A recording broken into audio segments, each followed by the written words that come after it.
See if I'm going here. Let's see if I'm going here. And I'm going here. Hello, everybody. Welcome back to my live stream. It is Greg K6EGG. I am live streaming DStar tonight. And also, I'll be on 2-meter sideband in about 4 hours or so. This is going to be a long day and night of some DStar on Reflector 30 and...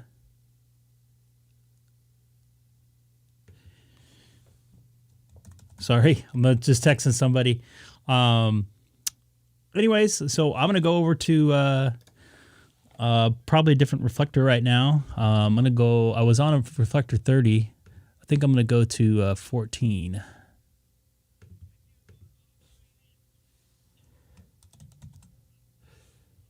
Oops. REF 14, Charlie. Sorry, just not 100% ready, of course, like always going online. So just checking in. Oops. Man, I am a wreck right now. Trying to get everything going. I just got back from the store and grabbing some a late lunch as well as grab a little snack for me later, since I'll be pretty much by myself the rest of the day. My wife and daughter are out at her sister's house. So I got the day to myself. Most of the time I have the day to myself, though.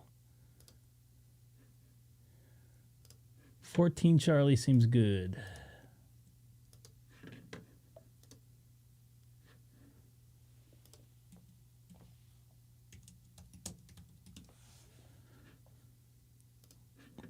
Sorry, once again, not 100% ready. Oops. Trying to get the chat in the window here. So if anybody watching...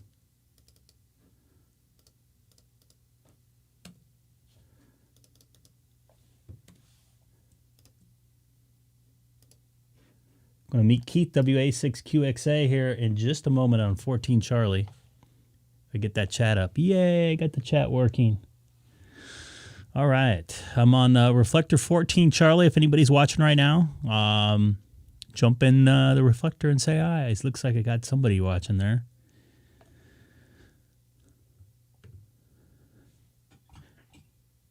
WA6QXA calling. Hey there, Keith. It's Greg, K6EGG on Reflector 14 Charlie, and also streaming live on YouTube. What's up, man? How you doing this afternoon? I just got finished with my chores, and thanks for that warning, by the way.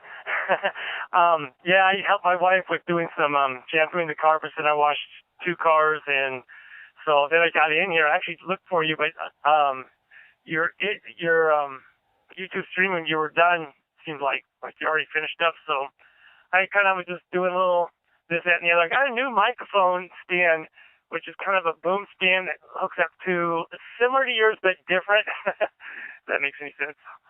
But it hooks up to my desk and everything, and it reaches to me really comfortably in my chair. Excellent. Comfort is key when you're going to sit and do some ham radio for hours on. And yeah, send me a picture over there. I'd love to see it. And as far as, yeah, I was on a little bit earlier, and then there was a fire not too far away. I wanted to go see how far it was away, and it's actually further away than I thought. Like a little vegetation fire that's actually starting to threaten homes. And I went to go grab some lunch and a little snack for me later. So back on here for the remainder of the afternoon and probably a little bit into this evening as well.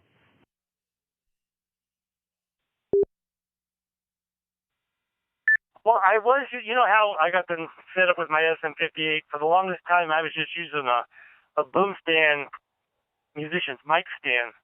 But it was like really in the way and all this other kind of stuff. So I got this boom stand that hooks to my desk.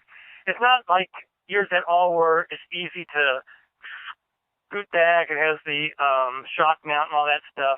It's very reasonable, but it's actually, it's doing the trick like the other one was, but it's more practical. Practical is always good. Where did you get it from? I was on Amazon. I ordered it yesterday. It came today. Very reasonable. I think it was like $30.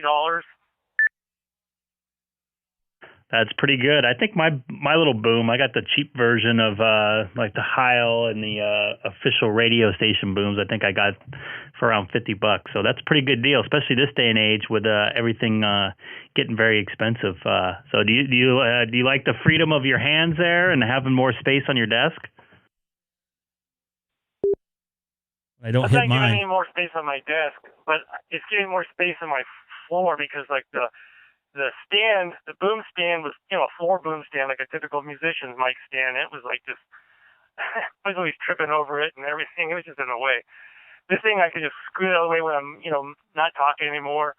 It's great. I'll take a picture and send it to you. But I'd like to know what yours is because I'm wanting to maybe on my FTDX10 put my other microphone on this one because I got the Heil, set up for it. And I want more your style for that one, I believe. I think I got this at Broadcast Warehouse, a radio station type of internet store. They supply like internet, they supply radio station gear for studios and stuff like that. And I bought this thing probably 15, 20 years ago. I don't think the same model is still available. I think I tore off the tag or it got ripped off by my cat or something, because she likes sticky stuff. But I'll have to try to figure that out. But yeah, I love it. It's not that long, but it does the job for me. It gives me some space around my above my lap on my desk here, so I can I have a couple keyboards and some writing utensils. So I really like it. And the boom I have is from it's made for the model microphone I have, the RE20. I think it's called a 309A. It's a shock mount with the rubber brackets on there, so you don't hear much moving around.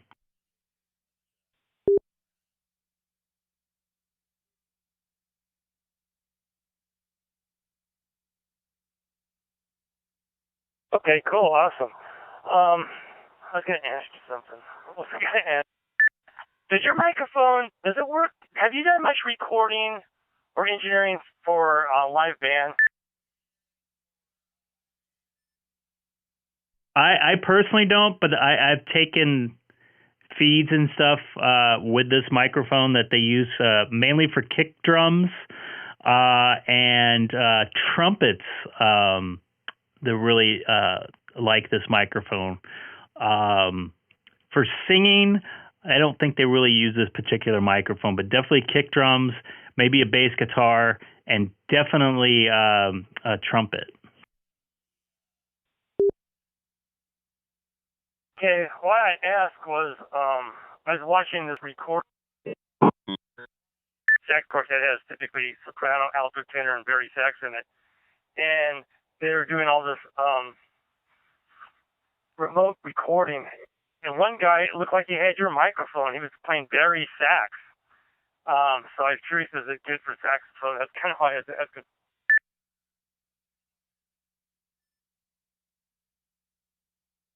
I mean, it could be definitely. Oops, sorry about that. Hold on, I got to adjust my foot here.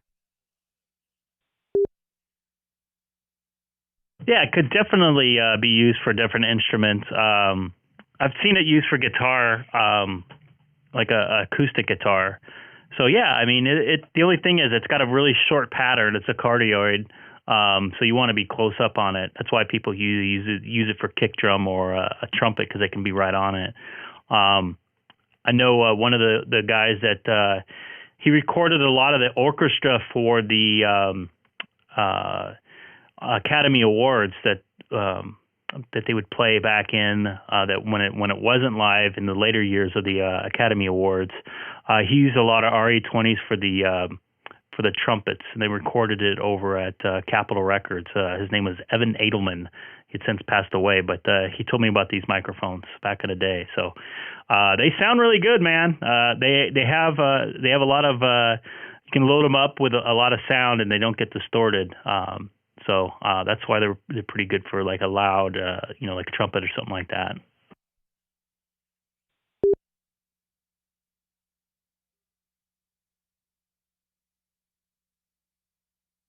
Okay, yeah, I know that they're great microphones, and I know they're.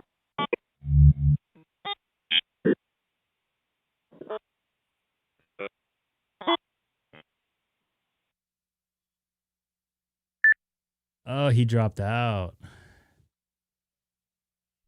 You had a lot of R2D2 and a dropout. You want to try that again, or maybe bump your power up a little tiny bit?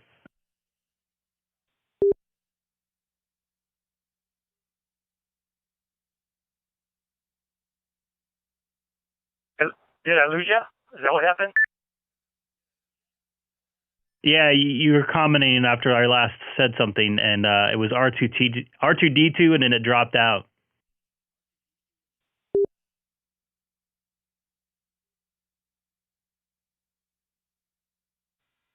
I'm running 95 watts. Typical height gain for DStar. Can you hear me okay now? Yeah, I got you now. You sound good. It's just, I don't know, maybe the repeater had a hiccup, or the gateway lost some connection or something like that, or I could have lost connection for all I know. All right, cool. Looks like we're good to go. I'm gonna try. Give me a minute here. I'm gonna try to see this picture. So I have kind of like a kind of let you know so you can see what I'm up against. I have like a recliner chair, like a recliner rocker chair. That's what I sit in. And so I'm showing a picture from the view of the mic stand going towards the chair, so you can kind of see what I'm up against, why I went with what I'm going with. Copy that. Do I have your permission to put that on my live stream?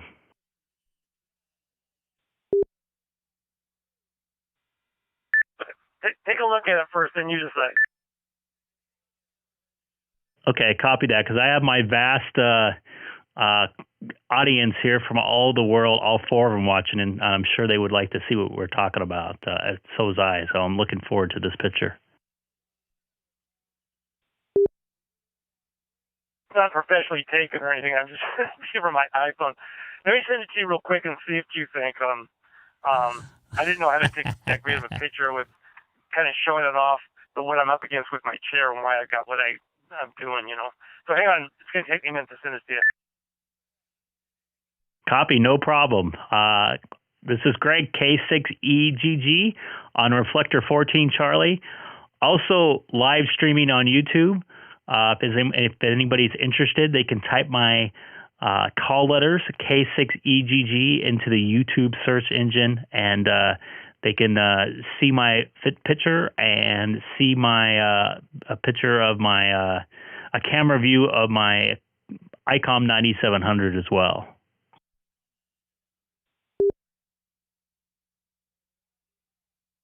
Yeah, I don't know if this picture would make a whole lot of sense to post it, but but so it's at the very edge of my desk, my table, my desk, and it's just dangling over. I'm not going to post it. And my chair, and I'm talking about, gosh, close to a foot away from the microphone. Yeah, I see what you're saying about the boom arm there. They can, just go back. You can just lay back in your lazy boy there and enjoy the conversation and not have to, sit upright and stuff like that. So, yeah, I totally understand. Pretty soon we're going to have to get you a headset. Yeah, I might consider that, I have a headphone, but I don't have a headset. It's tricky finding good headsets that aren't too expensive with a decent mic, huh? Sennheiser MD262 broadcast headset. They're about $600. They're way expensive, but they sound really good. We use them at work. I could buy a radio for that. That's a little over the budget for me. Even over budget for me.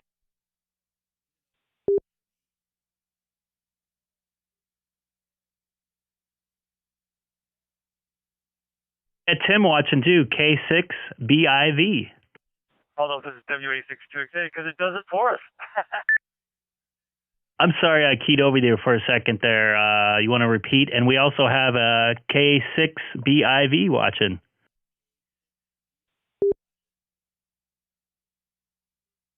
Oh yeah, I talked to you the other night when you were getting some food, I believe. We have to bother saying our calls every 10, 15 minutes because DStar does it for you.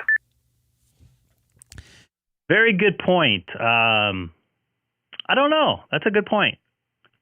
I mean, I could see it run across the screen. I have to check that. But I talked to Tim the other night. He was driving to go pick up some In-N-Out or something, I can't remember. But he's up in Northern California. I think he's listening on a repeater up there in Northern California.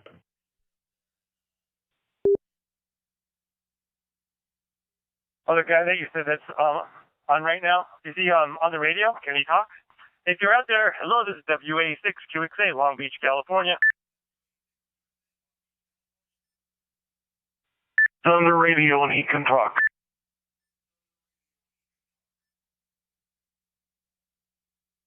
Recognize that code. Hey, this is Paul. This is Keith in Long Beach, California. I think we've spoken a couple times. How you doing?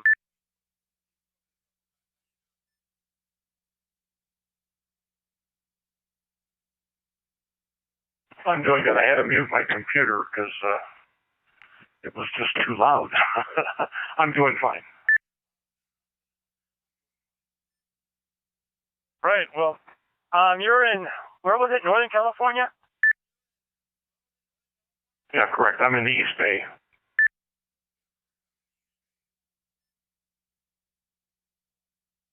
Yeah, so we had cool days the last couple of days. I mean, it was in the 60s, but today it's hit like 85. How about you up there? Has the climate increased about 25 degrees from the few days before? Yeah, probably 20. But it's a very pleasant day today. Yeah, same here. Same here. After being just in the 60s, hitting the mid 80s, it was kind of nice actually. So, very good. Back to you, Greg.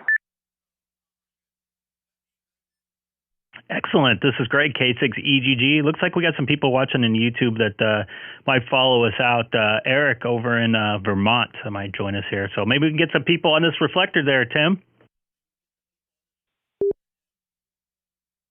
Well, yeah, that would be good.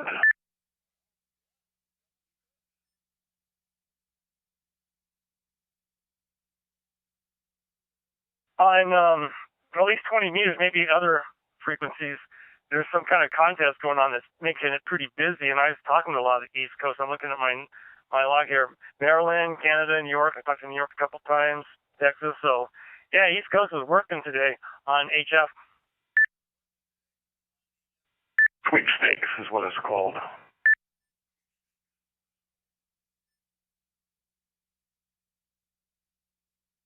Can you say that again? I missed part of that. Yeah, I believe it's called sweepstakes. Sweepstakes.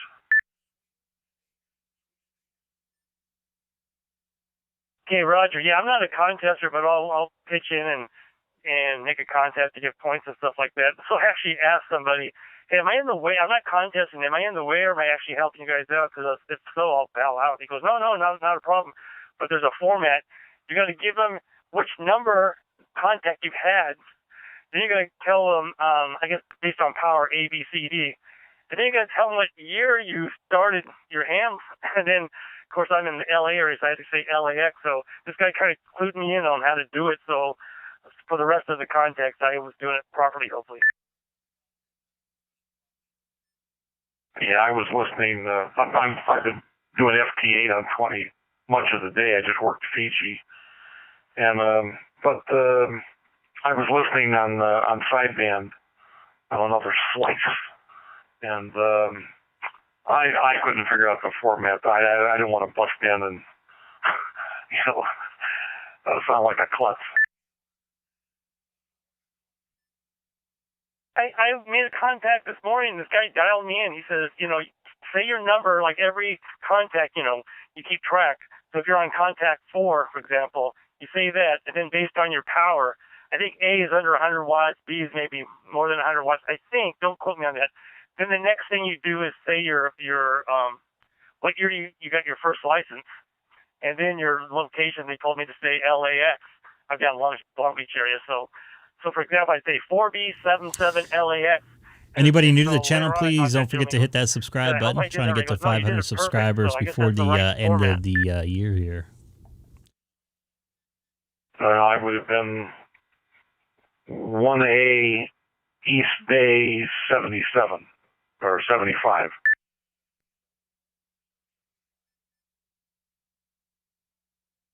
Okay, yeah, perfect. So if you'd I had to say shut you're off my 75 fan. It was before drying my East Bay, throat out. It's I already guess there's dry a enough certain out order. here. But yeah, one guy was really cool about it. Some, I know what you mean. Sometimes some of these contestants are like kind of not too patient with you. Other ones are real patient with you, and they like try to dial you in and say, "Hey, thanks for the contact, blah blah blah." So it's all good. Yeah, well, there's a whole lot of people on a lot of modes that are way too tightly wrapped. Yeah, I hear you. One thing about this contest, though, that people are just like too close to each other, and so you're bleeding over each other. I mean, they're not even given 500 cases. Am I saying that right? I mean, they're just talking on top of each other, not spacing it very properly, so it's kind of hard.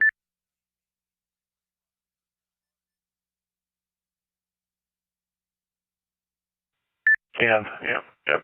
All right, well, I'm going to get back to some stuff over on the other desk, and anyway, good to talk to you guys, and I'm sure we'll talk again. 7-3 from K6EGG.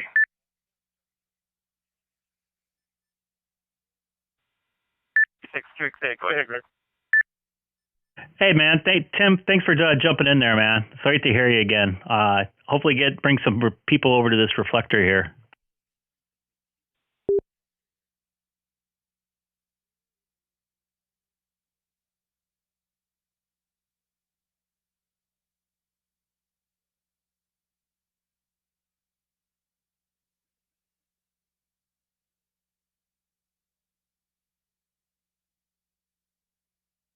So, Greg, have you talked to maybe Denny last day or two?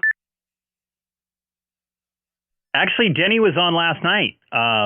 He was talking about his new radio. He was making some contacts down in, I believe, South Africa somewhere.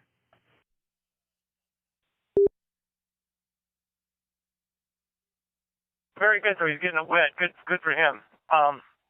There's this guy in South Africa that he contacts a lot. He's like one of those guys that has like 1 billion watts and big time beams, stuff like that. And he's always I don't know if he's the one that you have to almost have to make an appointment or something like that to talk to, but he contacts him quite a bit.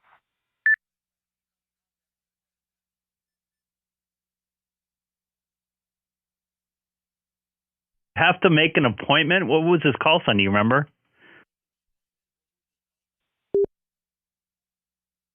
So I've never spoken to him, and I might be talking about the wrong person, but there's this one guy that almost has like from what I understand, Danny told me, this guy has like a booking agency. He's so busy and popular, he has like almost like a booking agency, where his booking agency books you in, and you got to be ready to go at a certain time, all this kind of stuff. You can't just go in there and start trying to talk to this guy. You know what I mean? I don't know if it's the same guy or not, but pretty interesting, huh? It's almost like Gordo, I think, right? I mean, he's kind of like that, but he has a set time where he's on certain frequencies. But does he have like a booking agency type of a thing where people can look to talk to him one-on-one? I don't know. I don't know if he's that popular. I mean, he's popular, but I don't know if he does that. But I know on his QRZ page, it has a couple different frequencies that he listens to. Pardon me, at a couple different times. Like he's even on like regular 2 meter, like in the morning between like 10 and 11:30 or something like that. I can't remember the times, but you type in you have to have a PL tone or whatever. So, yeah. So I don't know. I don't think he has a booking agent though.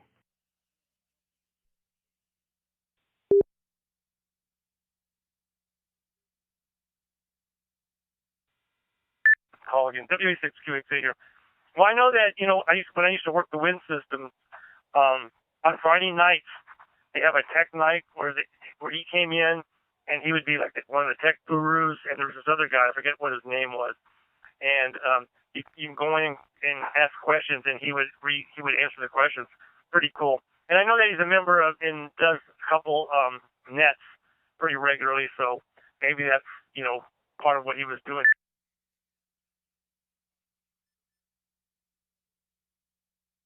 Yeah, he even joined us on our rag chew frequency that I caught the end of. So I think you got to talk to him, right?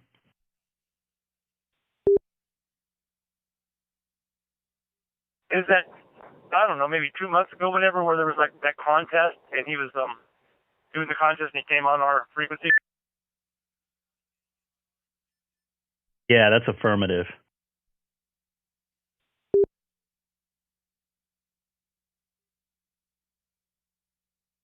I think that guy Dan set it up, and then Dan forgot about it, and so like Gordon was coming on, nobody knew about it, or we would have been on there a lot more and tried to hit him up.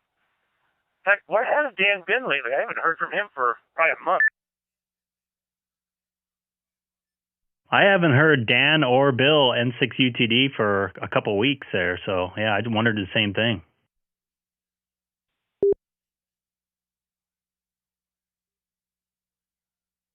That would have been cool to be at that get together that we had a few weeks ago, but yeah, he didn't show up. We had Josh though, K6EGG, whatever his last call letters are, his suffix is.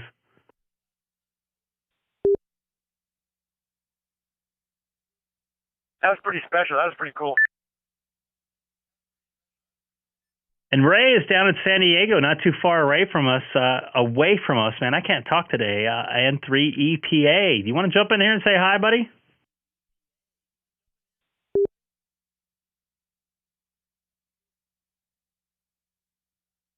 I'll give it a try. I don't think it was working before there. I don't think I have enough internet. N3EPA.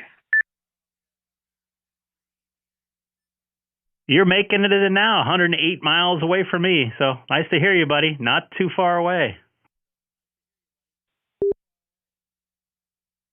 Okay, yeah, that's good. I tried to break in there before, but it didn't go through, I guess. But if it's working now, it's working, so that's good. N3EPA in San Diego. Hey, Ray, Keith there. It's a long time since we spoke. Keith from Long Beach. How you doing? Good, Keith. How are you? Yes, it's been a while. I've been around, but yeah, it's been a while. Hey, I'll be upgrading my HF stuff, so maybe I'll look for you on HF there next year. Or your truck? What's that?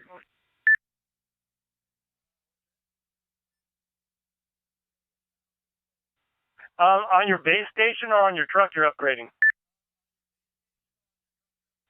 My truck is my base station. I do everything mobile. I'm getting a bigger antenna and an amplifier for the truck, so it should work a lot better.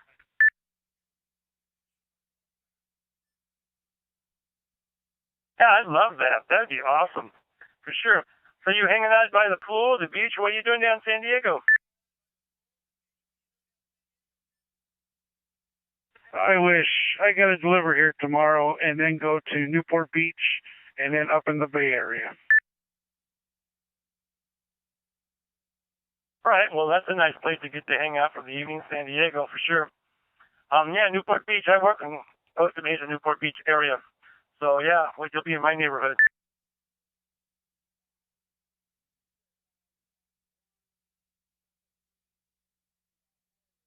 It's a residential delivery there, so it's probably going to be on some nice, small, tight streets for me, but we'll get it done.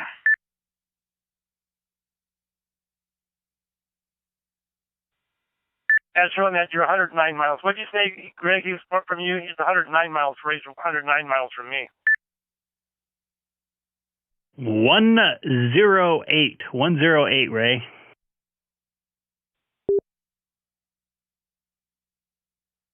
Yeah, I wrote that in the chat there. It's I got both of you down there.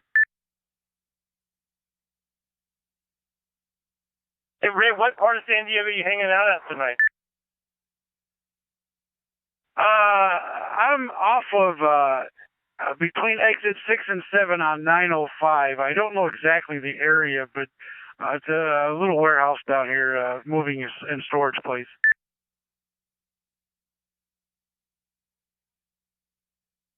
905. 805? I think it's 905. I think Greg could probably pull me up on the page there on the with my hotspot. Yeah, I know San Diego fairly well. I used to vacation a lot there, especially Mission Bay area. I can't picture 905. But they have like a 805 or 895, I thought. Greg, can you do that? No, he's off the 905. I'll bring it up right now. He's right.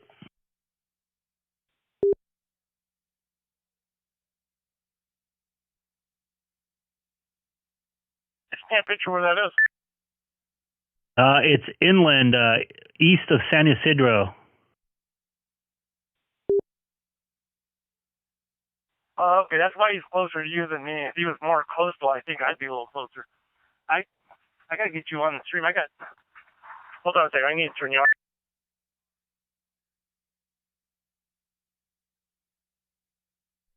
Man, you could spit over the border, Ray. Yeah, I know, and I really don't like that. I'm too close. Makes me nervous, but where I'm parked at now, it should be okay. Watching some skydivers out the window right now. To my, I guess it'd be to the west. But I was calling when I was on I-8 up on top of the mountain there when I was above 4,000 feet. So I thought maybe somebody up that way would have heard me, but apparently not. Yeah, I-8's a little bit of a distance. Even with elevation, it's a little bit of different distance. It's hard for me to get into San Diego repeaters because I'm blocked by so many hills. So it's a hard trip for me. I'm going to be right back. I'm going to grab a snack real quick. This is Greg, K6EGG.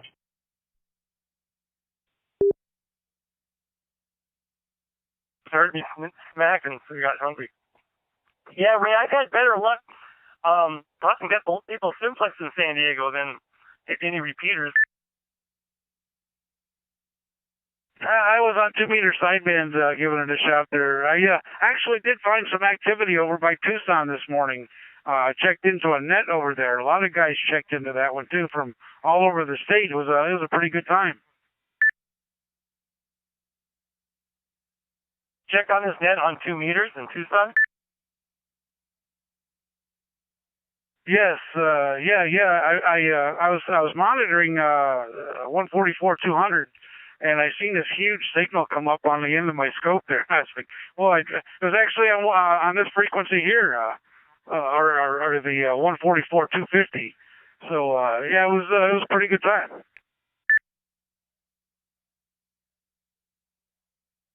Oh, that's a haul on sideband. That's a great job, especially being mobile. That's super hot. I was in Tucson, just past Tucson. I could hear net control. He was like 20 over, but yeah, he had a big beam and he was getting out all over the place. So he was doing a pretty good job himself.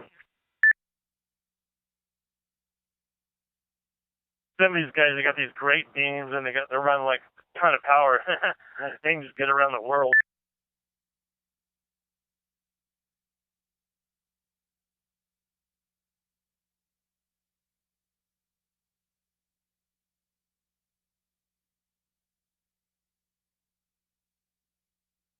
That was the Arizona SWOT net. They're on every Sunday at 8 a.m. their time on 144.250.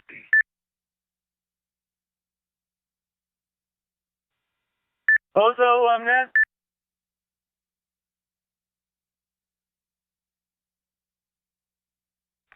Arizona SWOT net.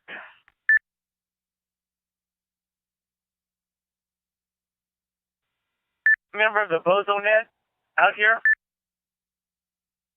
I am. Yeah, I probably won't hear them down there, which is unfortunate, but 941 Bozo.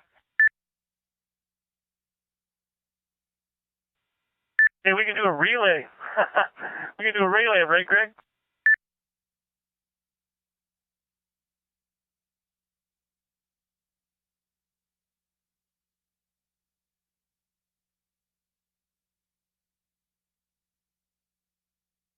still do that. In fact, that helped out before. There's this guy, I think last week, he was really weak, but he was in my area.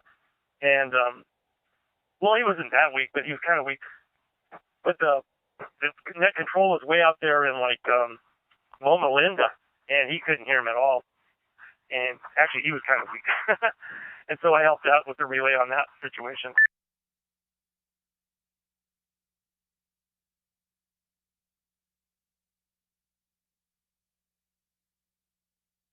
They've had guys check in from San Diego area, but I don't think I have the big beam to make it that way.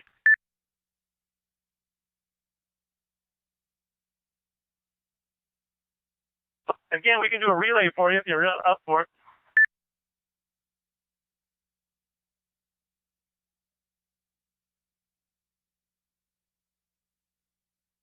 I'll be awake to see if I can make it up there if I can hear them.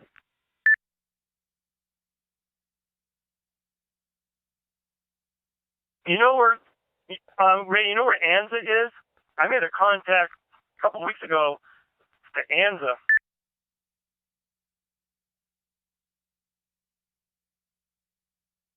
No, I don't know where that one's at.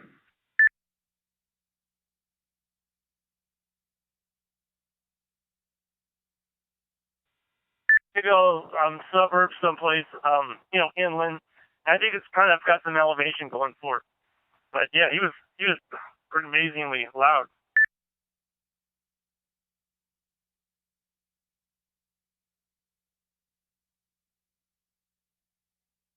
I'm looking it up now. 1 second.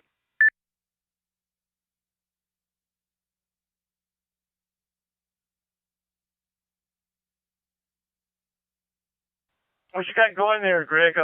Chocolate cake or something?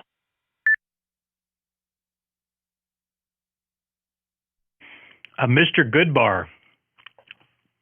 It's delicious.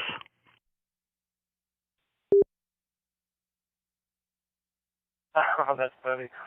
I'm eating these things. My wife gets them from Trader Joe's, called baked cheese crunchies. They're kind of like Cheez-Its, you know?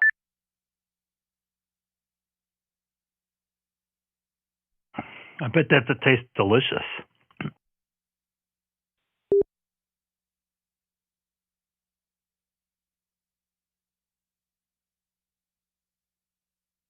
Well, I don't know about you, but I have a 2-day work week ahead of me. I think I might have a 2-day work week too.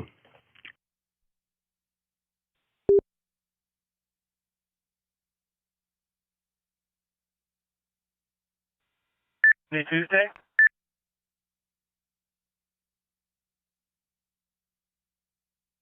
I think I'm supposed to work Tuesday, but I think I might get canceled. And I work Friday for sure and Sunday for sure. Okay, so the end of the week.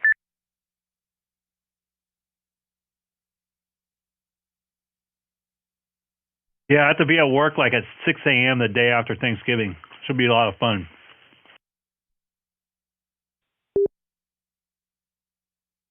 Wow, yikes. Where's the location? Anaheim, it shouldn't be too bad.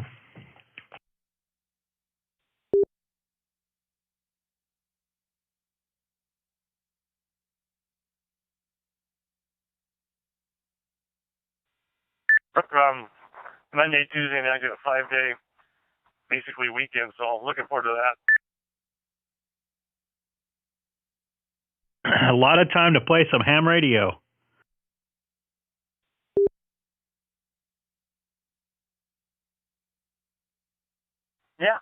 Yeah. Supposedly, I've been kind of roped into helping Alex with some antenna work with Dave. So I might spend a half a day, one of those days, trying to help out, taking some antenna stuff off of his roof and maybe putting some new stuff up. I'm not sure.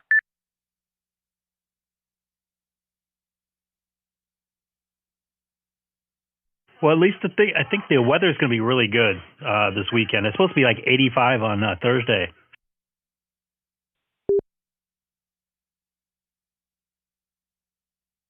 Okay, that'll work for sure. Yeah. You heard that Dave's working HRO, right? I'm not sure. He said this week would be kind of weird because there's like a half day they're working or something.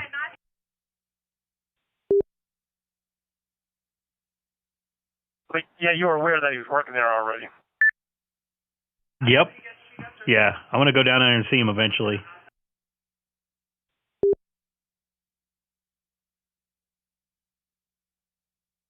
Hey, you can buy something from him. You can get like a 2-cent commission.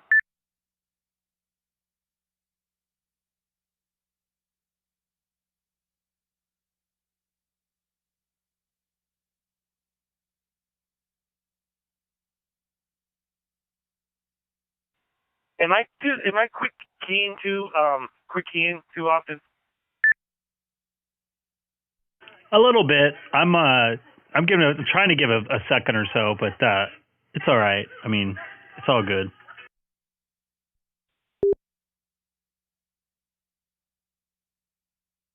I'm trying to tap the 5 when somebody's done, but sometimes I forget because I'm not used to being on here. It's a lot different than sideband where you just bam, you know.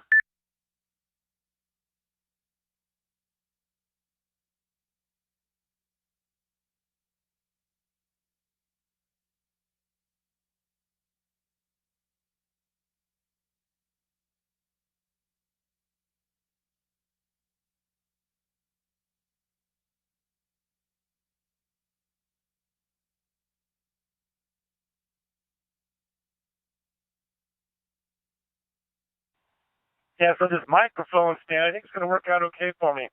I want to get your style. I put it on the other side of the table because that's where my other radio is, my HF radio is, and go that route for that and hook up maybe another SM58 because I got the cords and stuff to do so that'll be good. I'll have to get another foot switch.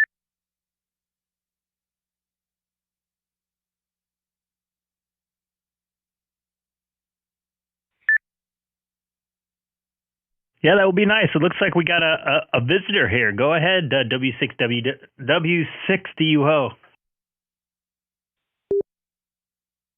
What is going on here on this channel? It's real busy for some reason.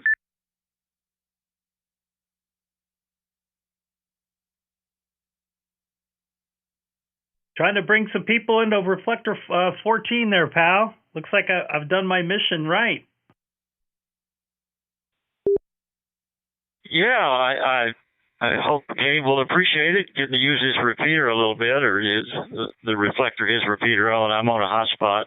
I guess everyone's on a hotspot. Maybe Keith, are you on a hotspot?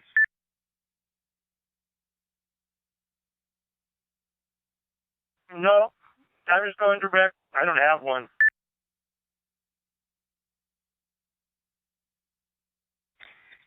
So you're going through Gabe's repeater, right?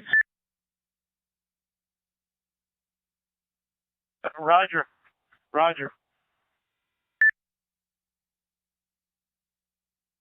You sound real good, and Ray's sounding real good out there, wherever he's at.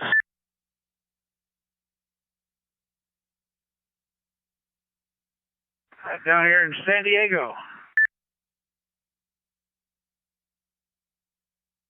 What's the weather down there? About sunny and hot, is like it is here? Yeah, I think so. I just checked online. It was sunny and 78. But I looked at the dash on the truck here. When the truck was idling, it was 102. But that can't be right.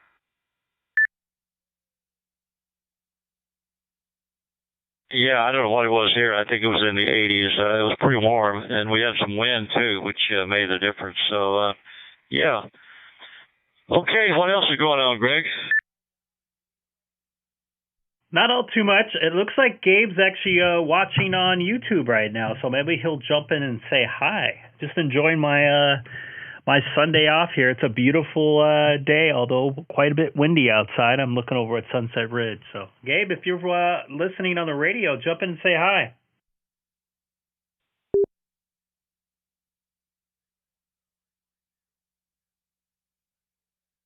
Yeah, here I am. I just flipped the radio on, you guys. Sounds good. Sounds good hearing some activity on the 14 Charlie.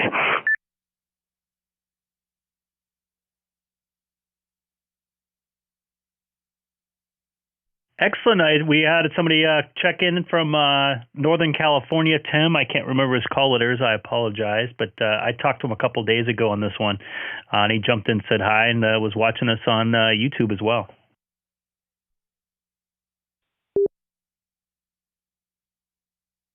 That's pretty good. Hey, Don, I was looking at the Icom website, and they got the driver listed for the ID52A, but they don't have the software listed for that. So I think that, before they start selling those, they should have the software, the CS-52A software. That's got to be that'll be a good indicator of whether those things are going to hit them, going to be available for sale pretty quick. Yeah, did you check the Japan website, Icom website, or the USA?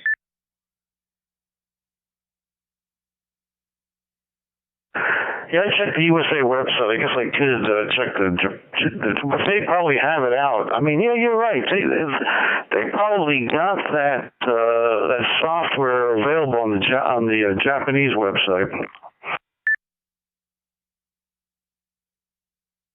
Yeah, it seemed like I saw a YouTube video from that guy that puts out 100 videos on the 52 that the new software was out. I forget what they called it, CS52 maybe, I'm not sure. So one guy, I called Gigaparts because I had an email, I think I might have sent you from Gigaparts. It said, oh, the radio's available, blah, blah, blah, $649. So I immediately went on their website and it showed not in stock, and I called Gigaparts. And they said that was a premature email, but they said we heard it's off the boat. So that's another rumor you can write down there, Gabe.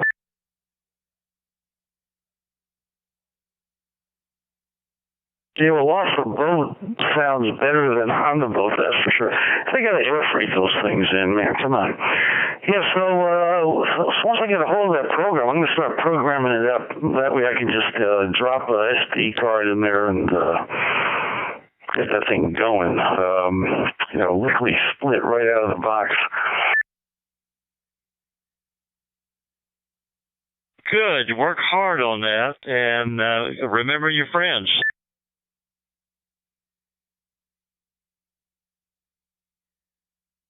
Yeah, I guess you'd want to have your radio set up like the 705, right? But this one, the 705, that's got 1,000 memories too. So you would want to have your radio set up like the 705, right?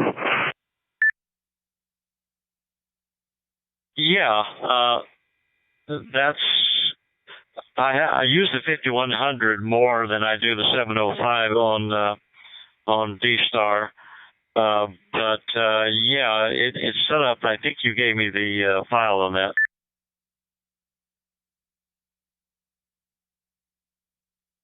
Yeah, I gave you a starter file on that. I think you worked with that to them and changed it a bit, right? I think I tried to add the share frequencies on the 705. It does not go up there. It doesn't go above, I think, 470. But the 5100 does take the 483 frequency. So that's really where I'm putting most of my time.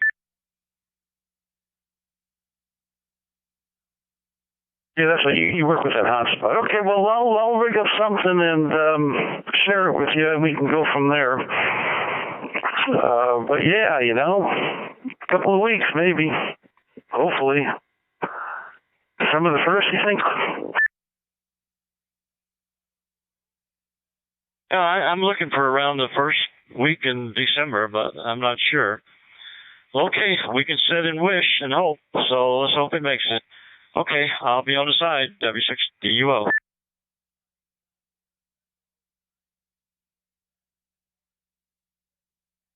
So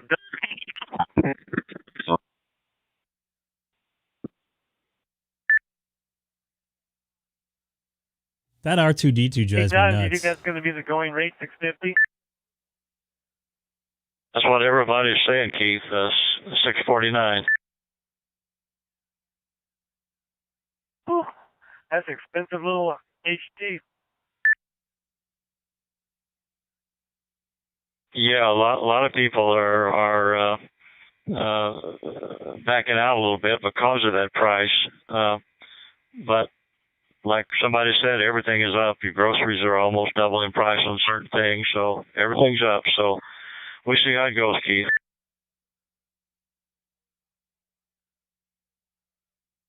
Yeah, of course, when they first, present them, they're always really high, then they drop the price. And 6 months later, that's 650. Shimmy. Are you going to sell your FT3DR?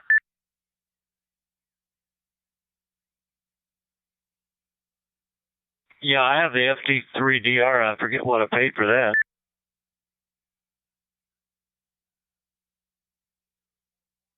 You plan on selling that? You're going to hang on to that also?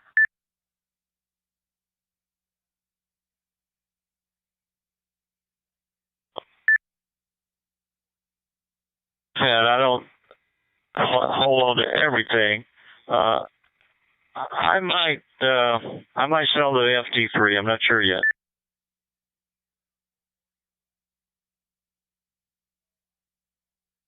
Yeah, I have one too, and I'm considering it too because I never use it. I'm considering selling a few things that I'm just not using. They're just collecting dust.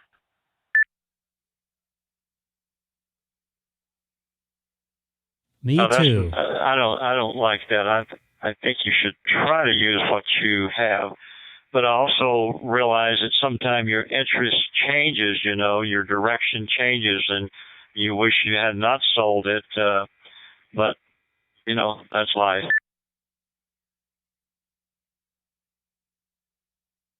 Yeah, for me, the FT3DR was my first radio, getting back into it a little over a year ago. And then I think I got what did I get next? I think I got like the 818.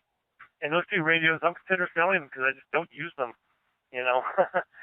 I've got like 7 or 8 radios. You can only talk on one at a time.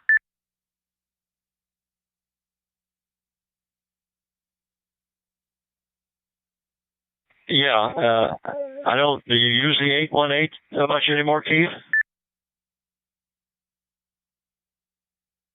I haven't used that thing. I can't even remember when. It's been at least 6 months. That's my thing. I haven't used that thing for at least 6 months. I probably don't need it anymore. That's how it is with my handy talkie too. So I'm considering, maybe getting rid of those two things and getting rid of some stuff just around here that's just not being used. I've got like 3 power supplies. Maybe get rid of one of those. Yeah, I know. I have the same situation here, but I keep saying I'm gonna put it on QRZ. I usually use QRZ. I haven't used the one you told me about. So, okay, Keith, let's don't take over the reflector here. Let's let Greg get some contacts there. W6DUO. All right, hand over to Greg. I just want to say hi to Gabe. Hey, Gabe, how's it going? Over to you, Greg. Copy that. I was enjoying the conversation. I was looking up the ID52 up on Gigaparts. It's still not in stock, but it says shipping in December. So we're getting awful close. That could mean December 31st, though, so we could be a month and a half away. But yeah, I'm just hanging out listening, guys. I don't need to talk necessarily.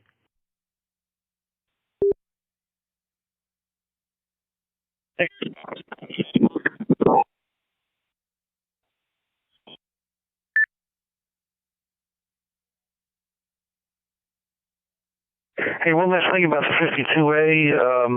If you look at the 74, the Kenwood TH-D74, that thing, for a handheld, that was selling for $550. And, it's got a bunch of other stuff on it, but when you throw in everything that's going on with inflation and the chip shortage and the fact that Icom had to redesign the radio because of the chip shortage and the bigger displays and all that stuff, I mean, it's not, totally unreasonable, that price tag. And I suspect, after 6 months, 8 months, it might be 100, maybe 150 lower, but who knows? It depends on how inflation goes and all that stuff. So, anyway, what's going on, Keith? Anything, any new DS contacts or anything? Well, I don't know if you're on 20 meters today, but it was very busy earlier today. I don't know if it's still going on right now, but some contests, and had a few contacts with them, with this contest. I don't even know what contest it really is, but there is a contest going on. It was so busy that people were just like not spacing out well, so people were just bleeding over each other.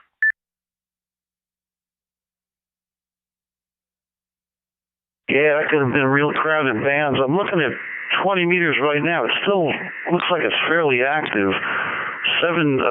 40 meters looks like it's fairly active too, so yeah, maybe I'll jump over there a little bit. I wonder when that contest ends. Probably not too long from now.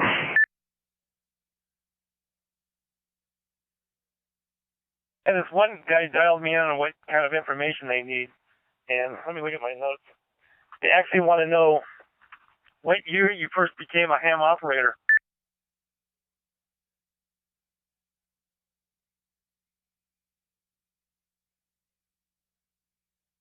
Yeah, that's pretty good. Gosh, that was so long ago. I don't remember what year it was.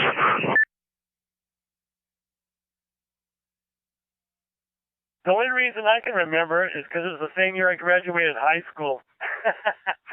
But you put in what number of the contact that was for you, then you put in, your power rating. I guess A is like barefoot, B is run power. I think that's what that stands for. Then next you put in the year that the year that you got your first license, and then for me and us, LAX.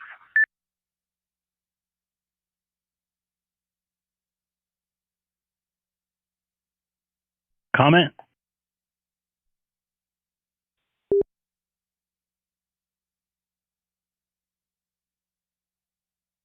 Go ahead, comment. I'll be back in a few minutes. I gotta feed the cats and stuff, and take care of some stuff because my wife's up the hill taking care of getting our turkey and stuff like that for Thanksgiving. So I'll be back in a little bit if you guys are still on this one. This is Greg K6EGG, also on YouTube.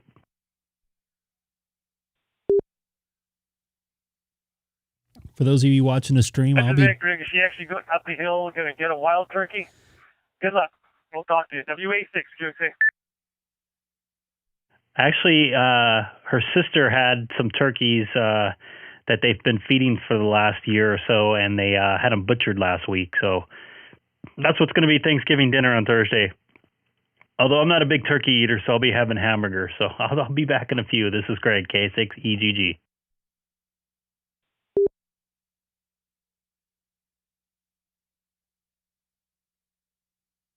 Gosh, I hope they didn't name the turkeys. That would be terrible. Having it wouldn't exactly be a guest at the table. They did, and my daughter fed them. I'll be back. K6EGG.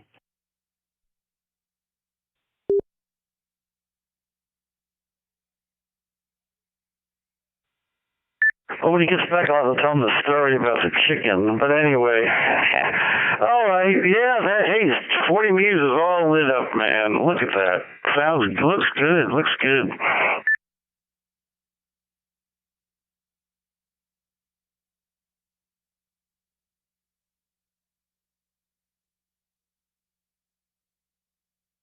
Oh, yeah, I just flipped it on. Yeah, it's busier than 20 right now, looks like.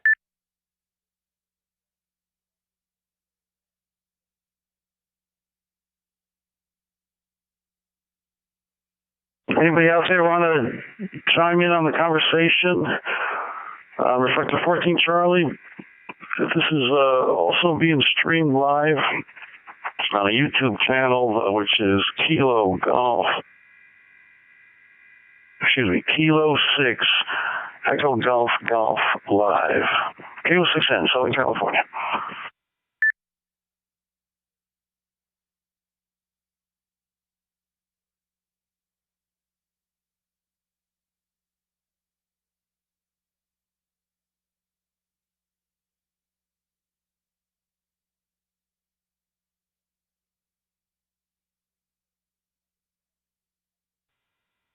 Jim, you going away or anything for the holidays, or are you hanging out?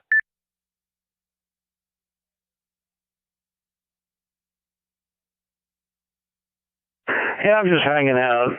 We usually are very subdued on Thanksgiving Day, but then we have everybody over on Saturday. That gives all the the kids that have moved out, all my children who have moved out, they get to spend time with their in-laws on Thanksgiving, and then they come the Saturday after Thanksgiving to celebrate Thanksgiving with us.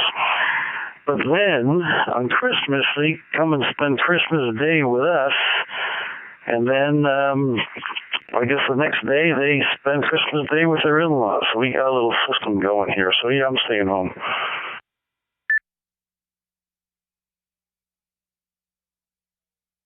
Oh yeah, we used to have it when I was younger. Like we'd have Christmas Eve with family. How did it work?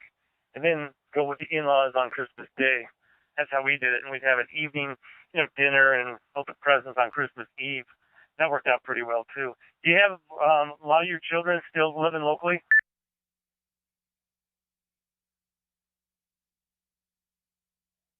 Yeah, I got 3 of them, and they're all still local. So the farthest one's up in Thousand Oaks. So she's got to drive us through LA to come down here, so it's not too bad. But it's so they're all local.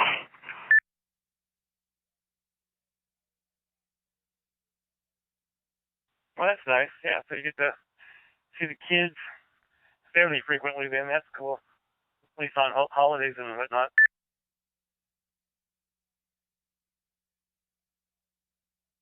What about you? Are your kids local?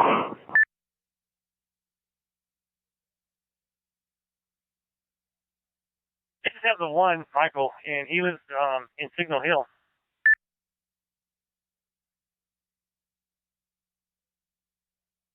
That's definitely local. Gosh, I guess you could visit his house and do some operating while you're there. Does you live on a hill, and maybe you can convince him to put an antenna up for you. Then you can tell him you're going to move in when you retire.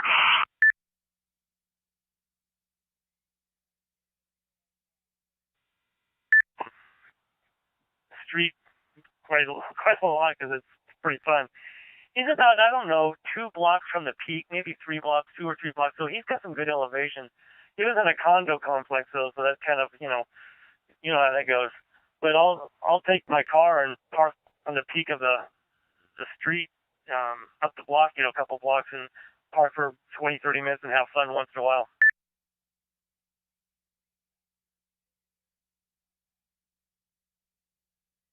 Yeah, that sounds good. Yeah, my daughter lives near a peak of a hill. I think that it goes up a little bit further to the north of her, but to the east, west, and south, it's a pretty good shot. I was thinking that if I was there and had like a GP9 up or a GP6, probably able to do simplex, throughout the Southern California area, at least heading south.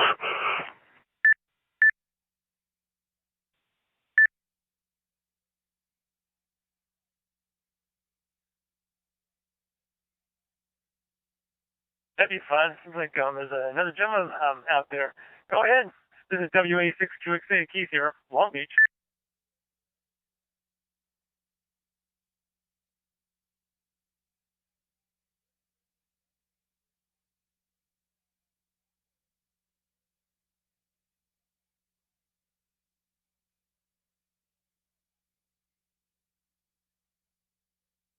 I think I saw a station come across Mark. Mark, if you want to go ahead, take it.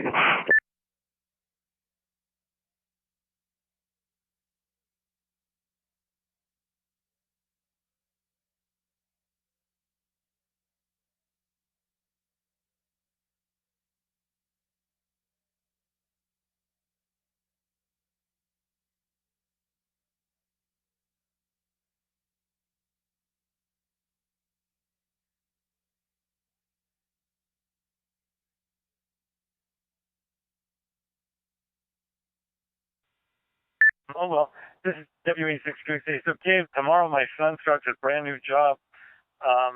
He got a better job, which starts tomorrow. And he took a week off this past week to kind of recharge his batteries and then, have a little time off before he started a new career. So, yeah, he's looking forward to that. The only negative, I guess, is he's got a little further commute. He was driving to Gardena. Now he's going to be driving to Placentia. But he's got a pretty sizable raise, so I think the little extra drive won't hurt him.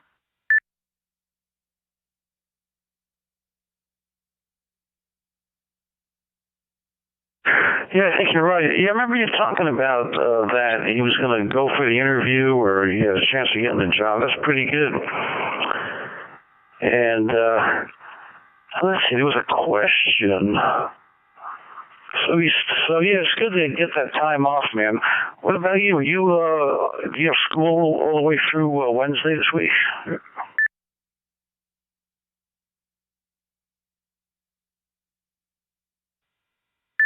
Monday, Tuesday, then I get Wednesday, Thursday, Friday, Saturday, Sunday off. So 2-day work week and a 5-day weekend, Thanksgiving weekend. So looking forward to that.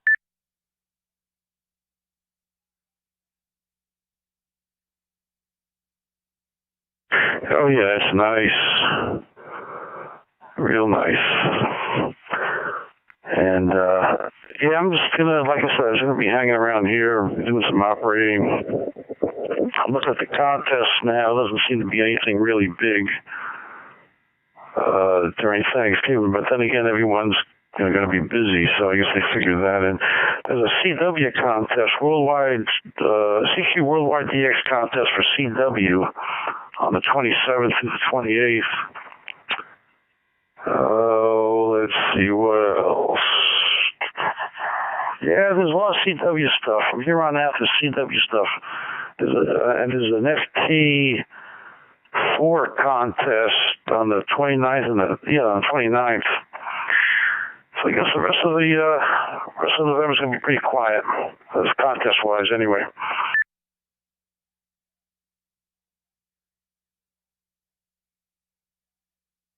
I don't know if you heard, but Danny got a new 7300.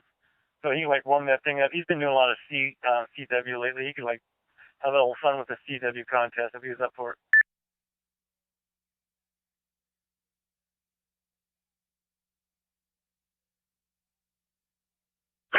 $7,300, that's nice. I was looking at HRO, and they don't have any 7,100s at all. Throughout the entire country, so I guess they're waiting for the boat to get unloaded for those. So, yeah, I guess everyone's grabbing up the radios as fast as they can before they can't get them anymore.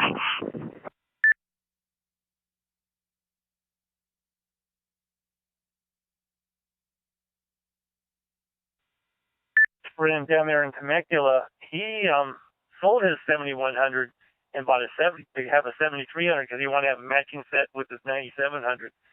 And he sold his 7100. The thing was not used that much. He bought it, I think he said in April, if I'm not mistaken. So, and he sold it for $700. I thought that was a pretty killer deal.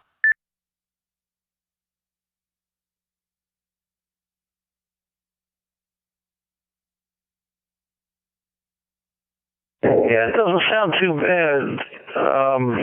You can't just sell those things at price what you bought it for. It really depends on what you can buy them for new. Of course, if you look at some of the prices on YouTube, oh yeah, look at that, brand new right now. Those things are $1,100 bucks at HRO. So yeah, whoever bought that got a nice deal. Actually, it's $995. Okay, $999.95 with the $100 rebate. So that's still a good deal. I mean, it's $300 below what you get it new for. It was almost new, so yeah. I didn't pay tax on it. Yeah, that was a good deal.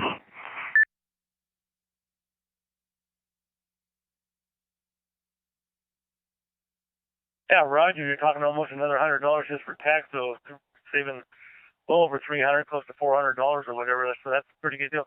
Like I said, he just got it in April and didn't use it that much. So, yeah. But you got the 7300, which just matches his 9700, so I guess he's pretty thrilled also. So two people in the circle that got 7300s within the same week.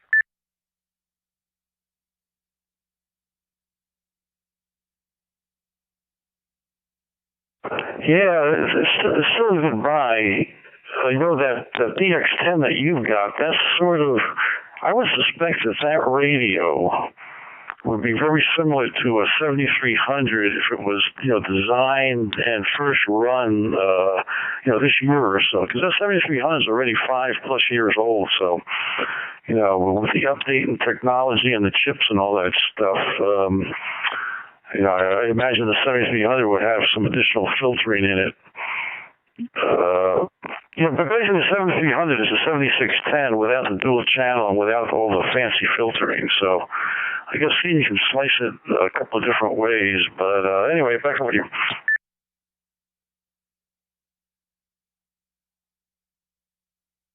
Yeah, I've been very happy with my FTDX10. You know, it's been a great radio, so I don't regret. No buyer's remorse here. You know, it's great receiver and tons of filtering options here. So, yeah, very happy with it. And I love the 3D effect. I love the fact that I have a screen, you know, that connects directly to it. So I'm looking at my 24-inch screen right now as we speak. So, and have a wireless mouse hooked up to it. So it's got some features I really like about it.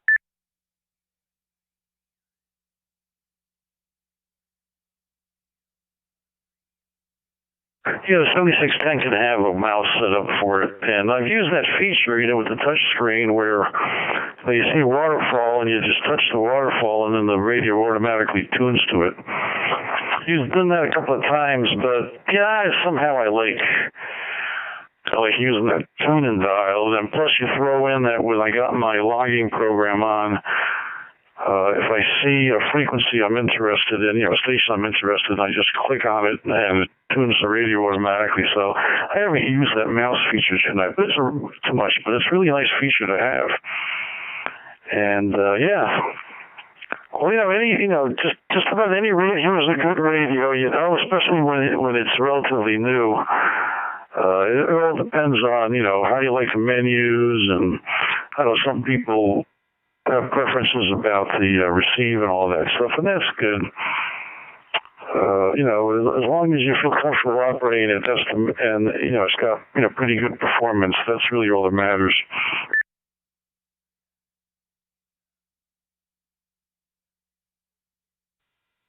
And when Alpha in this FTDX10 is a major upgrade to that. Not that the 991 Alpha is a dog or nothing, but it's a pretty good, you know, upgrade. You know, the beauty about the 991 Alpha, though, it's got 2 meters and 440, and it's got diffusion and all that stuff. But, yeah, I'm really liking this FTDX10.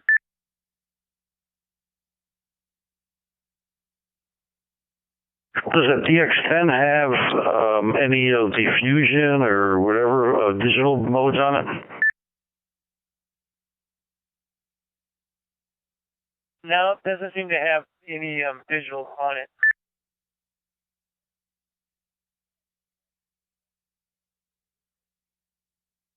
Okay, so they put their design into the, you know, and dollars into, you know, the HF performance of it. That's good. I mean, having a radio that, you know, goes from DC to light is great, but, you know, if you got something that's dedicated towards towards HF or something like that, usually you get a couple more features packed with it.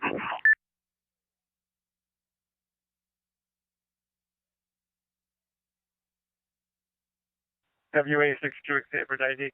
So tell me, is digital very popular for HF?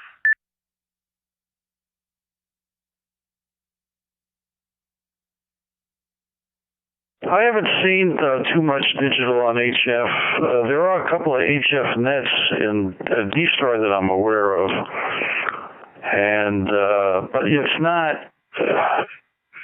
You know, it's not overtaking or anything like that. There's only a couple of radios that do HF, that do DStar HF. You know, like the 7100 is one, the 9100 is one.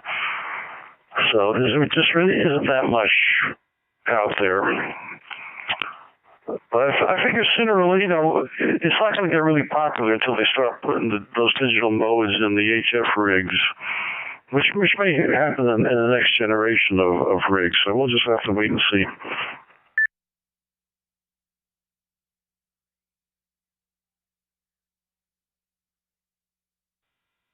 100. Have you done any digital HF?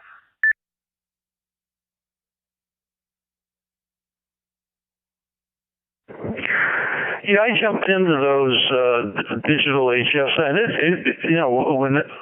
with HF, when the propagation is good and you're on DStar, it sounds just like VHF or UHF with DStar. It's just crystal clear. You get a couple of R2D2 in there, but it's really crystal clear. So. Yeah, I had maybe a dozen contacts, digital, DStar and HF when I had my 9100.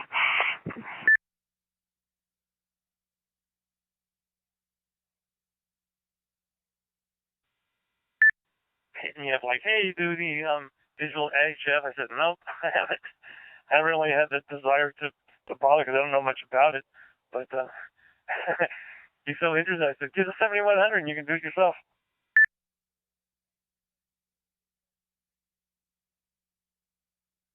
Yep, that's right. That is definitely right. All righty, well, anybody else out there want to jump in on Reflector 14 Charlie? This is K6EGG in Southern California.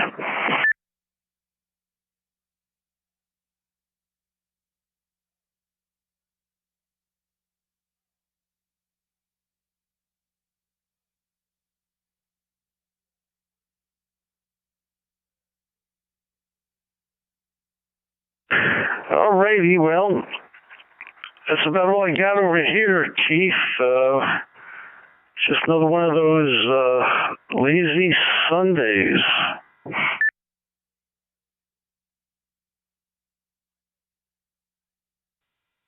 Excellent. I did help with my wife with the honeydew list. We shampooed carpets, and then I washed 2 cars after that. So I said, okay, I've done my good deeds for the day. I'm gonna take chill pills for the rest of the day.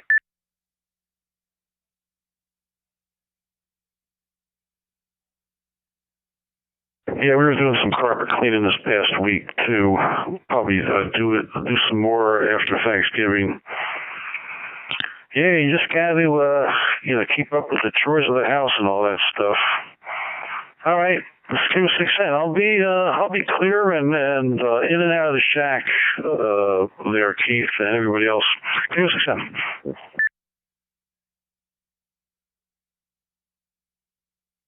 All right, Jake, great talking to you. K6EGG. I'm going to be on the side too. WA6QXA won't be saying 73.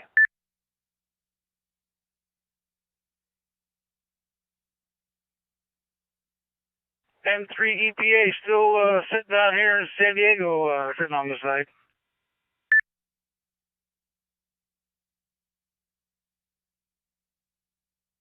Oh, Ray, you were sandbagging there. Kind of forgot about you there. All right. So the sun's trying to go. I'm thinking about going down right now.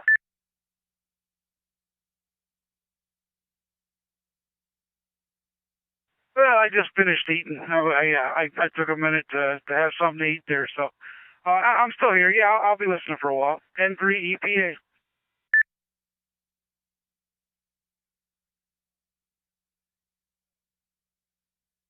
So, Ray, will you make it home in time for Thanksgiving, or are you going to be on the road during Thanksgiving?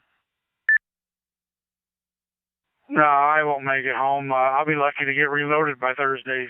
So, it's okay. I work almost every holiday. Some other guys that got younger kids, they wanna be home. It's okay. I don't mind working. I get paid for the holidays and I get paid for the miles.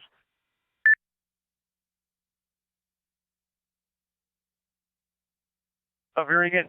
Now, you were training somebody not too long ago. Is he still being trained, or is he's on his own now, or what?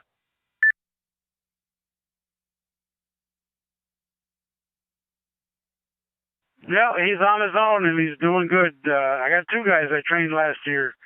both of them are on their own and doing well.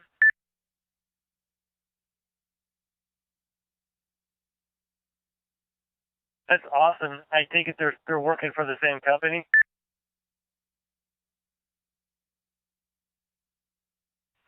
Yes, they work for the same company I work for, and we'll see how they do through the winter. That's what's really going to determine the rest of their career. Their first winter is their roughest one. So hopefully, I told them if they needed help to call me, so they don't feel like they're left alone out here. So hopefully they take advantage of that and make it through the winter good.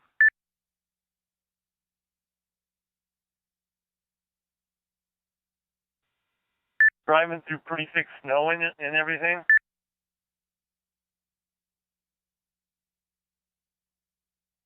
No, I do. They have to shut the roads down before I stop. If I have to put chains on, I'll put chains on.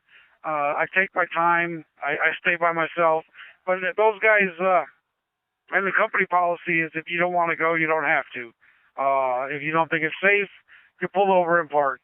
And they're very supportive of that, and they'll do whatever they have to do to reschedule what we need to.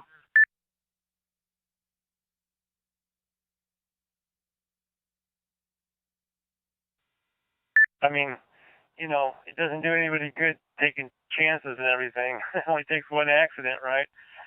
So that makes sense. And I'm sure with snow and all that kind of stuff in your guys' business, you're wanting to get to the next place just as quickly as the company wants you to. It's not like you want to be hanging out an extra day because you can't drive. Oh yeah, I've been to some truck stops where like they run out of food, the bathrooms back up. It's horrible. Your truck gets destroyed because people are backing or pulling into it.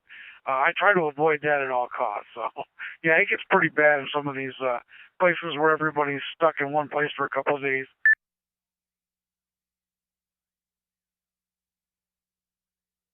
I can just imagine. Yeah. Well, at least you don't have to deal with the snow too much out here in Southern Cal, right?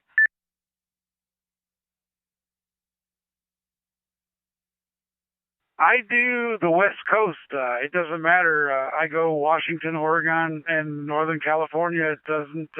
I do a lot into South Lake Tahoe, so it doesn't matter to me. If it snows and I get shut down, I get shut down. I reschedule everything. Eventually it'll get done, and we'll be back on track.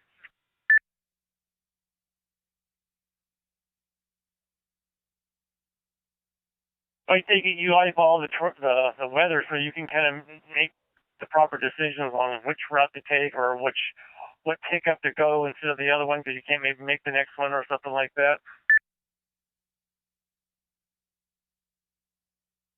Yeah, I got to stay pretty much in order of the way it comes off the trailer. That's the way they load it on there. But yeah, I can pretty much if I have to come further south to get away from some bad weather like on 40, I can come down to 10 or I can get around some stuff. But yeah, I've been doing it long enough that I usually do pretty well.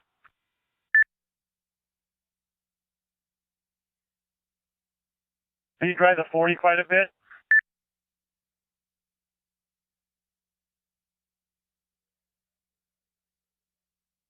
I try to. I like that route.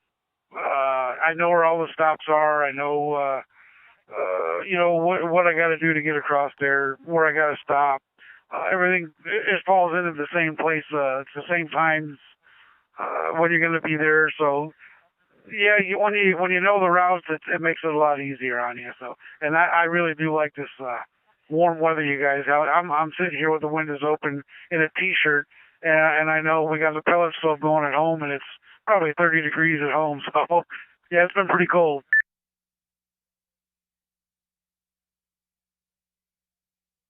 Making the 40 freeway out this way. Do you go all the way 40 and do you go through Joshua Tree and all that stuff, or do you take you get on another freeway? On 40, I take all the way into Barstow. All from Barstow, I run that from Barstow to Oklahoma City, and then I take 44 and run northeast. up to 70 to get towards where I need to deliver in Ohio or Pennsylvania, whatever they send me back with. Or coming out, this the opposite.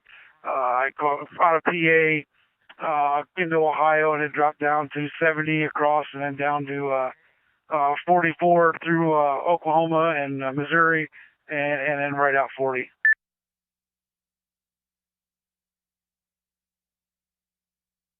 Oh, Roger, I was thinking 40. I could be wrong because it's been a long time since I've done it, but I was thinking the 40 ran through Joshua Tree also, but again, I could be wrong.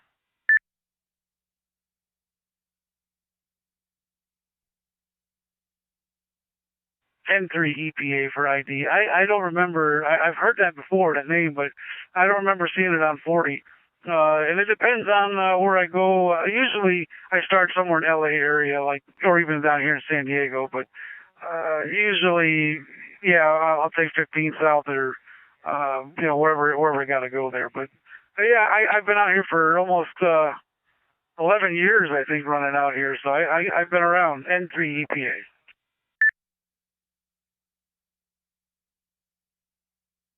I never known that you've been down in San Diego. Do you do San Diego quite frequently when you come out here?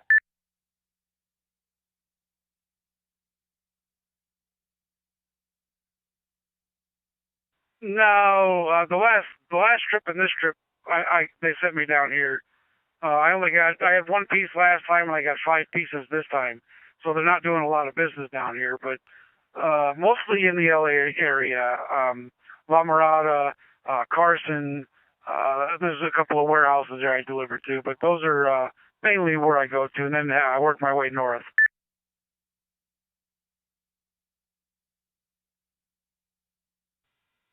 Wrong. It's Highway 62. It's not really a freeway either. That runs through Joshua Tree. I think we got Greg back. Hey, Greg, you back? WA6QXA, Keith here, talking to Ray. I am back. It is a very dry day here in Chino right now. I don't know if it's dry out by you, but my skin's about ready to fall off.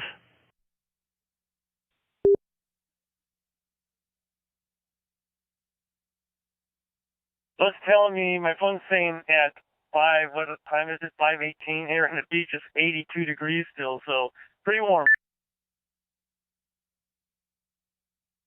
It was weird. It was foggy driving to work yesterday morning at like 5:30, whatever it was, and now it's like almost no humidity in the air whatsoever.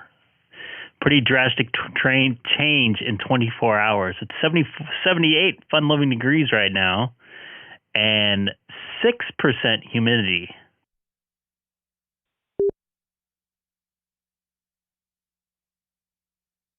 Yeah, that's right. Like this morning, it was 50 degrees.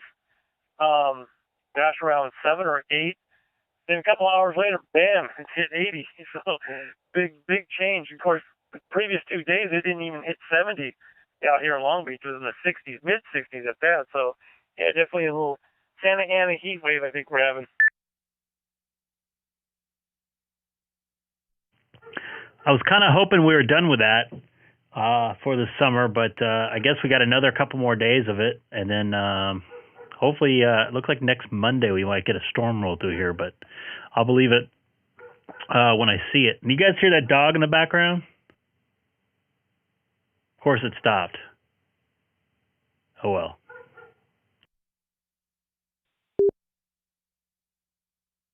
Yeah, good afternoon from New Zealand. Hello, 1 Tango Alpha Papa.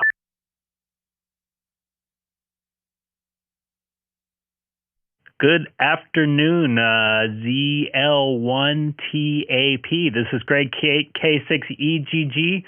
Also live streaming on YouTube. If you type my call letters in K6EGG to the search engine of YouTube, and good morning to you. Yeah, very good, Greg. Nice to hear you again. I am watching you on YouTube.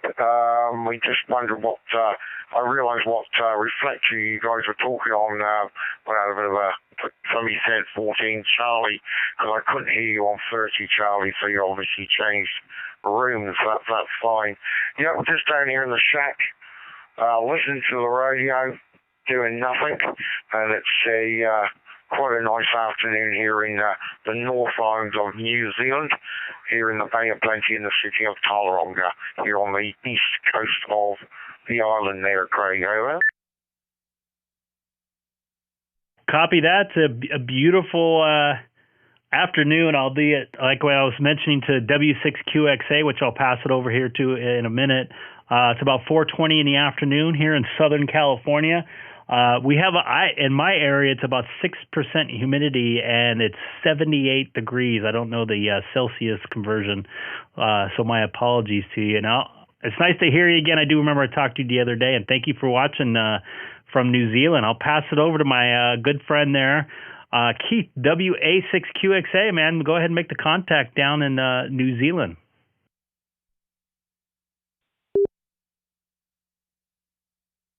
Hello, New Zealand. I think the name's Andrew, if I'm not mistaken. This is Keith down in Long Beach, California, which is about 25 miles south of L.A. County, or L.A., I should say, city. And, yeah, we had kind of a heat wave today. It was about 66 degrees both Saturday and Friday, and today it got in the high 80s, so we had quite a change. So glad to meet you. Again, Keith, WA6QXA, Long Beach, California. Hello. Yeah, good day to you, Keith. Nice to meet you. Yeah, well, we're just still in. We're going into our summer very, very shortly. Our Christmas is a warm one, and we usually have sun. Hopefully, have a sun on the day. We usually eat outside and have a turkey and all that sort of stuff. And I think your Thanksgiving's coming up, but hopefully you guys get hold of a turkey, all right?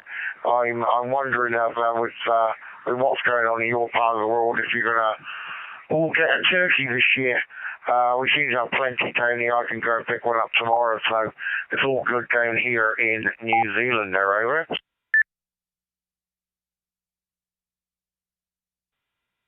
Slim pickings with the turkeys out here. My wife got one a few weeks ago and froze it till it needs to be used because she knew it was going to be.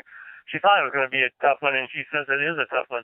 By the way, Ray is out there too. Ray is a trucker, and he's mobile right now. Maybe Ray can say hi to you, Andrew. Ray, you got a copy? I surely do, Andrew. This is ZL1TAP. This is Ray, N3EPA Mobile here in San Diego, California. Back to you. Yeah, good day to you, Ray. Nice to meet you, and I hope you're having an okay day out there. And good on you for doing what you do, buddy. I can imagine, you work some long hours driving that truck. I have been to your country. I've traveled through from Texas into Ohio to Dayton, and also done following 2019. We did the Chicago down to Dayton, so from a different area. So I have done a bit of traveling, so I know how long and tedious your roads are, over.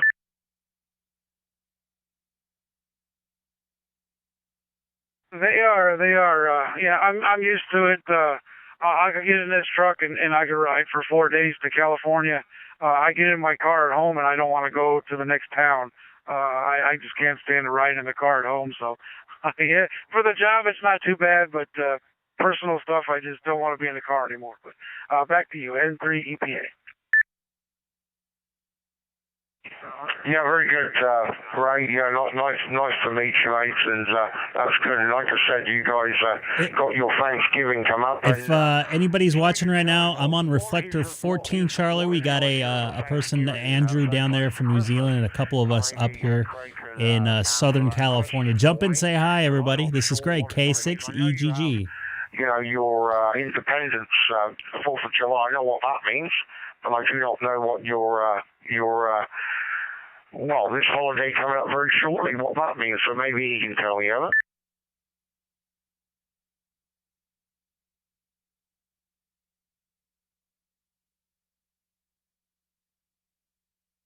Put Ray on the spot there, huh? Did you give Andrew a history lesson?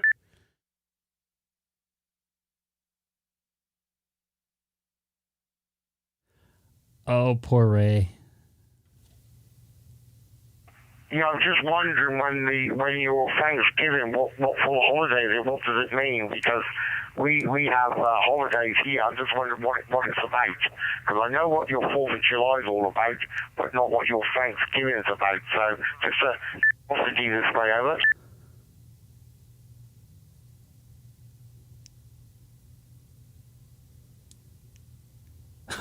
Nobody wants to answer.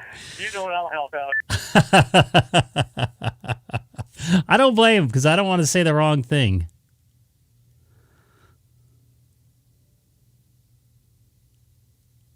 It's all about eating. Having your Thanksgiving turkey. Well, we all do that. At Christmas here, and obviously New Year's is another bit of a celebration as well. So Put the poor guy in the spot there. I get it. I'll ask you what holiday means. I'll say it's obviously all about eating. That's great. It's supposed to be a time everybody get together and be thankful for everybody that we have still and everything that we have, everything we've worked for. So I guess Thanksgiving is that, and I haven't actually had a holiday. I couldn't even tell you the last time I partaked in a holiday because of my job. But it's a time for everybody to get together. Yeah, thanks, Ray. Thanks for the explanation. Yeah, that's fine. Yeah, obviously, that probably seems right. So that's great. Well, very good, guys. And it's interesting that you have different customs than what we do down here. I don't know how I can answer that because there's a couple different theories on Thanksgiving now these days. You have different things than what we People do. have rewrote history. It's quite interesting to find out what the other half does in the world.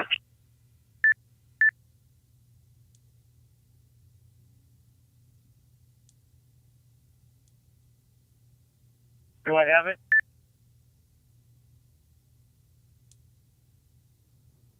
So a little bit of history about it. As the Pilgrims came over here. Hopefully the last harvest of the year. I hope you get that part right, Keith. From Europe, and they settled on the East Coast, and they struggled quite a bit.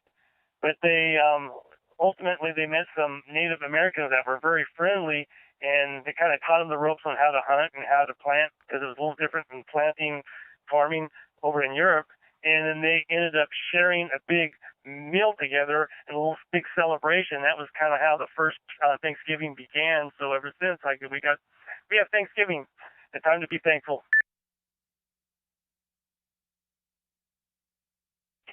Yeah, thanks a lot for that. Yeah, we tell a little bit of history about when the Pilgrims did go to the land, or your land, or whatever you want to call it, U.S.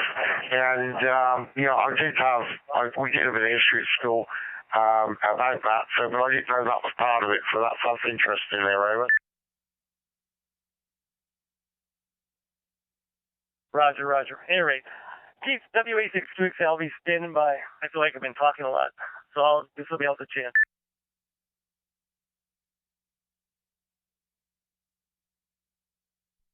Keith, it doesn't make you a bad person for talking a lot. That's what's ham radio. There's good listening too. Andrew, thanks for stopping in again, man. Trying to keep get a lot of action here on this reflector 14 Charlie. What reflectors are active in New Zealand mainly down there? This is Greg, K6EGG, also live streaming on YouTube. Yeah, okay. We do have a XLX 299 Bravo, or GCS 299 Bravo is a reflector down here in New Zealand, and that is run by a guy who lives further down the island than I do, where I am. And it's just a reflector of all the New Zealand seems to listen to, who have DStar, and it's a multi-linked room where we have people who can use DMR Also, Fusion can link into it using a different number. So, you can talk with different radios into it. So that's what we've got down here. It's okay. It's reasonably busy. It can be quiet some of the time, but sometimes there's some interesting stuff on it. So that's the story down here, over. Andrew, what was the reflector number again? I'm going to write this down. I might jump in there and say hi to my friends down there in New Zealand at some point. So I guess it's kind of like reflector 30 Charlie up in the United States, if I'm correct. Yeah, that's correct. It's XLX99 Bravo, okay? 099 Bravo, is that correct? No, negative 2299 Bravo. 299 Bravo. QSL? Copy that. I got that written down. I might jump on there at some point and hopefully make some contacts down there. That would be a lot of fun. I appreciate the info on that. And you said when's it normally busy, like in the morning and maybe afternoon drives for traffic and stuff like that, and then your time zone? It varies. It varies. Sometimes we quite all day here. You can call and you might not get an answer. I know there's guys work, obviously. There's guys out there have to work for a living. They don't get time to go on the radio, but it's not like this would be, or One Charlie would be. But you just have to give it a go and see what happens, Ava. Copy that. I'll check it out. I'm actually there's a little YouTube demonstration on it. I found too. So looks like somebody was doing something I was doing very similar. A VK4NGA. Looks like he's been doing some. I don't know if it was live streaming or he recorded it and then put it on. So I'll have to check it out, man. Cool deal. That'll be a good way to make some new contacts down there. Yeah, sure. Yeah, that's the way you go. Like you say, we can spread the word about what's going on down in this very, very small country of ours. I mean, we are only a population of 5 million people, or just over 5 million people. And out of that 5 million, just over 5 million people, there's probably, you may have 2,500 ham radio operators, and out of that 2,500 radio operators, you may have 1,000 of them could be active. So, we're a very, very small number of radio hams down here, over. Copy that. I understood. But it still seems like there's a large community down there considering. And it seems like a little bit maybe younger of a crowd than maybe up in the United States. Would you agree upon that? No. There's a lot of gentlemen are quite getting on in age. Well, we could do with a lot more younger people. I'm in my 50s, but I started out over 20 years ago, and there are guys my age who are a little bit older than me, and there are one or two friends, people I know younger than me. I have one guy who's actually local. We were his mentor, as you could say, helped him set up. He was 14 when he got his ham license, and he's loving ham radio, so he's only 15, just 15 now, so he's having a ball. So there's it's good to see, and hopefully we can try and push some more young people into the hobby with all this new technology. It's a little bit more fun, I think. They can use their computers and knowledge they know about different things to get into this new technology. Maybe it will help get the hobby going there, over. Yeah, copy that. That's kind of one of the reasons why I'm on YouTube, because it seems to bring in a little of the younger crowd.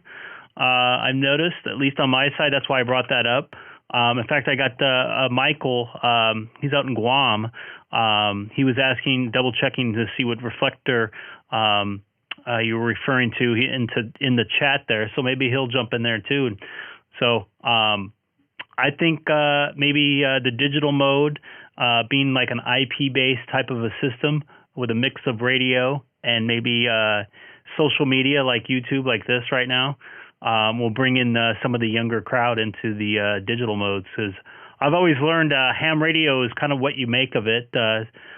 Some people, are into making antennas and talking on HF, and some people are into making their stations look neat and sounding good and whatever else. And some people are into making a bunch of contacts. So ham radio is always what you make of it, I guess. So I hope this brings in the younger crowd there, and easier to make long distance contacts for people that live in homeowners associations that don't allow outside antennas and big HF type setups outside their house, or people limited in an apartment complex. They can still be able to be a part of the hobby without having the infrastructure outside to get your signal out. You can just do it through the internet. Basically a voice over IP. So, yeah, man, I hope things pick up with this digital stuff here. This is great. K6EGG for ID.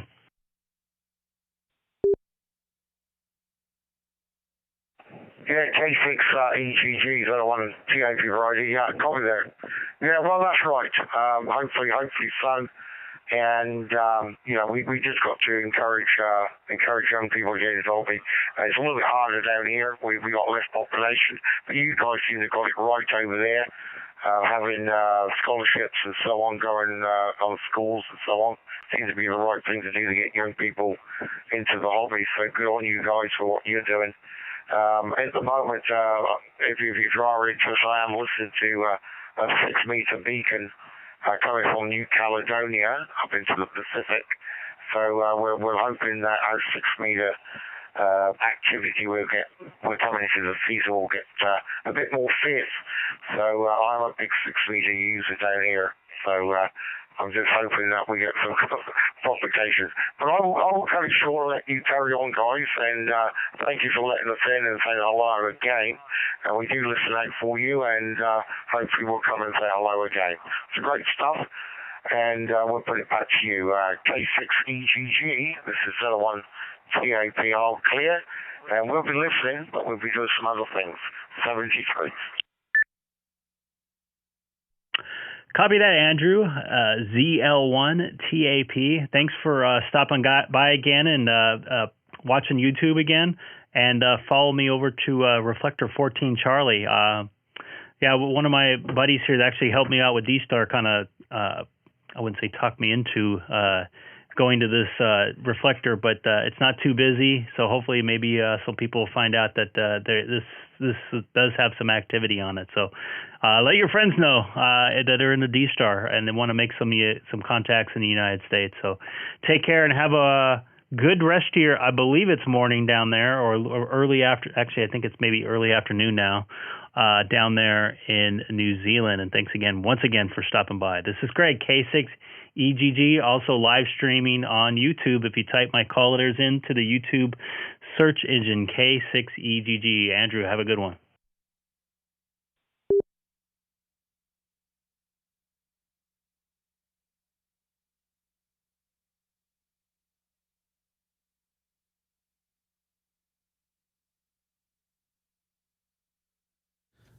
This is the first day I've gone on for this long, and I haven't got a new subscriber here. So I'm hoping maybe to get some new subscribers. So if you're new to the channel, please don't forget to hit that subscribe button down below.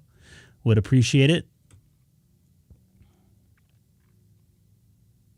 Looks like I got a problem here. By the way, WA6QXA here. I'm still kind of playing around with this microphone, trying to get adjusted just how I like it. So it's a little work in progress.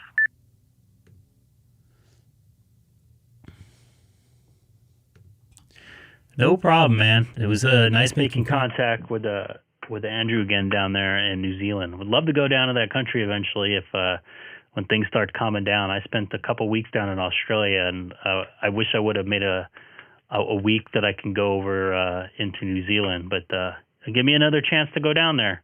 It's a little bit of a long flight, though.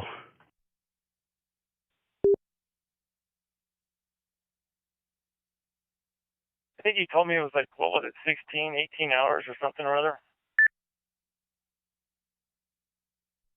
One of the ways it was longer because of the winds, and then they had like really bad winds when it was, so it's almost 16 hours. We're on the plane like 17 and a half hours, so it was definitely a long journey. I remember I took an Ambien and slept for like almost 10 hours.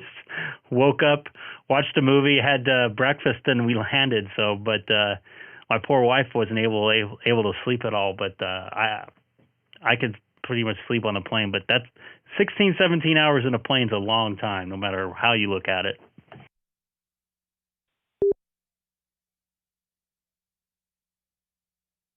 Yeah, I remember when I went to Switzerland, and it was a 16-hour flight also. I can't remember if it was 16 hours coming or going, but we had one stopover. We had a stopover in Bangor, Maine, I recall, and then it was either going there or coming back. We had to stop in Greenland, I think, for fuel, which was maybe a short stopover just to fuel and then keep going. So, but yeah, it was like 16 hours. It was a long time. That was big. Stop for fuel? Were we on a prop or something?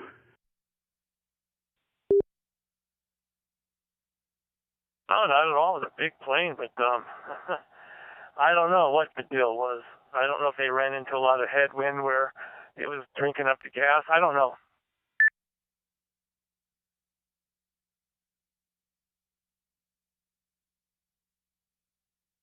Man, now they have these little small planes going over there. I think they're starting to use 737s that go over there now, with no stops, believe it or not, which is surprising. They have 737s going to Hawaii now, which I don't know, man. I would rather go to a bigger plane.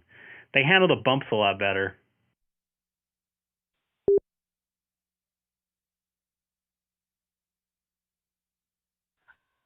Well, it's the fact that there's like no stopovers, that makes it a little bit more enticing, that's for sure, because stopovers wasted time. That's exactly the way I feel with it. If I can go direct, that's a lot better. We had direct flights both ways, and it was a long trip, but it's easier. We walked on the plane, and then we walked off, and we were home. Not too long. 2 hours after we got off the plane. So, yeah, that's kind of how I feel about it. Longer the trip, the more I want to have a direct flight.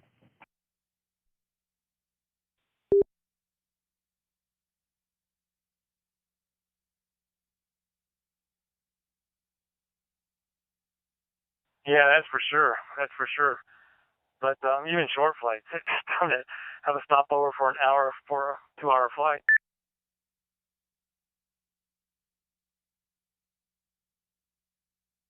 I remember a company I work for.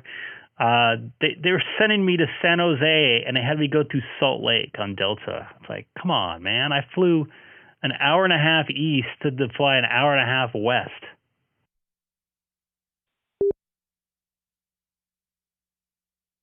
Now that is nuts. That is nuts.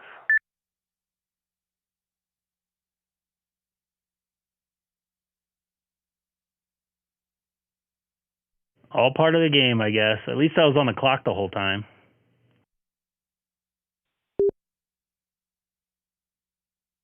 Oh, that's right. You get paid for flight time. Full pop, or is it adjusted? I think we get a minimum for like 4 or 5 hours, and it's like a 90-minute before the flight until you get to your hotel. So an East Coast run's a nice long day. How does that work? Like when you're on the road, I mean, like let's say you're doing East Coast, are you getting paid 24/7 because you're having to be away from home and everything, or you only get paid when you're on the actual job site? Well, like I said, with travel, I think it's 90 minutes before, and it depends on the company, but I think it's 90 minutes before the flight. I'm on the clock until I get to check in at my hotel or arrive at my hotel, whatever. So, let's say going to Miami or New York, you got 5.5 hour or so flight, add on 90 minutes. So that's 7.5 hours, 8 hours, half hour to get your rental car and bag, 20-30 minute drive to the hotel usually. So you're looking at 8 or 9 hours or at least 9 hours of pay. And if you have a stopover, depending on your airline, you're looking at 11 or 12 hours. So as far as work goes, it's generally on-site to leave the on-site. So, but those are usually longer days. If you travel, you're usually there for a reason, and you're there for a long day.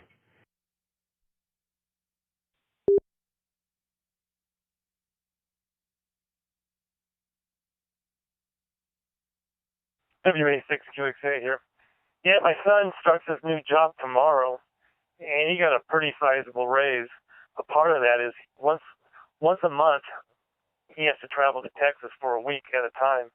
And so when he and I were talking, I was giving him some tips. I said, listen, the fact that you're required to leave and they own you for a whole week out there, that's worth extra money. So make sure that you're, negotiating properly, because for them to take you away from work, or from home, I should say, for a week out of the month, that's a lot to ask. So it's worth something.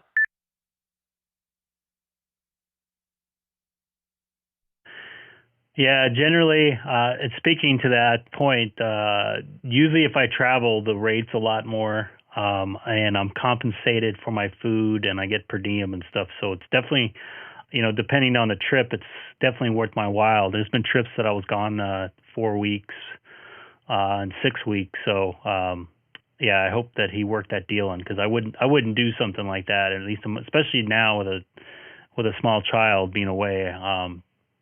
Being gone for that long. So I don't think he has a kid, but still, you should be compensated for being gone. And, it's kind of hard on your body, changing time zones and eating weird food and sleeping in a hotel room when you're not used to. And it's not exactly, good for your body.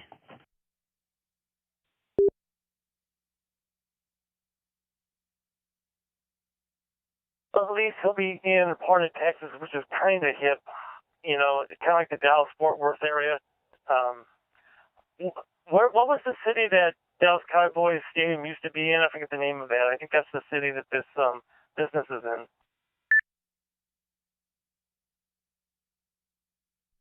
It's in Arlington now. I don't remember the city. Irving, I think.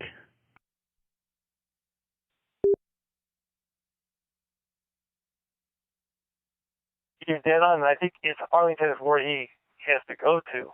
So I guess it's where the new one is. So I was confused on that one. But, semi-hip community, and so hopefully during his downtime he can try to enjoy it.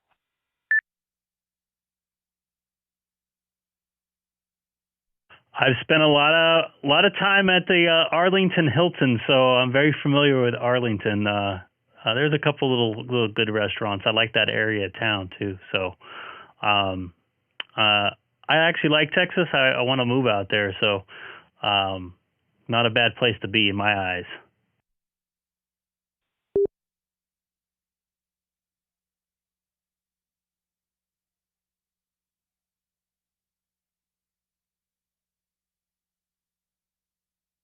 I just sent you a text.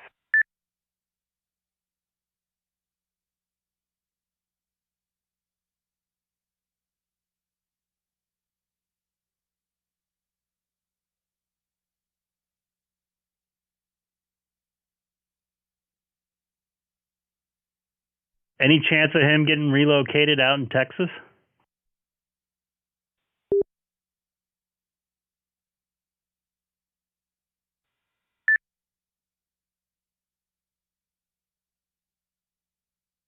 I saw your callers pop through my screen, but I did not hear you.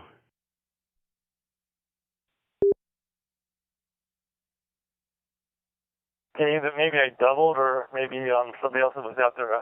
I'm just saying, hey, he's doing better than his old man. Hey, good for him. I'm sure that's probably what you wanted. And you know, my cat's crying downstairs. Plus, in today's money, things are a little different now. The inflation rate's a little different. So I hope that works out for him.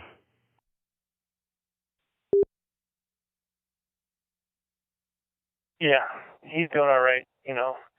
And I think for this, the company's better, and just all in all, and he'll be putting actually less hours in from what he was before. He was doing a 60 to 70 hour week consistently, and this is like basically he had 4 interviews for this job. I think I told you about this, and the last one was with the CEO, and he flat out said, "We work 8 to 5 here."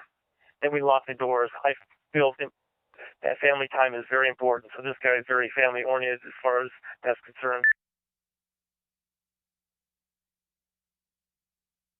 That's really good. That's goes a long way in this day and age. Usually, companies that you know, I'm not going to rag the company as I work for now, but for the most part, they don't give a crap about you or me or anybody. You're just a name on a piece of paper, and they'll figure, if they can figure out a way to save money off of you, they will. I know I worked for a company in the 90s. I'm sure you've probably heard of this guy, Ted Turner. He took care of us. He was very family oriented like that. Whenever we did a road trip, they covered all of our hotel essentials, including phone, because back then we didn't have cell phones. Internet type stuff, and it made it easier for me to be away, being able to make phone calls. Once they got bought out, that all disappeared. It went more corporate. The family values got thrown out the window. He used to show up on site back in the day and meet everybody, and he was very friendly, and he was very, you know, down and dirty with everybody that worked for the company. Because he believed that if you treat your employees well, you're going to get a lot more out of them, and that's sometimes more of a bigger influence than sometimes giving them extra money. So I applaud his boss for that. That's pretty cool.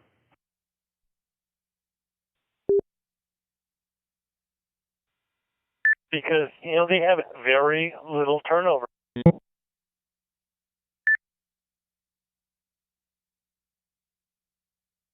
That's what's happening with these companies. They'll drop you, or they'll, you know, you want to leave and they don't care. You know, they end up retraining somebody, and it's taking 2 or 3 months, and those people end up leaving and making more money or working for a better company. So yeah, I understand. A turnover is a huge deal, man. That's a huge investment into a employee to get them trained up and get everything going with them.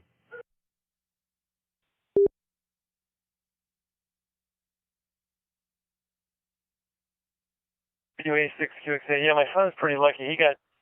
The job he's on, you know, he just left actually to go to this new job. He got trained under a gentleman that was the director of the department, whatever, that been in the industry for 30 years, and he trained my son for 10 solid months, and then he retired. Then my son took over. You know, so he got the best training you could ask for, and it's very specialized work that he's doing. You know, and so he's very fortunate.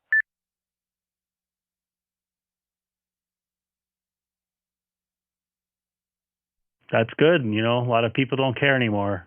You know, a lot of people don't get trained properly and learn a lot of really bad habits. And sometimes it's harder to retrain people that have already learned those bad habits. So it's good that he had somebody to mentor. Good.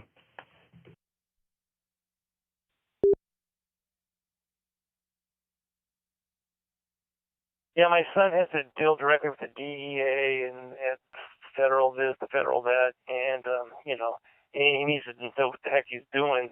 That's why it's so specialized, because these companies can get fined. He was telling me like they can get fined like, I don't know, $20,000 a day or $100,000 a day for infractions and stuff like that. So it's very costly if you're like not going by the guidelines and stuff like that. And he's the one that makes sure that they're staying underneath those guidelines and everything to keep from getting, you know, zapped.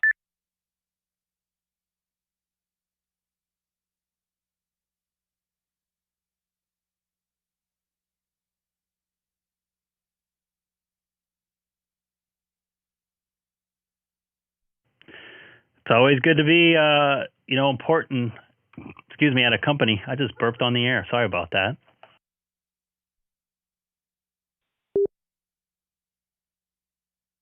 Never would have known.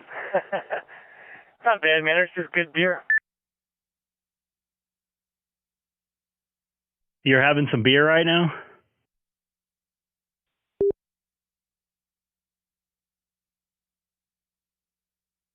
I thought you might have been.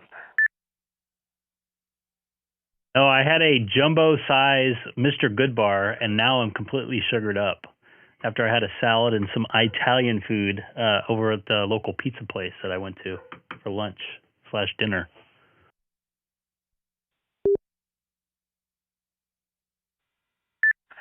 Very good.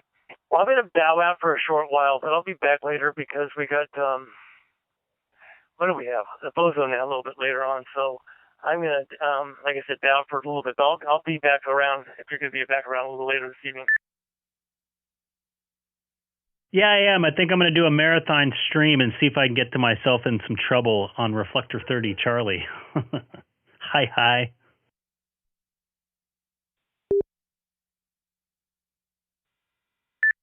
Well, I might be back shortly, too. You never know. But, all right, we'll catch up with you. WA6QXA, we'll say 73. Take care, Keith. WA6QXA out in Long Beach. This is Greg, K6EGG, also live streaming on YouTube. If you type my call letters into the YouTube search engine, K6EGG. I'm live streaming right now, and it's being recorded, too. Talk to you later, Keith. N3 EPA. Gray, I think I'm going to QSY over to 30 Charlie and see if I get myself in some trouble. Okay, I will QSY as well, and listen, do some lurking. You are one man that is a good lurker. I wonder if we have a sandbagger out here, too. All right, this is Greg, K6EGG, going to QSY over the Reflector 30 Charlie. Maybe I'll see you over there. Take care. All right. We're going to go over to 30 Charlie here.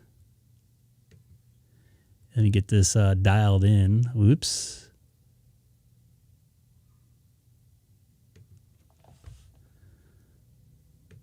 Tracks, so we'll just try to, figure it out. And if we get out in the grass or something, we can probably find our way. But we got through there okay, but I wouldn't want to do it all over again.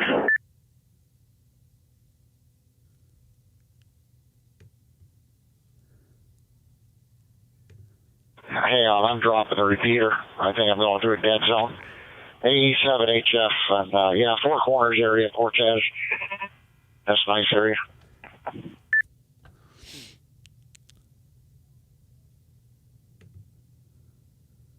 Roger. Yep. Well, listen, I'll let you go for right now. It's good to talk with you. I've got you in the logbook. I don't know if you are on any of the other truckers groups that are on DStar. There's a big one that comes on most every day. A bunch of those guys drive and talk all the time, and I think it's a C4FM fusion group. Though now that I'm thinking about it, I got it in my shack. It's called U.S. Truck Travel, and there's a bunch of nice guys in there that drive all the time. And anyway, I remember being on that one. I enjoy talking with them. So you have a really good evening out there. Be careful on that road, and I know you always are. So we'll look to catch you later on. AE7HF, KB4, IUD, 7-3s. Yeah, it's been a pleasure, and there's that little road there. You can go through Cortez and comes out through Moab, Utah, and you get the hole in the wall there. Come out by Green River. Yeah, nice little drive too. Well, I guess I'm gonna have to go pick up my Yaesu FTM 400. thinking about going back to Nevada this week. I get 5 days off or 4 days off, something like that, for Thanksgiving here. Maybe I'll go pick up my other radio and throw Fusion back in here. What the hell? Might as well get all kinds of radios in here, 7300, 5100, FTM 400. I'll go get me a 705 also, so I can do DStar HF. All right. Have a good one. I'll talk to you later. Have a good ride on the elliptical. KB4 IUD AE7HF. Here on the I-40, heading to westbound, heading to Little Rock.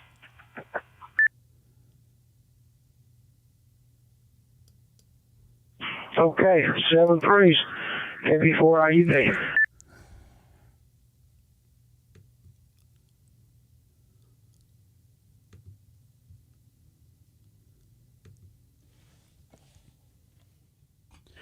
K6EGG, monitoring Reflector 30 Charlie, and also live streaming on YouTube. If you type my call letters into the YouTube search engine, K6EGG.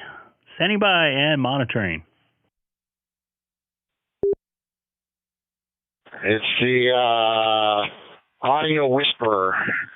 What's going on? K6EGG AE7HF, Mr. YouTube star. Let's hurry up and get that 1,000 subs. Go ahead. I am definitely not a star. Everybody else is. What's happening there, Colin? AE7HF. I didn't get any new subs today. This is the first day I've been on and haven't got a new sub, but I had a couple really good days. So it made a bunch of new contacts. I talked to ZL1TAP. He was on this one a couple days ago. I think it was yesterday or Friday. I can't remember. And then he followed me over on 14 Charlie, where I just came from. So made a bunch of contacts the last couple days. It's good to hear everybody out there. This is Greg, K6EGG.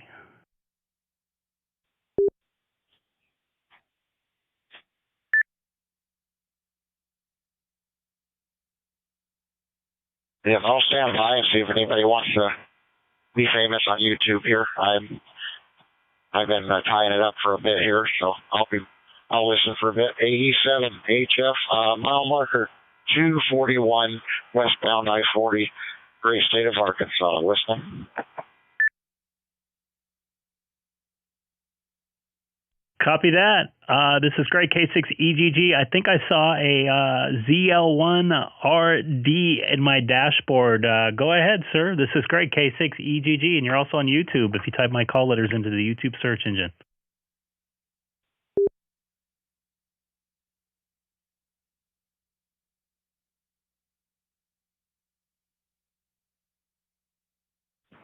K6EGG.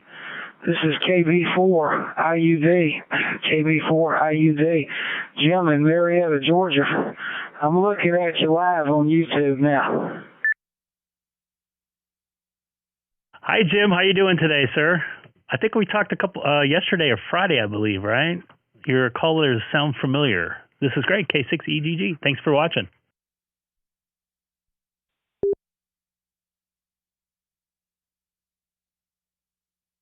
Oh, Roger. Yeah, I've never done this before. It's kind of fun.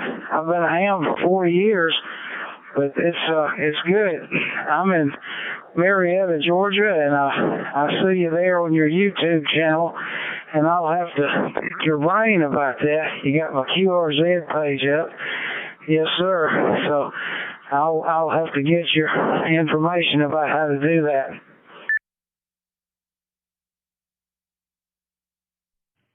It's very easy. I use a program called, let me reset here. Maybe I don't have to reset. My foot was falling off the pedal here. I use a program called OBS software, and I take my radio feed and put it through a little tiny mixer. I mainly do it to make some new contacts and to maybe let people hear themselves, and got a little bit of an audience of people learning how to work DStar, and a couple of guys out there that they're eventually trying to get their ham radio license. That's kind of why I'm doing it.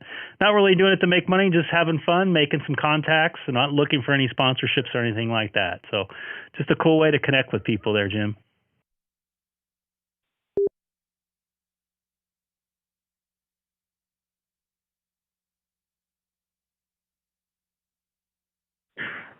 K6EGG, JB4IUD back. Yeah, that's good. You'll have to give me the letters of that software package again. I got OVS, I believe, but give it to me again, please. Yep, it's called OBS, Oscar Bravo Sierra. They have it for Mac. They have it for Windows also. A lot of smaller budget type, like churches, stuff like that. Also, like small bands and stuff use it to do some live streaming. It's very easy to use. There's a couple tutorials on YouTube how to use it. That's kind of how I figured out how to do it. I work in television, so I had a kind of idea how to do it. But you can, put on different cameras and stuff like that. I can also have a ham shack camera here that is over my left shoulder. So hello there if you're watching. So just a cool little way to bring you into my shack and see what I'm doing, and to let people hear how ham radio is being made.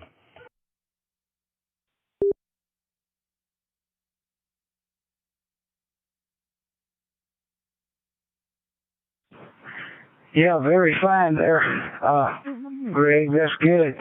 Very interesting. Always up for learning new things. I told Colin a while ago, I said, if I sound like an old guy who's huffing and puffing, it's because I'm riding a inside training pro bike, and I've got to do 16 miles tonight, so that's why I sound like I'm breathing hard there. I'm in pretty good shape for a 67-year-old guy that's been in ham radio most of his life, but I got hills on my computer bike here, so that's what's going on. Back to you. Well, cool deal. One of my things I love to do is ride the bike at the gym, although I've been dealing some health issues. I have a bad nerve after a surgery I had in June, so I'm kind of limited on what I can do. But I absolutely love working out. I love the endorphins you get from it after the feeling you get after you get done with a nice workout. So keep at it. It's good for your head. It's good for your mind. It's good for your body. It'll help you live longer. Your heart's a muscle. If you don't use it, you lose it. So it's good for you out there and working out, especially doing two hobbies at once kind of there.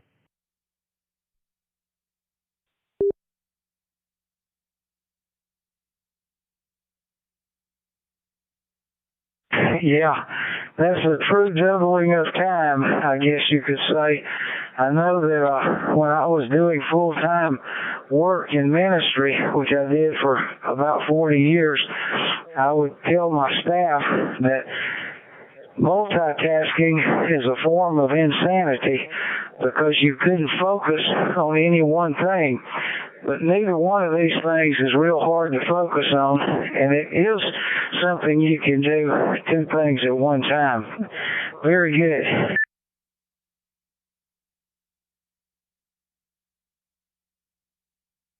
I absolutely love multitasking. I'm multitasking right now. I'm in the chat talking to people, talking on ham radio, and trying to run the show all at once here for the viewers on YouTube. I like the challenge of it. It's keeping my mind active when I'm off work, which is another reason why I'm doing it. So cool deal. I'm glad you're keeping in shape, man. I wish I could join you on the elliptical there.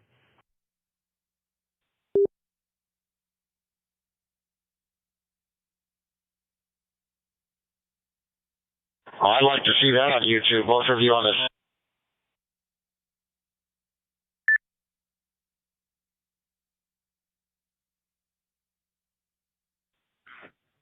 Folks, could I just get a quick check? Does anyone copy ZL1 Radio Delta, ZL1RD?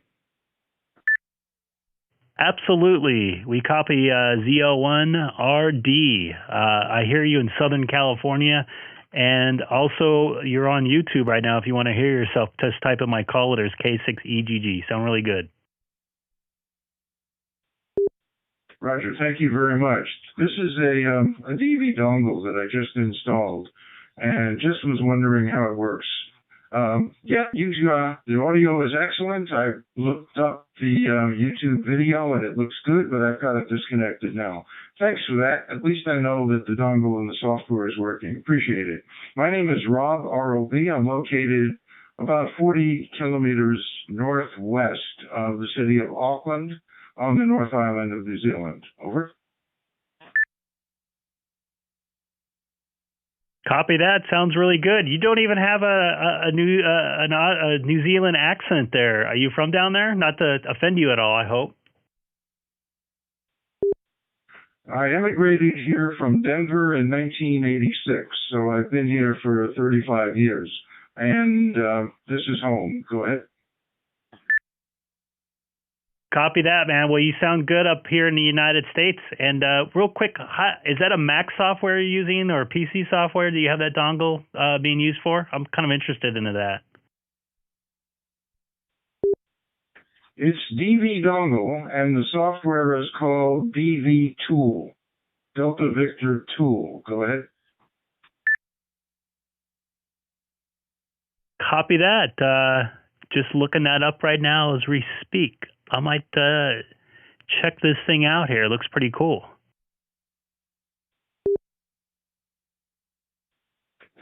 Unfortunately, they're not available anymore. You can't get them. They were around 7 or 8 years ago.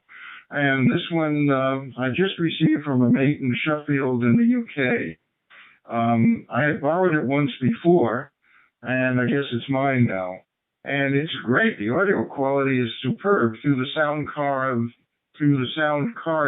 of a Mac. I'm using a Mac desktop. Over. Copy that. You sound really good. I'll take a standby real quick. Thanks for the info. Maybe somebody can make a quick contact down to you down there in the New Zealand area, the Auckland area there. So thanks for checking in and watching the channel here, and hope you can make another quick contact real quick. This is Greg, K6EGG.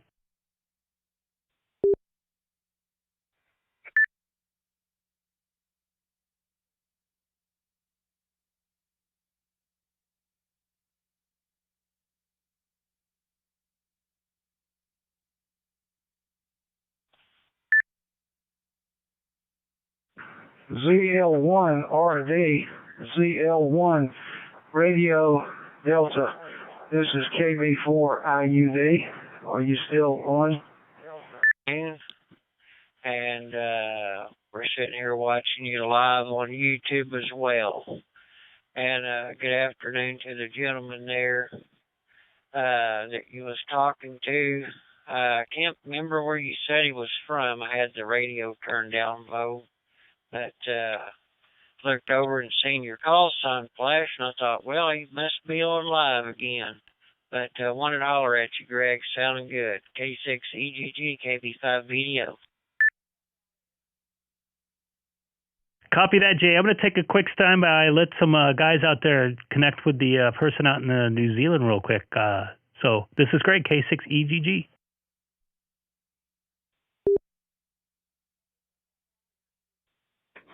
Yeah, the person's name is Rob, R-O-B, and I'm in Dairy Flat. Sorry, Rob. Dairy Flat's a small town northwest of Auckland.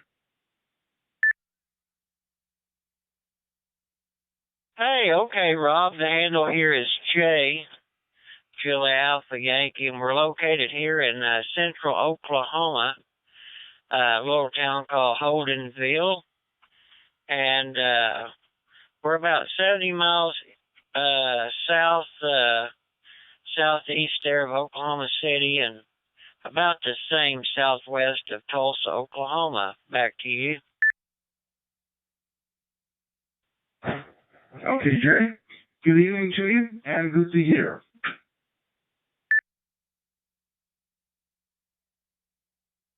Well, you're really sounding good.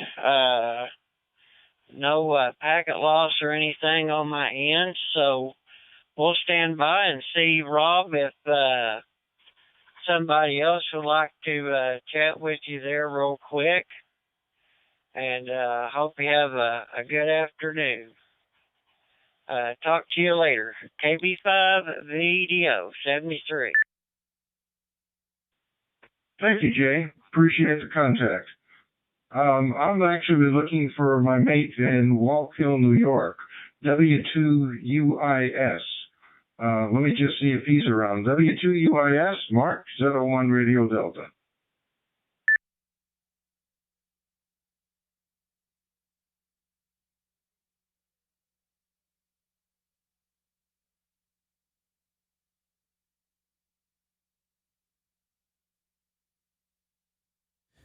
And anybody new to the channel, please don't forget to hit that subscribe button down there below. Nope, Trying to get to 500 subscribers before the end of the year. We really appreciate it. Just out here having a lot of fun tonight here on YouTube and Reflector 30 Charlie. I'll be jumping over to 2 meter sideband in about 2 hours to check in a net really quick. Then I'll probably venture back here. ZL1RD, this is NH2NA.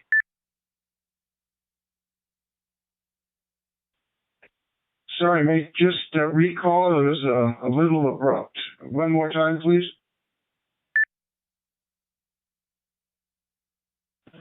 Hi there, good afternoon. This is NH2NA, November Hotel 2, November Alpha.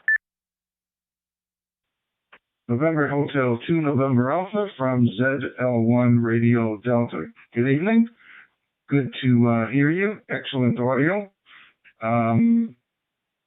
Name is Rob, and I'm in a small community called Derry Flat. 2 words. Derry and then Flat. About 40 kilometers northwest of Auckland on the North Island of New Zealand using a DV dongle. Over.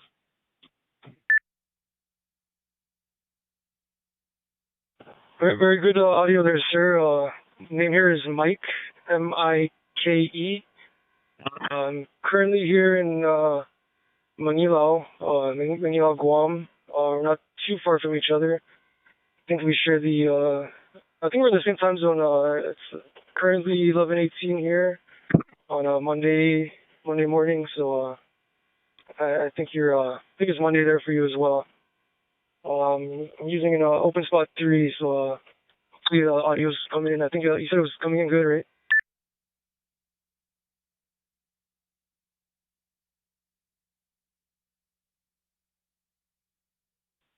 I'm very sorry, Jay. Very sorry, Mike. I did not understand your question. Your audio is quite low, and I'm really having difficulty understanding. Please ask the question again.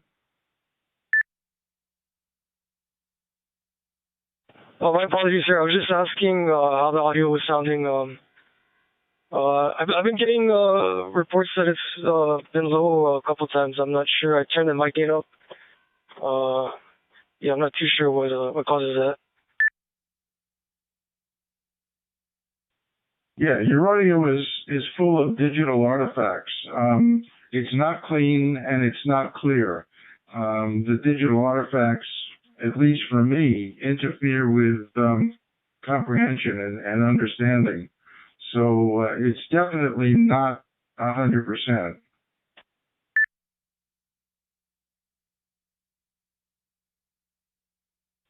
All right, thank you for the audio report. It could be my Wi-Fi connection. I'm currently running a mobile setup using a hotspot off my cell phone here, and I don't think this village gets quite the good reception here. No, probably not. Lots of bit errors. The bit error climbed to about 56, and then I think it just went off the scale. Take care, mate. All the best. I hope you get it straightened out. ZL1RD. Mike, you sound pretty good on my end, dude. A little tiny breakup. ZL1RD, thank you for the context, sir, and hope you enjoy the rest of your afternoon there.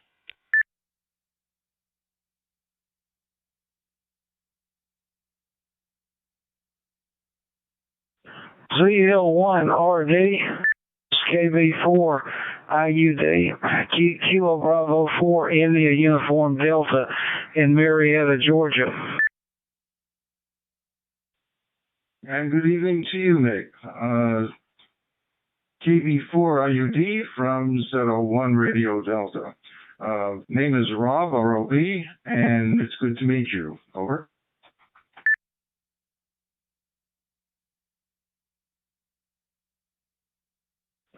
Okay, Rob, ZL1RD, KB4IUD. The handle here is Jim, J-I-M, and we're about 20 miles northwest of Atlanta, Georgia, in Marietta, Georgia. I won't keep you there, but thanks so much for the contact, and I'll be listening out for you later on. ZL1RD, KB4IUD, 7-3. Okay, Jim. Very good. I heard your transmission before.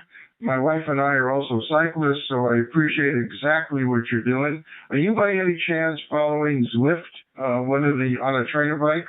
Not on a trainer, on an exercise bike. Are you using Zwift online? Go ahead.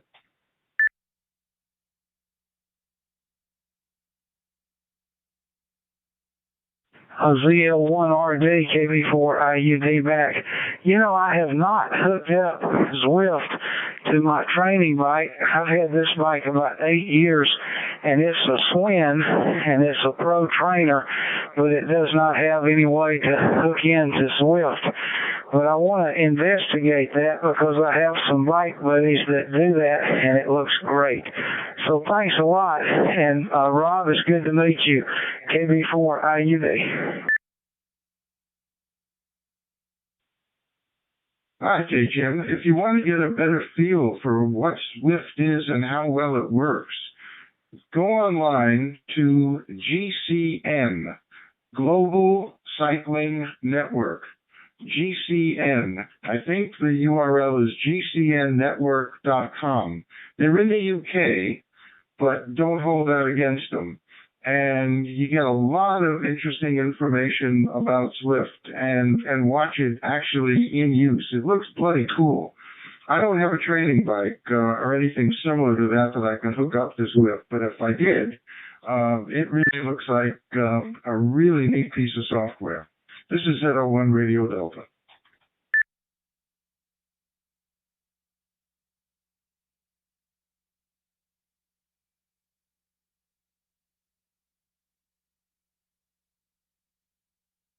ZL1 Radio Delta KB4IUD. I'll certainly check that out, Rob, and thank you so much. Yeah, it's a nice, the GCN site gives all kinds of different bicycle-related videos. Really fun to watch. Some maintenance stuff, some riding stuff, some racing stuff. It's all there if you want to use it. And some interesting presenters. All the best, Jim 73, ZL1RD.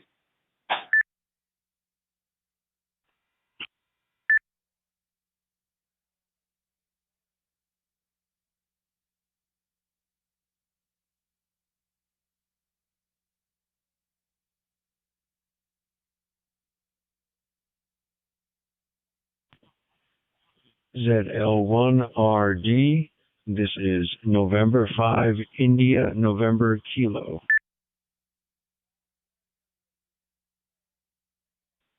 Good afternoon or evening, November 5, India, November Kilo. This was what's cool, man. This guy from New Zealand's making all these contacts up here at the United States, so I'm glad to see this happening here tonight. I didn't want to hog everything. Made the contact and got out of here. Looks like everybody's trying to do that as well. I got some good information about how he's getting on the air. So really cool stuff. This is Greg, K6EGG, here on the YouTube channel. Anybody new to the channel, please don't forget to hit that subscribe button. Differently these days. Looks like David's going to take his ham test in about a month. So a town called New Braunfels, Texas, which is looks like he might get a new ham up there from Canada. And that guy just said he's talking right there, close to my cousin's house down there in South Texas, between Austin and San Antonio. Watching the last football game of the day.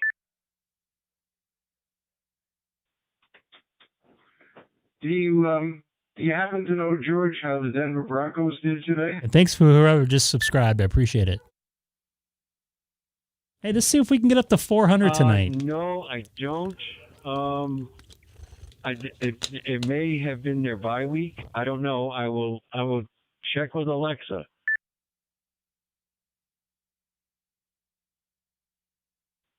Alexa, tell me how the Broncos did. I don't have Alexa here today.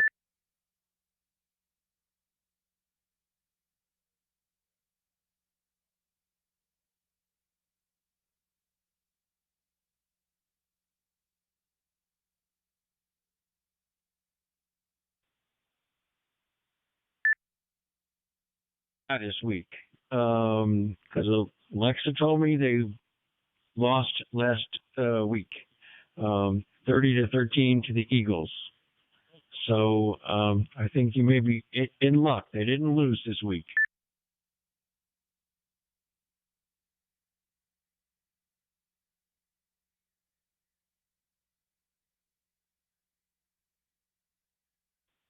Okay,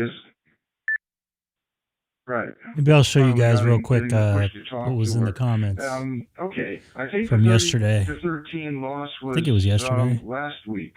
I can't No, remember it wasn't if it was the yesterday. Eagles, Yeah, it I was think. yesterday. So 20th? they didn't Yeah. play this weekend. Is that what you're saying?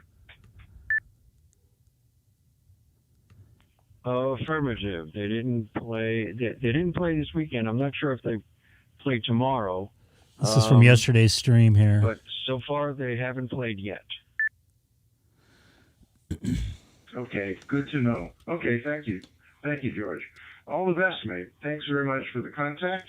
The time difference is, when you say tomorrow, it's currently 14:26, roughly 14:26 on Monday afternoon here in New Zealand.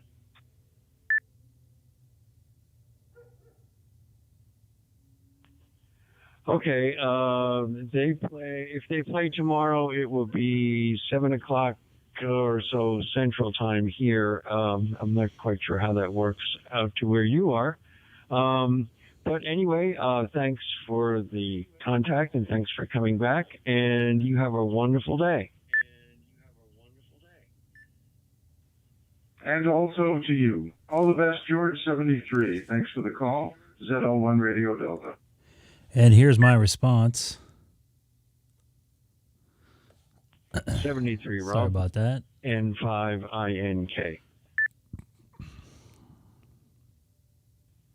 Z1RV looking for W2. I hope Dave gets it too, man. He's almost there. He's been watching for like 2 months. Mark? I can't wait to hear him on DStar. Just showing some people some comments made yesterday in my response, and I'll be playing a little video a little bit later. Little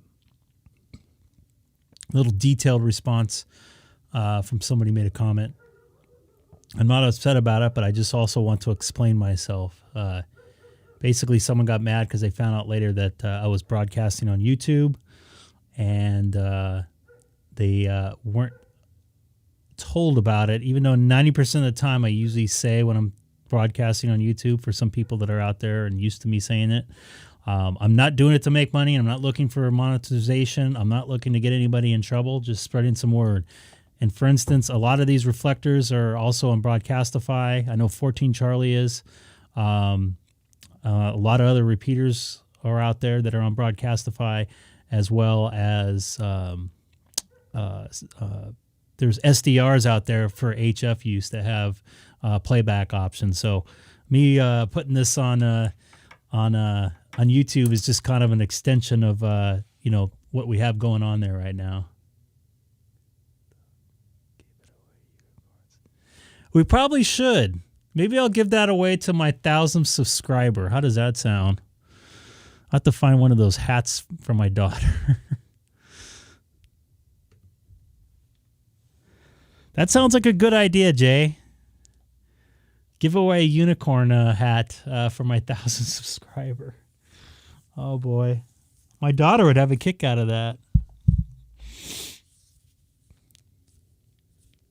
But, Michael, you're already a subscriber, so you can always buy one yourself. We can have a bunch of unicorns on there. What I want to do one day is do like a group chat maybe on Zoom or something and have everybody in the screen on. I think that would be pretty cool. All right, so maybe I'll jump on Reflector 30 Charlie again, see if anybody's out there. This is Greg, K6EGG, monitoring Reflector 30 Charlie, and also streaming live on YouTube. If you want to check yourself out and see how you sound through my radio, just type my call letters into the YouTube search engine. This is Greg, K6EGG. I'm not sure if I heard it correctly, but I heard that you're going to give me your Icom 9700 for being a subscriber. I think that's what I heard, 87HF. No, don't be spreading rumors. Someone mentioned, Jay mentioned, they want a unicorn hat. I was wearing my daughter's unicorn hat the other day to make her happy. She likes when I wear it downstairs watching TV. Maybe I was going to give a unicorn hat to the 1,000 subscribers or something like that. I'll do a little raffle or something. I don't know. But no, not my 9700. I like my little baby here that's in my ham shack.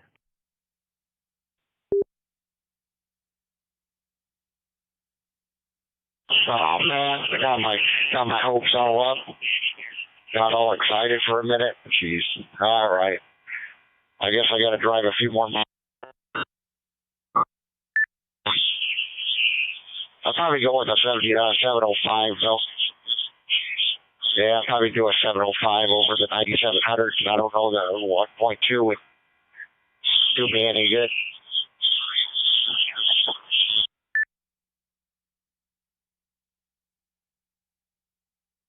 AE7HF, K6EGG. I have never touched the 1.2 on my Icom 9700. I do know some people that have 9700s, and they do use it from time to time. There's a couple repeaters here in Southern California. I have them on my scanner and never heard them active once. So I don't have any desire to use that. I like a lot of the features of this 9700. I'm probably going to get a 7300, but I also kind of want to do DStar HF. My buddy N6DXN was trying to make a contact to Amir up in Canada, up in the Calgary area this afternoon. Was not able to do it on HF DStar, so that's definitely I'm interested in.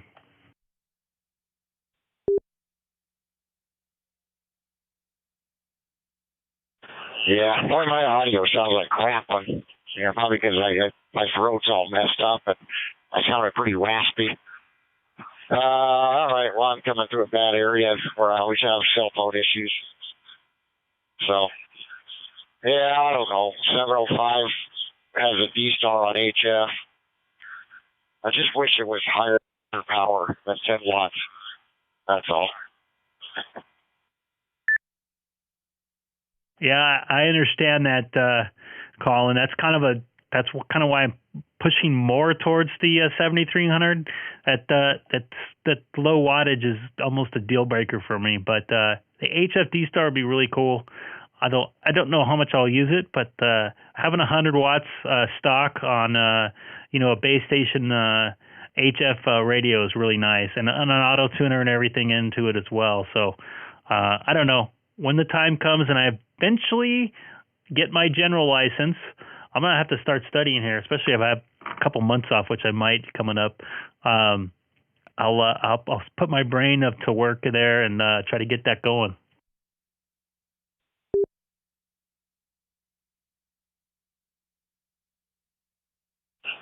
Yeah, I'm gonna have to stand by here for a minute. I think I'm going through a rough propagation area here.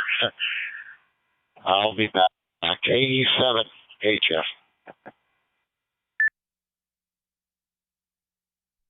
Copy that. This is Greg, K6EGG. Also live streaming on YouTube. If you type my call letters into the YouTube search engine, K6EGG, you can hear yourself come through my radio. I'm standing by and monitoring Reflector 30 Charlie from Southern California in the city of Chino, 40 miles east of downtown Los Angeles.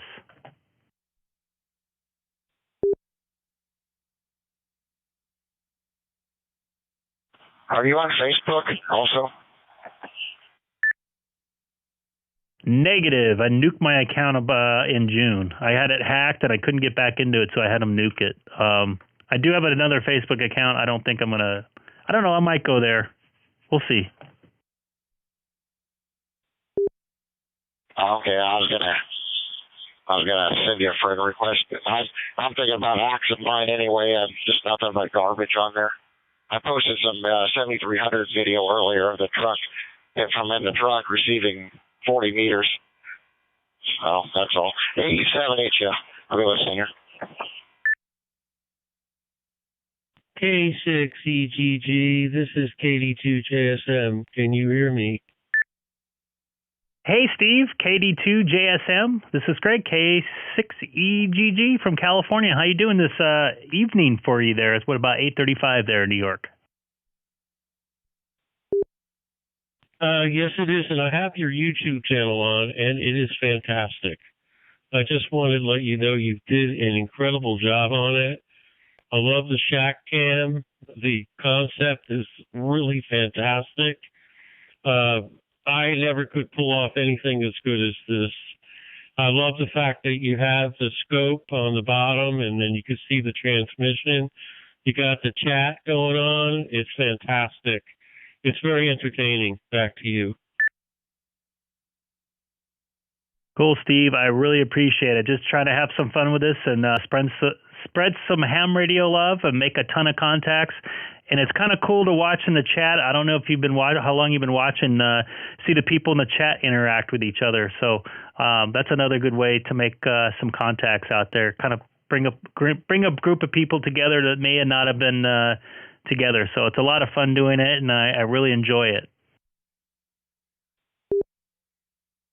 Now, Greg, you just have your tech license right now? You don't even have your general? That is affirmative. I am so bad at taking tests. I studied for a little while. I was going to take it. I got pretty close, and my work got in kind of the way, and life got in the way. And then I started studying in the summer. Then I ran into some health issues, and I'm taking a lot of medication. It's kind of got my mind a little spun right now. So I'm going to hopefully I'll get it at it eventually. For me right now, I don't have a way to get an outside antenna up for HF.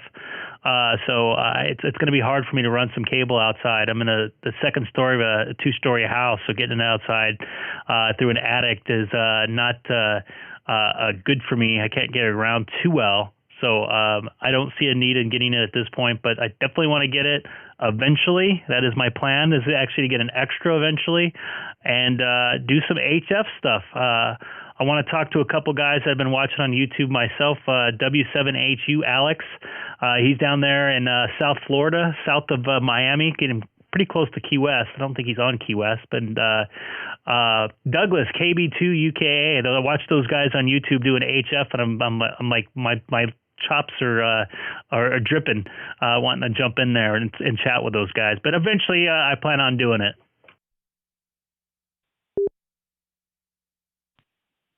Well, I'm not going to be on too long. You're dangerous. By the way, this is KD2JSM for ID. And you're going to get your general, you're going to get your extra, and I think you're a real credit to ham radio, believe it or not. I'm watching this. This is really done well. And I'm going to mention it to my club. I'm part of the Orange County Amateur Radio Club here in the Hudson Valley in Orange County, New York. And also on First Responders, I'm part of Aries Races. I'm going to send out just a notice what could be done with ham radio.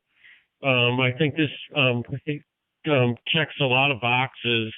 You know, I've talked to you before, but I didn't really see your channel. The fact that you got the chat up there. I love the fact that you have the spectrum display there on the 9700. I have a 7300.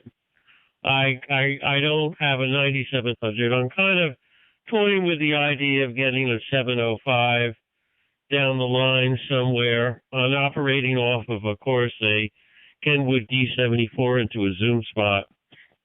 But keep whatever you're doing. It's great. I'm going to, like I said, mention it to some other people. And I want to help get you more subscribers. I'm very impressed. Anyway, I'm going to sign off, let some other stations come in. Thanks so much. I love this. It's very entertaining. Anyway, this is KD2JSM. I'm going to be clear on 30 Charlie. KD2JSM and to Alchemy. This is KD2JSM. How can I help you, sir? Hey, good evening. How you doing, Steve? You probably don't know me personally, but I'm also a member of the Orange County Amateur Radio Club rather than Cornwall. I'm down here in Florida. I'm one of those snowbirds. Probably that's why you don't see me, but once in a while I get connected to the Echo Link during the meetings. Over. Yes, I know who you are. You're part of Races, aren't you too? Aries Races also? Roger, yes, indeed. Part of the group of the Races that with the state. Voice can place a face with a voice. You know how, like they say, I could remember the voice, but I can't. I put the two together. Well, I'm up here in Orange County. It's getting cold. I think it's kind of raining here tonight. And I think that's very cool that you're down in Florida. What do they say? I'd rather be in Florida. And I think this would be a great idea, don't you, to pass this on to the club members and to see what this Greg is doing here, which I think he's doing a great job. I talked to him before, but I wasn't on his channel. And I didn't see the chat room, and I didn't see him in the way he does it. And then he has the Shack Cam, which comes back again, too, and I think that's really cool. Back to you. This is K6EGG for ID. I'm so glad to have heard your conversation with the other gentleman, because once you said, I picked you up right once you said Orange County Amateur Radio Club in New York. I said, because there's another Orange County Amateur Radio Club up here in Florida, right in Orlando. And I picked you up right away, and most definitely. I'm originally from Monroe, New York, right in Orange County, right next to the South Blooming Grove Fire Department. And 15 years in service with the South Blooming Grove Fire Department. I just retired the other day, pretty much. Well, as you know, I'm an aerospace technical illustrator. I work for the government and for, different publications. And I'm here, and I'm pretty locked down because of COVID-19. So I don't move around too much. I go for my walk. I go for my bicycle drive. I got to go to the dentist, stuff like that. But other than that, I haven't been to any of the meetings. I Zoom them. And I haven't been to any of the parties because of all the breakthrough stuff and everything. I just, what can I tell you? I'm older and I'm a little more careful. All the old geezers kind of play hide and seek with the virus. Anyway, old geezers. I'm going to be off on the side here. It's a pleasure meeting to you, and I'll be on the Zoom meetings, and I know you Echo Link the club meetings too. So I'm going to get off of here and let some other stations come in. Greg, thank you so much for doing what you do. And we'll see you soon on 30 Charlie. And this is K6EGG. I'm going to be clear now on 30 Charlie. 73, my friend. Stephen, it was always a pleasure. And it's someone in the club also that I know very much that do DStar. I think it's KC2YYF. Oh, yeah. He's my buddy. He's moved to South Carolina. He set me up with my HF rig. I have a 125-foot half wave connected to a 64-1 matchbox. It was all Marty. He designed it, and I bought his antenna shooter off of him. He designed it himself. I'll have to take pictures of it and post it to the club, but it's one of the best antenna shooters you'd ever see. The guy is a genius. He's really, he's amazing. Anyway, I'll hope to catch you on 30 Charlie, and we could talk or move to another reflector one of these times. And I didn't know you knew Marty that well. Anyway, we'll see you soon down the lock. This is K6EGG. I am clear on 30 Charlie.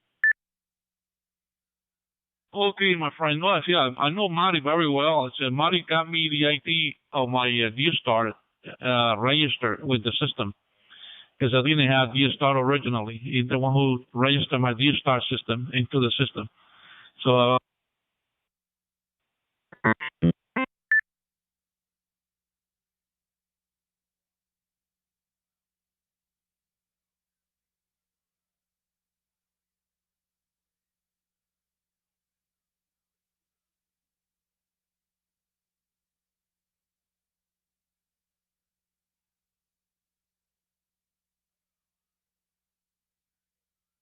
Did I lose the reflector?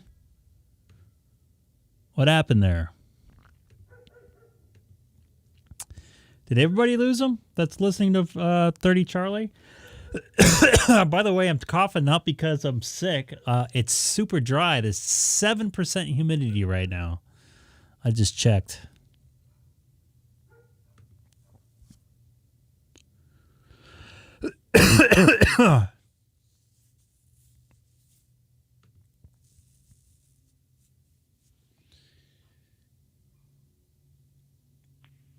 Greg, I don't know if you could hear me, but everybody seems to have dropped out.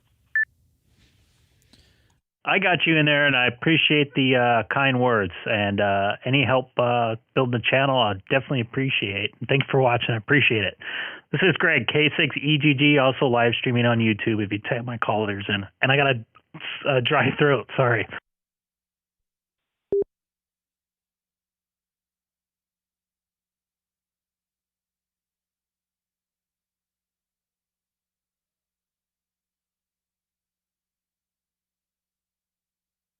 A7HF.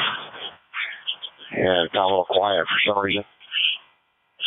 A7HF, westbound I-40, Arkansas.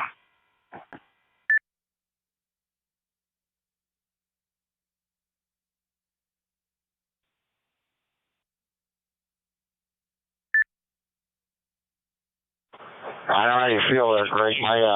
My throat's been going out the last 2 days here, talking too much.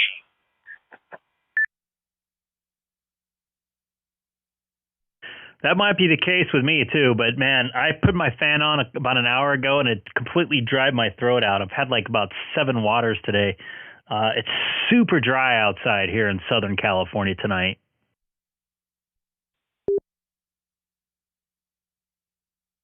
Yeah, rained all day in Memphis. I had some hard rain coming through West Memphis, Arkansas, but it's cleared up, no more rain. So, heck of a delay. Now there's a real like 10, 15 second delay on the YouTube.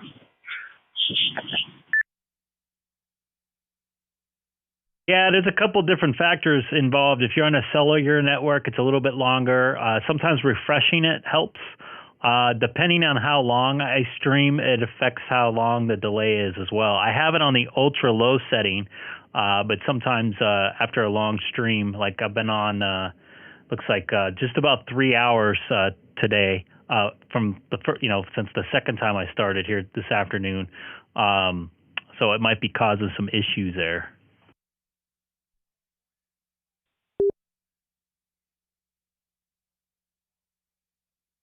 Yeah, no problem. Well, grab you a, hang on. I say, grab you a general book and just start a little bit every night. Just a little here, a little there. You know, if it takes a month, it takes a month, but study a little here and there, you'll get it.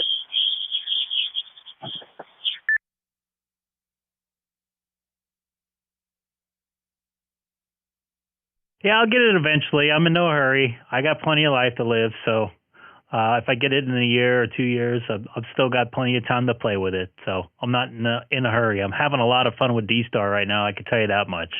It's a great new way to make some contacts here. So it's kind of limited, with local repeaters here in California, which do have a lot of people, but making contacts, from New Zealand all the way up to New York and the UK and in Guam all in 5 minutes.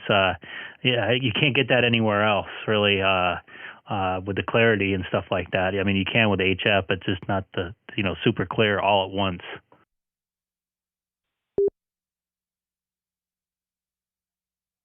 Well, it'll all go away with cell phones being down or network internet going down.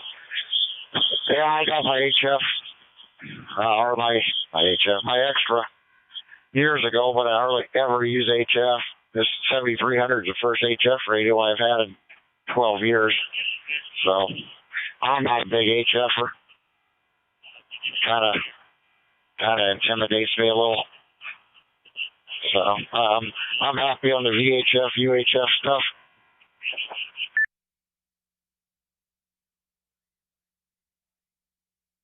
I totally understand, man. Cool deal. Yeah, and this will go away if the internet goes away. I do have some backup power here at the house. I have a mobile as well that has basically every single repeater in Southern California, and California could definitely lose power if you know what I mean. We lost some power from the last fire session last year, and we're due for an earthquake anytime.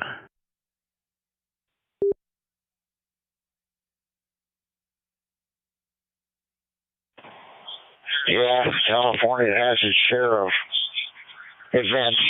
Just leave it at that. But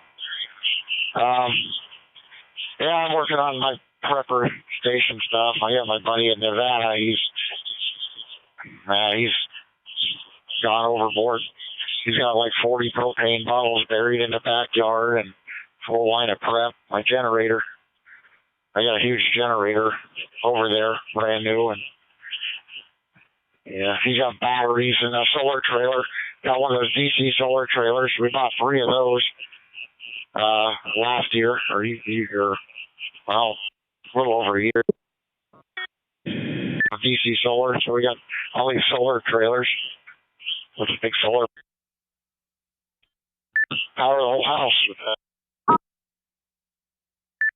7 HF.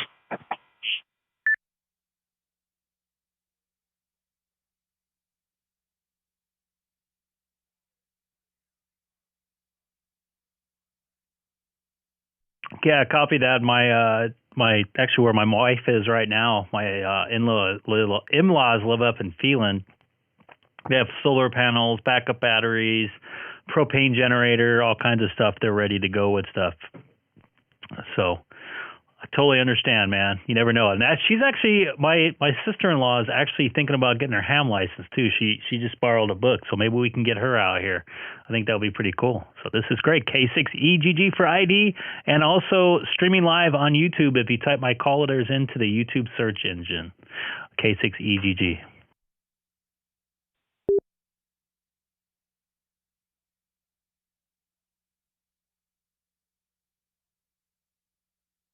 I had a jerk in front of me. Hang on, 87 HF. Didn't realize you're in California. Sorry. That was a California joke.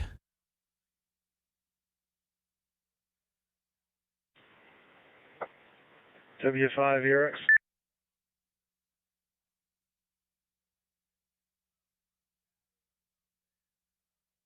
What's up, Wade? How you doing, buddy? W5ERX K6EGG. You up streaming right now?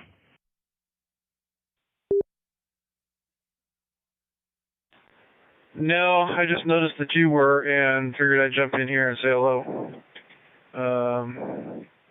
I heard California's going to make everybody revert back to driving bicycles. So but anyways, I kid. But yeah, I feel for you guys out there. It's not fun with constant power outages.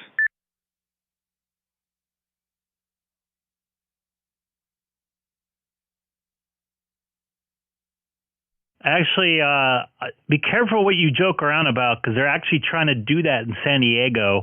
They're going to charge in San Diego County like 3 cents or 0.3 cents per mile or something to try to get people off the roads to pay for public transit and encourage people to ride their bikes and live closer to their work area. I'm trying to pick up where it is online where they said it. With I think there's a term for it.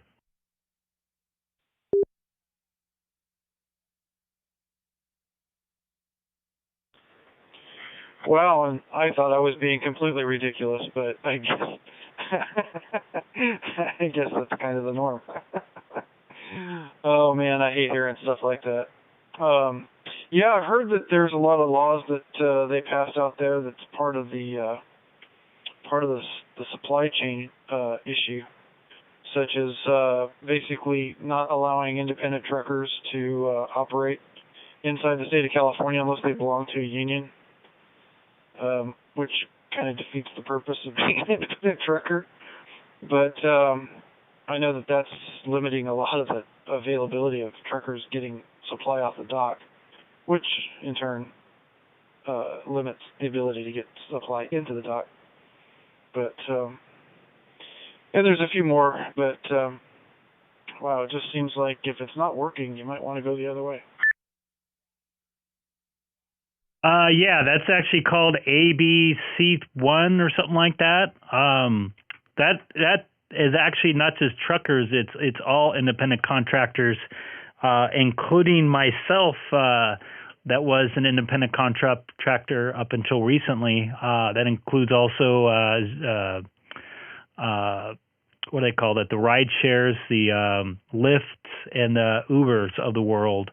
They're making them actually not be union. They're making them be employees of a company, whether it be your own or a company, a normal type company, like a big company like Uber. So they're not. So it's not like independent, so to speak, like how we think. And I was a 1099 independent contractor for many a year, so I totally understand where you're coming from. They do that so they can get the tax off you and your company, but I don't think it's unionized. The other thing is what I brought up about the tax plan for San Diego. It's called SANDAG, SANDAG. It's proposed draft plan by the San Diego Government Association to tax not 0.0004 cents, 4 cents a mile for public roads. Expanded rail, bus, and other transportation services, including bike lanes for all of San Diego and California, and they want to do this by 2026.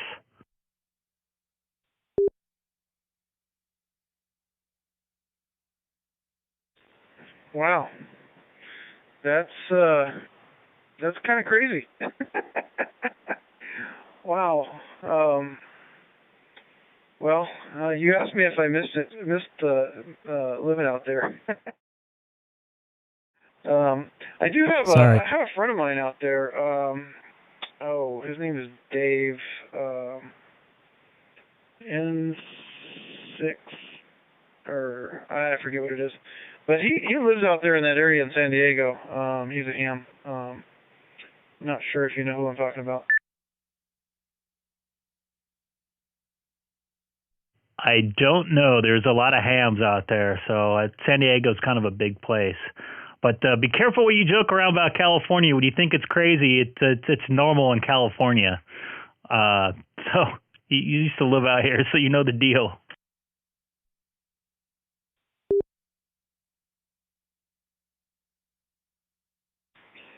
Yeah, I wound up having to grow up out there. My dad was in aerospace, and he had to move out to the Mojave Desert. He was in Pomona for a while, and then moved out to the area out there by Edwards Air Force Base and the Flight Test Center. And he was an electrical engineer on the XB-70 project back in the day. So that's how I wound up out there. And I hitched a ride with the military and never looked back. But yeah, I hear you. It was bad 30 years ago. I can only imagine now. But but I will say this. Texas is not faring a whole lot. Well, we're a lot better, but as far as a lot of what you're talking about, but I don't know how long that'll last with all the influx.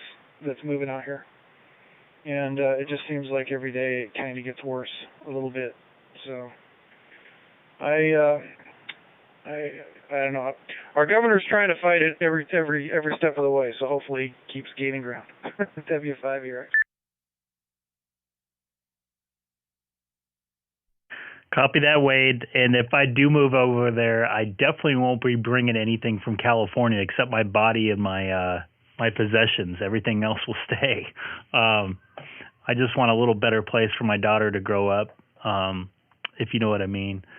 Things are going south here at a rapid pace. The pandemic speeded up all the causes that the people in power want. So, yeah, I think we're on the same page on that. I think Texas is probably getting you're definitely right, getting a lot of influx of people from California trying to bring that stuff in, especially in the Austin area. But I think also you're way behind, so it might buy me enough time to enjoy the rest of my life, if you know what I mean.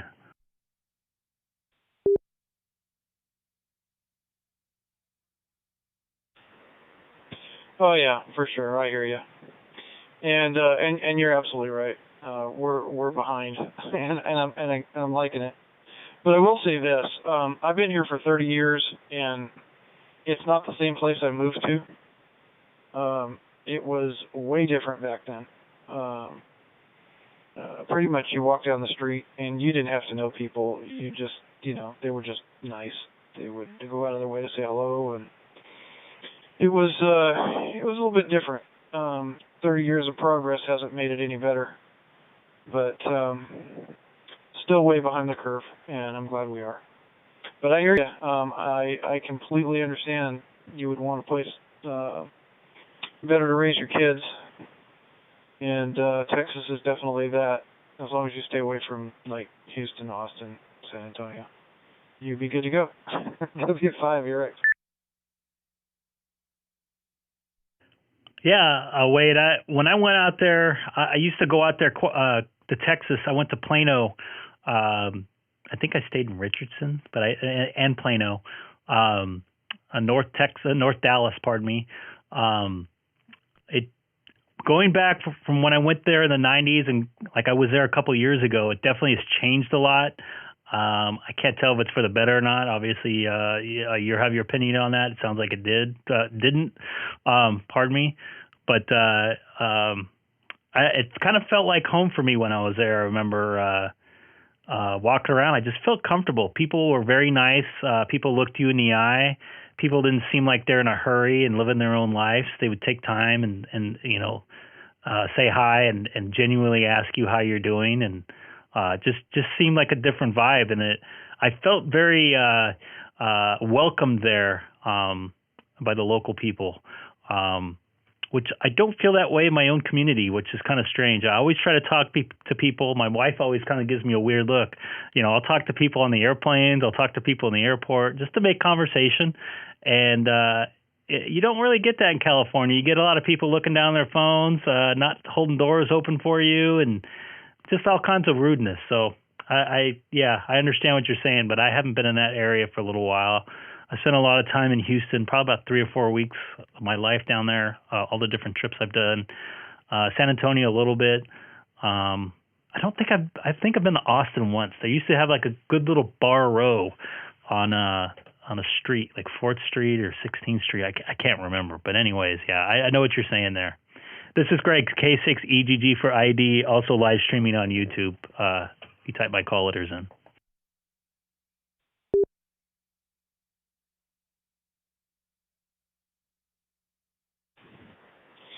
Yeah, and I'm watching the YouTube stream, and your lag's not that bad. It's actually pretty decent.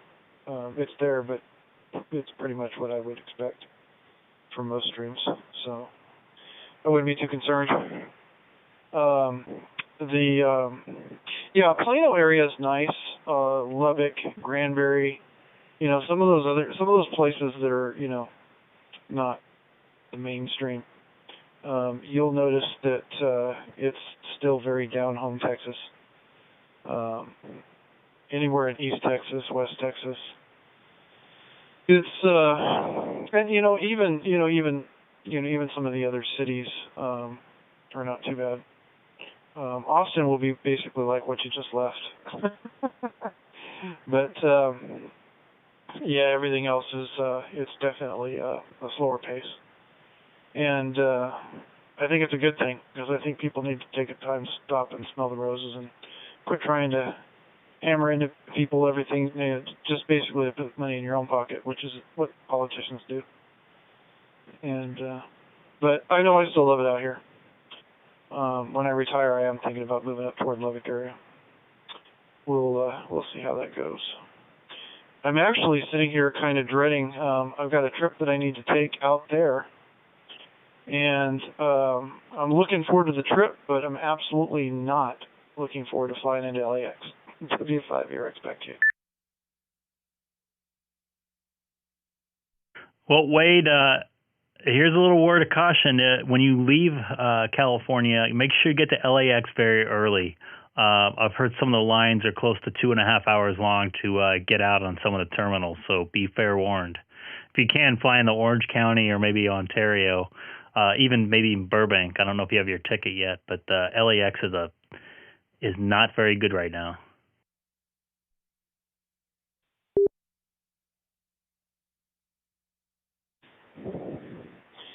Yeah, I heard that. And on my way out, I do plan to get there plenty early. And I'd rather sit around and wait than miss my flight. But I do the same thing. I got my son out there and my brand new grandbaby, so I'll go out and visit with her and spend a little time with the family, and then head back here. But anyways, Greg, I just wanted to jump in and say hello. I didn't want to tie up the reflector. I just wanted to jump in and say hello. Not streaming tonight. I need to actually get off here and go contact a friend of mine. But I noticed your stream was live, and my days off changed. Haven't seen you on Sundays or Mondays too much. But maybe I'm just missing you. But anyways, we'll see if we can put the stream back up again next time. And we'll talk to you later. Have a great night. And 7-3, good luck to you. W5ERX. Copy that, Wade. Thanks again for watching. Yeah, I did a few upgrades since you last on. I took a little time off because I started working and picked up a little bit more work. Got a new computer, able to put a 4-box in or 5-box in. So a little bit of upgrades, and also going to do some stuff with Zoom here once I get my act together. Probably I'll do it this week. It looks like I might be off all week. So thanks again for watching, man. I haven't been on Sundays and Mondays, but I definitely will. I'm obviously tonight, and I probably will be the next 2 nights, so or at least tomorrow night. So take care, man. Appreciate it. Thanks for stopping by, and always enjoy talking with you. This is Greg, K6EGG. Also live streaming on YouTube. If you type my call letters into the YouTube search engine there at the top. Standing by and monitoring here from Southern California, 40 miles east of downtown Los Angeles.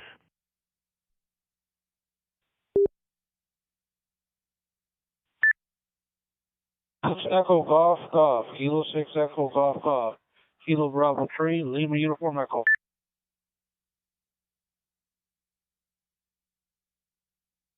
Go ahead, Joe. KB3, KB3, I always say your call letters wrong. KB3LUE.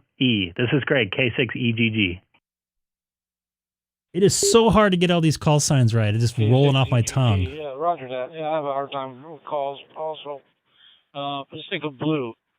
KB3LUE, I guess, kind of like blue. Anyway, everything's good here. I'm in the smoke shack down at the Veterans Home. No one's in here coughing, so that's good. I smoke a cigar every now and then. But it's good to get on the radio here because my room, I don't know, must be cursed because I can't get out. I can't hit any local repeaters or what have you. Over. Copy that. I understood. You sound loud and clear right now, though, especially down here in California through my hotspot. So it's good to hear you out there. I hope everything is going well this weekend, this end of the weekend for you there in Ohio.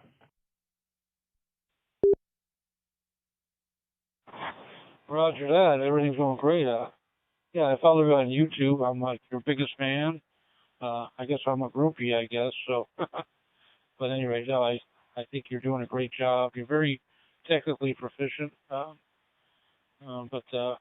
you're a sharp guy, and I appreciate what you're doing for the DStar, and I'm glad to be on now.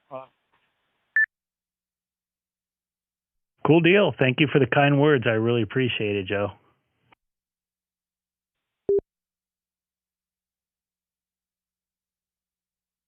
To that point, I'm going to be playing a video here in a second.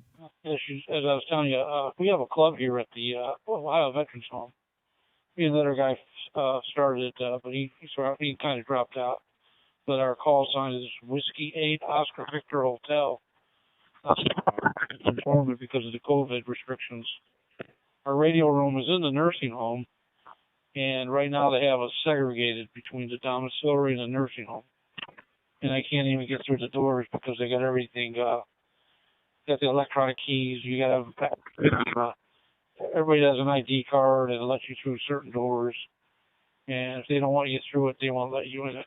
So, yeah, I can't get up to the ham shack. We have a hey, Mike. Couple older Kenwoods radios, and our main radio is Yaesu FT450, and I have a FT991 up there, the original one. Not the revision to Alpha, but I have an original one up in the ham shack, and we use a 80 to 2 meter Wyndham, Boxcom Wyndham. Over. Copy that. Yeah, man. All that stuff for your safety, man. That virus is pretty bad for older folks, man. It could take a lot of people out. I know my wife's relatives, a couple of them got taken out by COVID. It's pretty serious for the older folks out there. So I hope you guys are staying safe there. I know it sucks being separated by everything, but I hope we get past this here pretty soon. We'll see in the next. Hopefully, we get through this winter, and next summer is a lot better, and you'll be able to get out a little more and enjoy some stuff, and maybe get down to that radio room too. This is Greg, K6EGG. Now back to you there.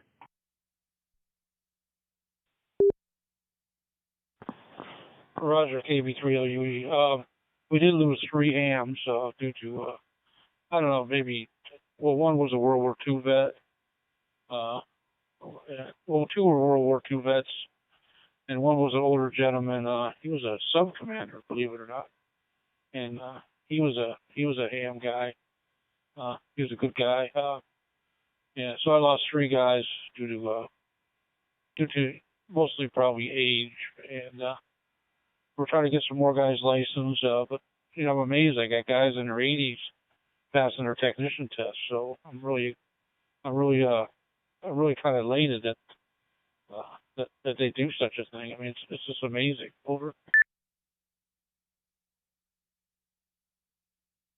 Yeah, this guy right here you're talking to in their 40s is having trouble passing their, although I haven't taken a test yet, passing their general, but I hope to get it. I'm glad those guys are getting their ticket. You know, this is a good way to communicate with some people, keep their mind fresh and stuff like that, and you know, talk to people out there their own age and learn a bunch of new stuff and keep up with other people around. So that's good to hear. Mike, I hope all's good. We got to go to breakfast or lunch one of these days, buddy. Well, the talking to somebody in Ohio right now. The administration has very low threshold of expectations for the residents here. And I find that these guys want to be stimulated and challenged, like a child. I hate to use that analogy, but I mean, these guys one guy was an air traffic controller. I had a guy that was a NASA scientist. He worked with Werner von Braun at one time. So I mean, we had all different kinds of people here that are, you know, they might be older, they might be in their 80s, but they're still intellectually capable of doing some things instead of just sitting there watching TV for the rest of their days. Over. Wow, the father of the Saturn V, man, that's pretty impressive. I'm a big NASA guy, so that's pretty cool to hear. And yeah, It's not like a child. It's just like a human being. Anybody needs to keep their mind stimulated. You sit around and do nothing. I know I did during the pandemic. All I did is sit there and watch TV, which I hadn't done in 15, 20 years. So that's one of the reasons why I jumped back onto ham radio, just to communicate with human beings again. So I totally understand where you're coming from, and I know what you're saying there. So I hope things work out for all of them, and they keep themselves busy, and it'll probably keep them going for a lot longer.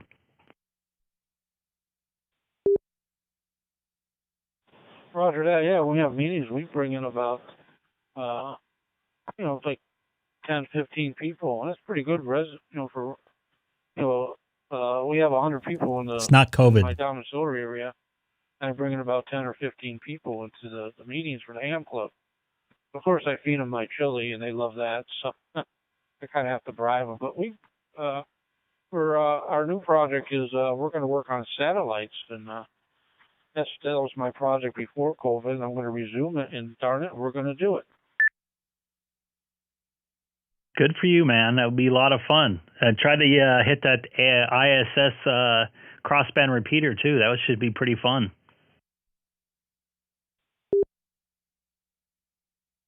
Yeah, what I want to do is once we get up and running and do some practice rounds with regular satellites, I'll contact NASA, give them a sob story. Maybe they'll arrange a date and time to communicate with us like they would at school or something like that.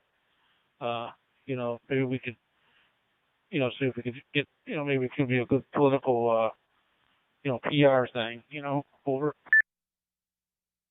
I think that would be a smart move by them, and if they did that, that'd be really good for them.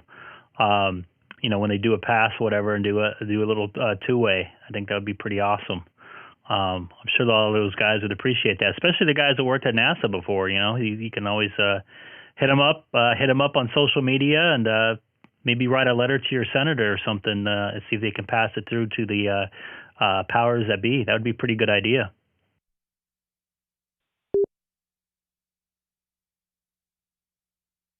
Roger that. And another thing we've done is we've gone down to Dayton.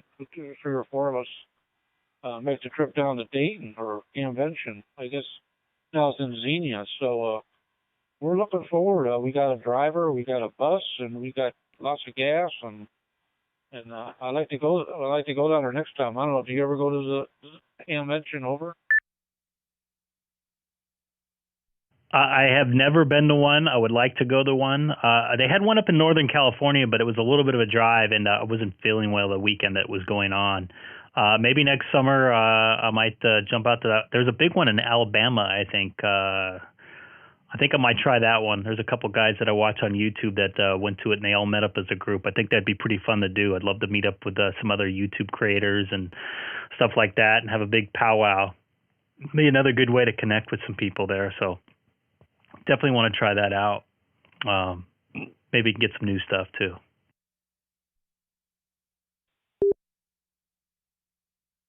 Well, Dayton, we used to say Dayton, but Invention and Xenia now that was always the mecca of ham radio.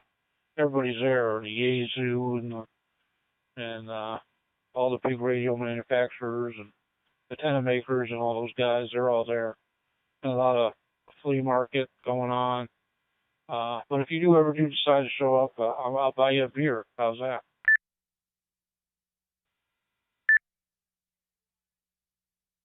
Cool deal. I'll check that out. Looked like somebody was jumping in there. I don't want to hog this thing up. I've been on for a while. So I'm going to take a standby and listen here. This is Greg, K6EGG. Also live streaming on YouTube. It looked like somebody from Australia is in there. So I'll take a standby and listen here. This is Greg, K6EGG. Thanks for checking in, Joe. This is Kilo Bravo 3 Lima Uniform Echo standing by.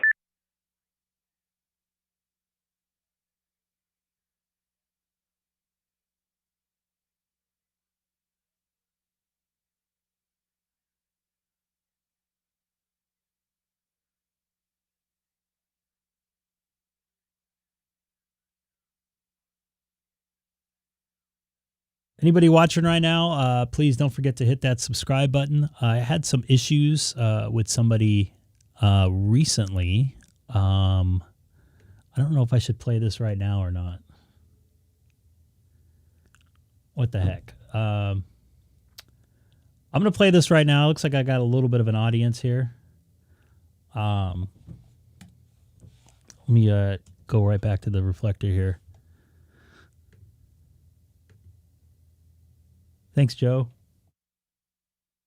And real quick, if anybody's watching or listening to Reflector 30, I'm going to play a message on my YouTube stream to help explain kind of what I'm doing. I don't want to do it on here, but kind of important. Thanks again for watching. This is Greg, K6EGG on Reflector 30 Charlie from Southern California. So I'm going to play a little video that I did live a couple hours ago that I don't think many people saw. It's kind of important. I got an email from somebody that was not an email, but a message. And I also got an email from somebody else from being kind of a little upset that they're on YouTube and I didn't tell them. And I tried to say it as many times as I can. I'm on YouTube. Not so much, I am kind of promoting it, but I'm not doing it to record it on purpose, but more so just to stream the live stream. But I'm going to play this video real quick. And hopefully you guys will have a kind of an understanding what I'm doing here. Southern California. I want to appreciate you guys watching here, the live stream. I got a couple comments over the past, I don't know, maybe month or so. One was an email and the other one was a comment about me live streaming the conversations from ham radio. First off, I'd like to say I try to let people know when I'm going live on YouTube. When I say my callers, I would say probably about 90% of the time, I'll let them know. When I do a call out, about 90% of the time, I would say, and I've looked at past videos of this, I tell them that I'm live streaming. I say that I'm live streaming on YouTube. Also, I let them know that it is live, basically, and there's other people listening.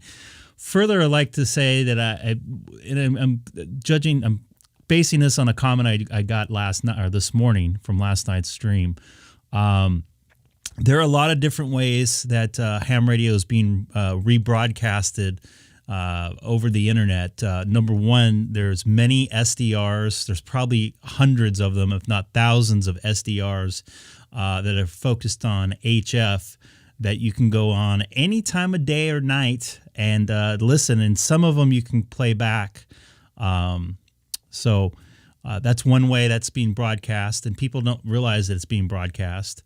There's also Broadcastify that has, I don't know, probably 1,000 different repeaters around the world being rebroadcast. That's also being recorded as well if you have a premium account. So I've also noticed, I just did some research before I got on here, that there are some DStar reflectors that are being rebroadcast on Broadcastify, as well as DMR reflectors or whatever they're called, or groups, talk groups or anything like that. So just to let you know, this is already out there. I just happen to be, it's a little bit of a different medium. And if you look up YouTube here, you can find a couple live streams of the national call frequency for VHF on 146.520. It's out there. People already realize, or it's already happening. So whether you know it or not, you're probably being broadcast on the internet when you're on the ham radio, just depending on what frequency you're on. So I try to tell them personally. The other thing I want to make a point of is that when I started this, my whole reason for starting it was some of the local guys here in Southern California can hear their local broadcast, or sorry, hear their local stations through my radio. I did that as a favor to them because they kept making adjustments. They wanted to see their signal strength. They wanted to hear their audio when they made just different EQ adjustments and gain structure adjustments. So that was mainly for them. And it kind of grew into a way to communicate and connect with different people. I ended up starting to get some people from Europe watching. So it eventually kind of changed into, DStar. They got me, a couple guys locally here in Southern California got me involved with DStar. with that being said, when I first started with DStar, I was making all kinds of mistakes, and I did it online live, like you would see it live. There was no pre-recorded, edited video that I put up showing you how I did the DStar setup. I did it live.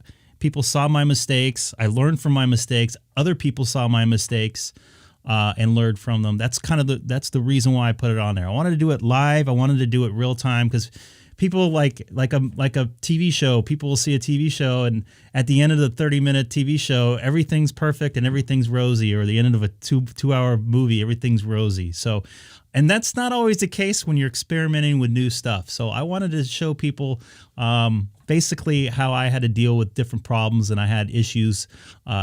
Just little simple issues like moving my cursor over to the 8th spot for my call sign in my gateway in my radio. A couple of people mentioned to me, and I thought I didn't count right. So, and now people know. So that's kind of the reason why I have it going. So,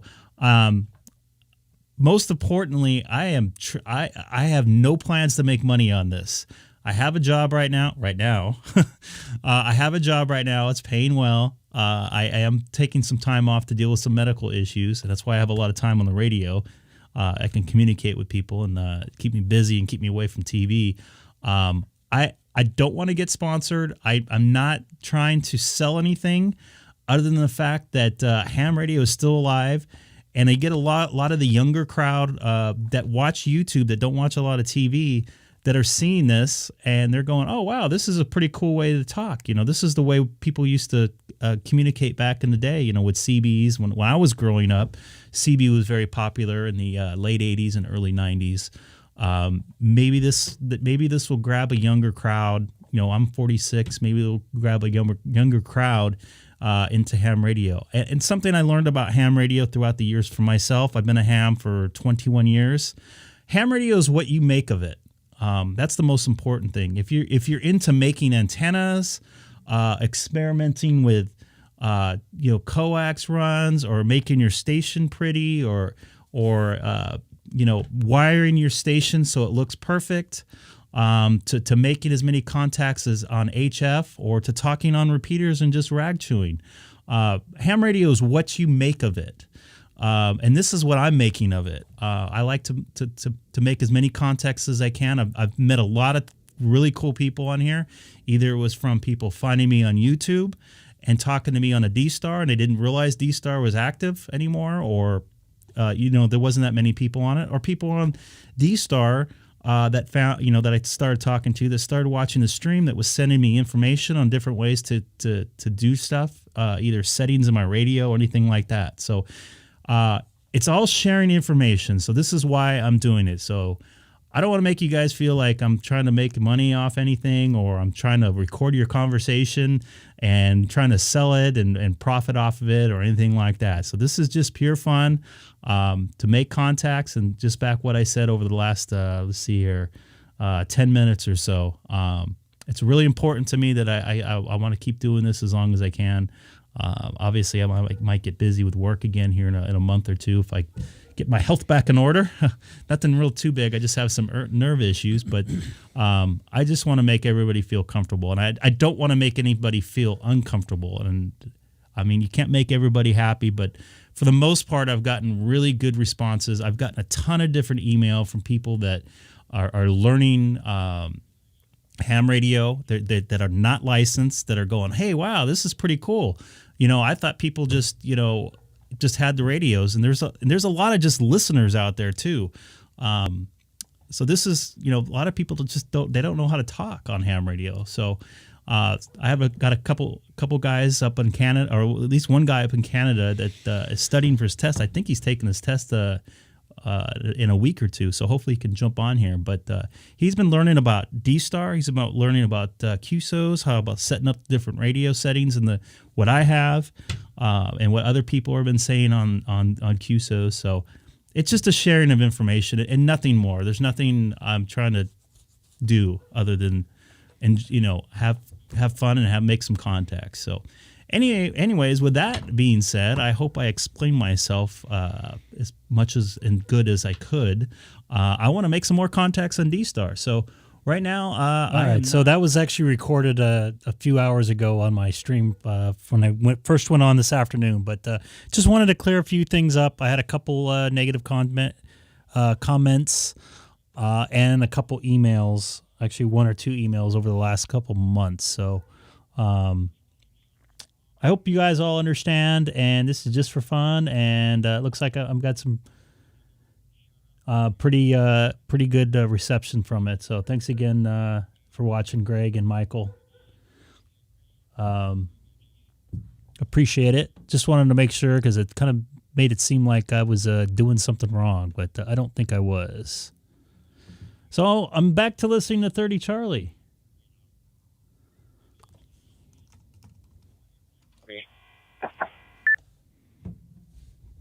Yes, no problem at all. I hope you get that voice.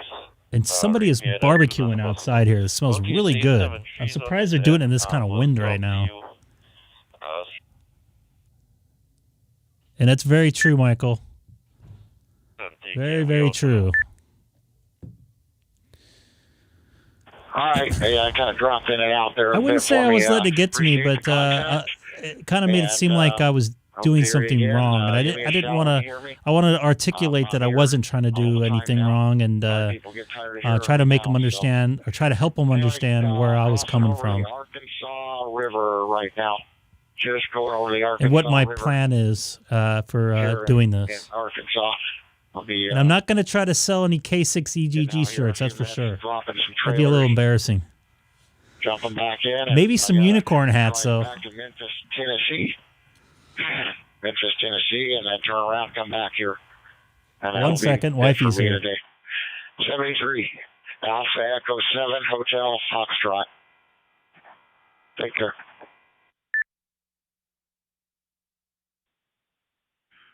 W2UIS.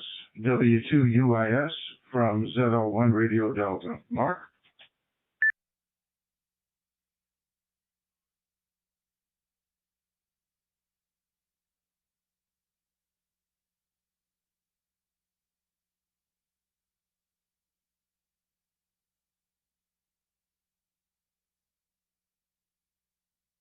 Cat cam there.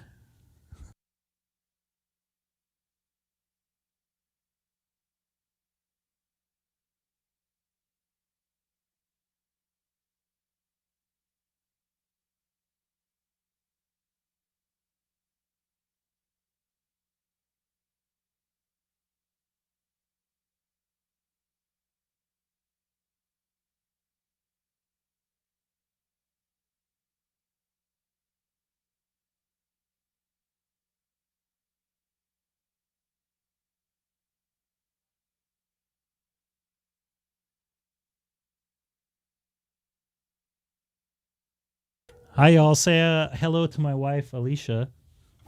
She doesn't like to talk in front of people. There's only 13 people watching. We got somebody from Guam watching, somebody from San Diego. I think somebody from WUIS from Z01 Ohio, Radio and somebody from New Zealand also. Wow. And we got cats in here. Look at this She looks sick there. grumpy picture of Haley. She's sick. She's sick. She doesn't have COVID, by the way.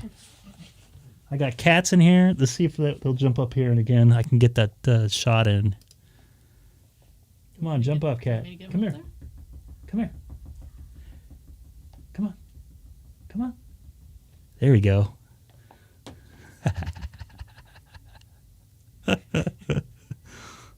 See, someone's saying hello from Guam. That's Michael. Aww. Oops. Sorry about that. Look. That's Milo right there, the gray one. He wants to get in the window. He does want to get in the window. He probably smells the barbecue out there, too. What's going on over there? Got cats everywhere. Got people in here. I should put that on as a cat cam. Is that the beautiful XYL there? K6EGG 87HF. That's affirmative. I've got my wife behind me and my cat's right here in the corner here.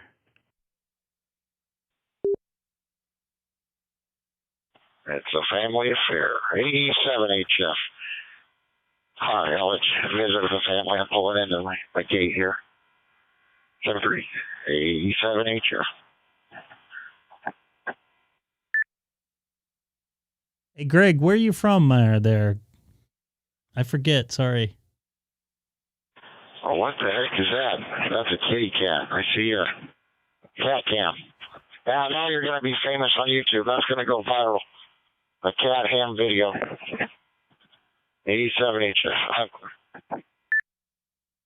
That's Milo. He's looking out the window because he smells barbecue, I think, and smelling fresh air for the first time in 2 months.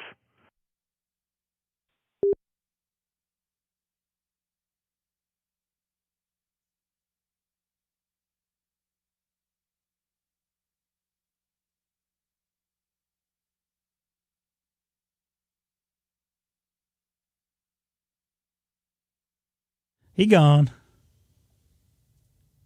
All right. So Greg's in the Philadelphia area there.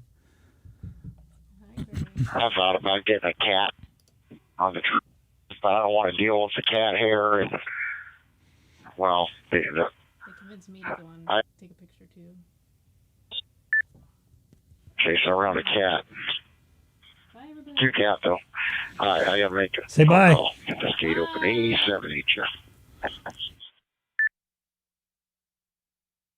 Yeah, the gray one that was in the camera a second, he has a sneezing problem, and he likes to sleep right by our heads in our bed, and he'll wake up in the middle of the night about 4 o'clock in the morning and sneeze right on your face. So other than that, he's a great cat.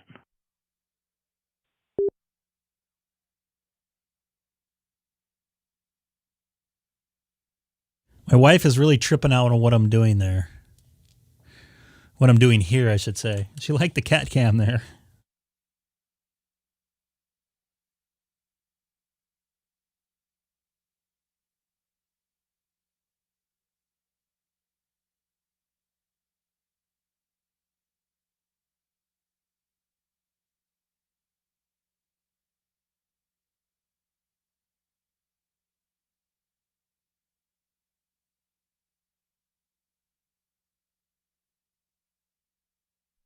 This is Greg, K6EGG, monitoring Reflector 30. Just doing a little ID and also live streaming on YouTube.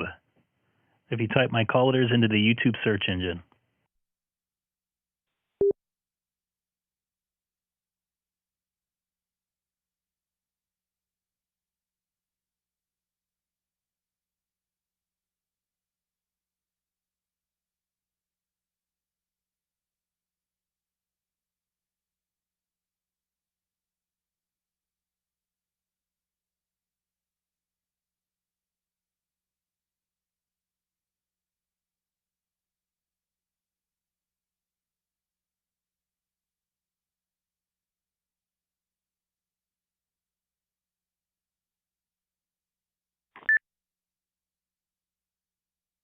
Hello, Kurt. How you doing?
Anybody watching right now on the monitoring Reflector 30 Charlie? Anybody new to the channel? Please don't forget to hit that subscribe button. We just got to see Milo, my cat.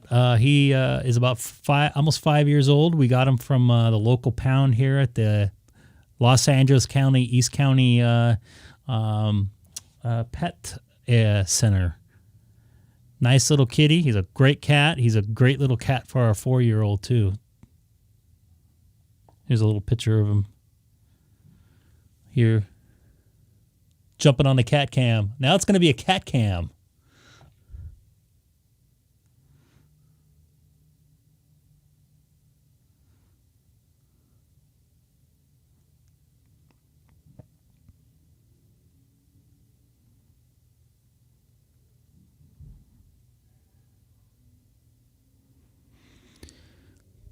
What's everybody up to tonight here? I think we got Doug and Shane, new subscribers here over the last 20 minutes. Appreciate you subscribing and watching tonight here on the Greg K6EGG live stream channel.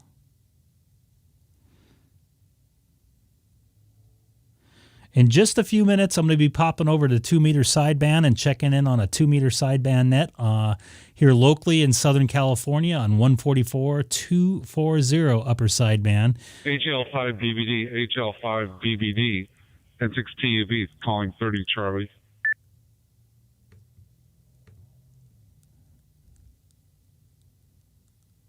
That's John over in Las Vegas.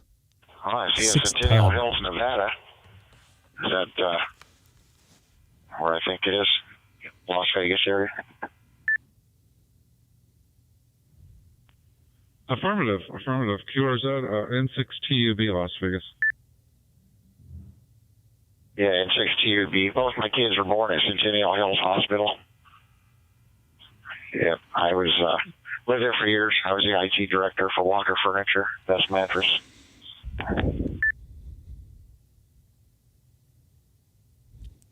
He don't want to be doing anything. What's your QTH now? He's a really nice cat. He'll come to you, but he won't do anything else. My other cat that recently I had to put down, actually last year, Sadie, she was a Savannah cat. This is actually her right here. I live in a semi-truck full She would play fetch when she was younger. She'd come to me when I called her. She'd stick her paw out, stuff like that, and she loved straws. So what a good little kitty she was. Unfortunately, she got had a heart problem and I had to put her down. But I love animals to death, man. They're great to have around. I'd love to have a dog, but it's just a lot of work to have around. So we just preferred not to have one there. I got to fix my hat. It looks all crooked.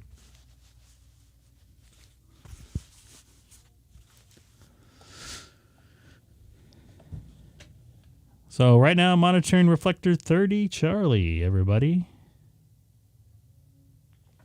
Are you going through a repeater there in North? By the way, I bought that dongle, that hotspot, or the little dongle thing for DStar. So hopefully I can get that thing working. The Zoom Spot Elite, brand new Elite from HRO. I left my other Zoom Spot. It was acting up. I left it in Pahrump. I left it back in Nevada. Left it there with my Yaesu 400. I don't know. It probably needs to be reloaded. But I'm going Can you contact anybody directly through the DStar? Yes, there is a way to do call sign routing. I'll pop this up on my screen here. Go to the configuration there. Yeah, I copied it okay. And signal's fine. I think you dropped off. Call sign routing right here. It's called, and then I can go to a setting here. From N6TUB, Las Vegas, and the name here is John, JOHN. Actually, I can go here. Oops, wrong one. Hi, John, 73 AE7HF. Take it.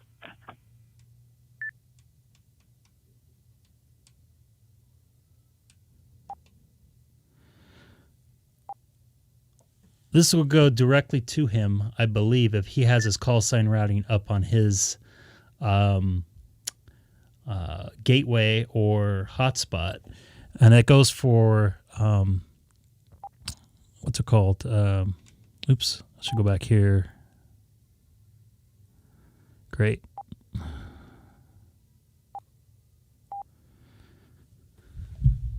And it goes for, it's mainly used for repeaters.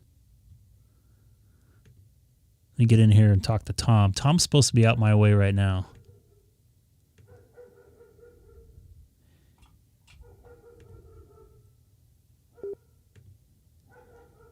VE9TJR K6EGG.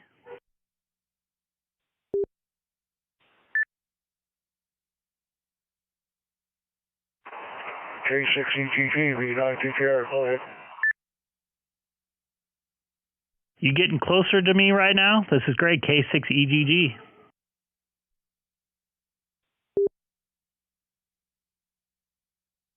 We're about 2 hours from Barstow right now.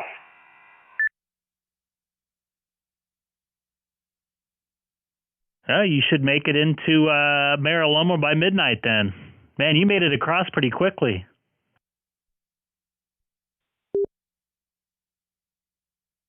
Actually, that's a correction. I'm about 2 hours from Mariloma. So, yeah, we're only about 29 miles from Barstow right now.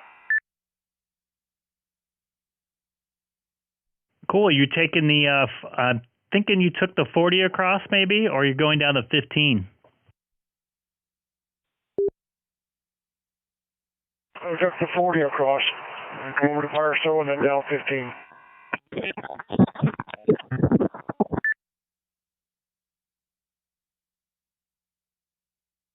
Excellent. When you get to the 15 and 60, I'm only about 5 miles away. So look to your right, and I'm right down the road from the, I'm just not that far off the 60. About 5 exits, actually I think 4 exits if you go west on the 60, get off at Euclid. So that's going to be not too far away. What time are you taking off tomorrow?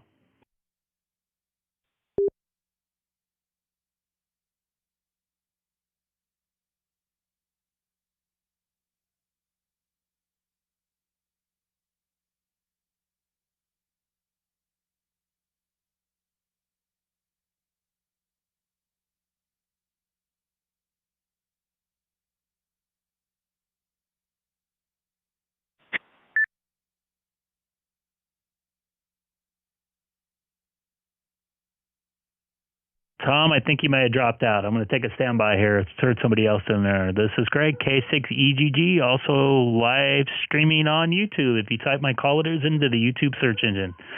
Standing by.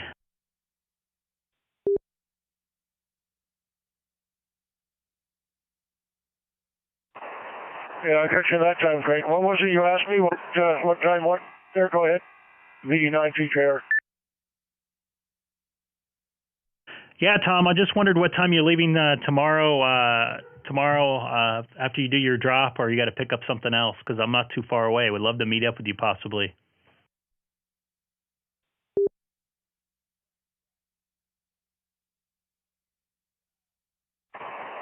Well, we deliver at 6 a.m. your time. No, 3 a.m. your time. We deliver at 3 a.m. your time. But we'll probably be there till, well, I'm guessing probably 6 or 7 o'clock before we get out of there. If you're around. I don't know. I don't know. I know we got to pick up in Coachella. So, but I don't know what time we're supposed to pick up there yet. I haven't looked at it. Okay, cool deal. If I get on in the morning and you're still around, maybe I'll jet over that way. Probably only take me about 10 minutes. You said it was a Costco, right? I think that's off the 15. I thought there wasn't a Costco in Mariloma. I thought it was in Eastvale.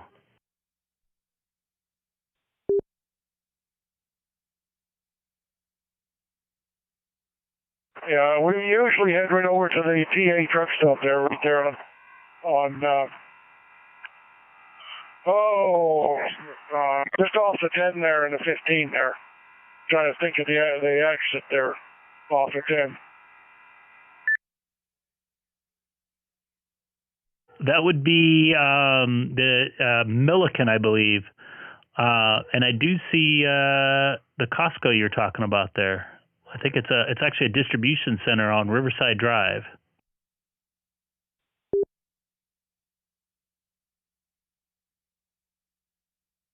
Yeah, I said TA, but I don't like going to the TA because that's the old 76.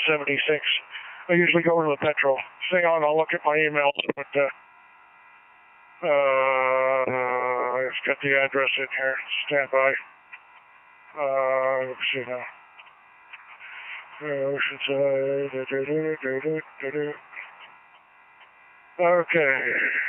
It's, yeah, it's on Riverside Drive. Starts out with a 1, I believe, 11600. Yeah, you're like literally a 5-minute drive for me, 10-minute drive. So that's pretty cool. Small world, huh?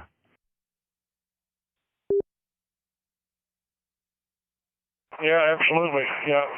You know, like I said, when we're unloaded, sometimes we get in and out of there pretty quick, and sometimes we don't. But we'll probably head over to the petrol there on off of Milliken there.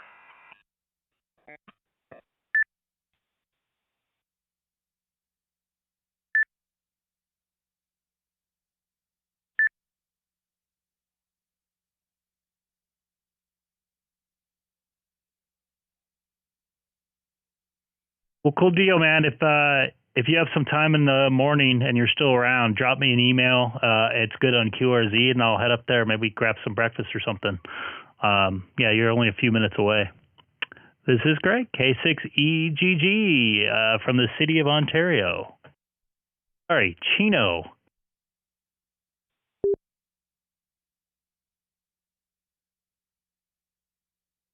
Yeah, okay, great. What repeater do you monitor? That local? I'll take the handheld with me. There's a Papa DStar I listen to. I got to get the frequency out. That's generally what I listen to when I'm in the car. But I would say probably the best way to get a hold of me in the morning, if you had to, would be my email, because I'm usually taking care of some work stuff before I get on the radio.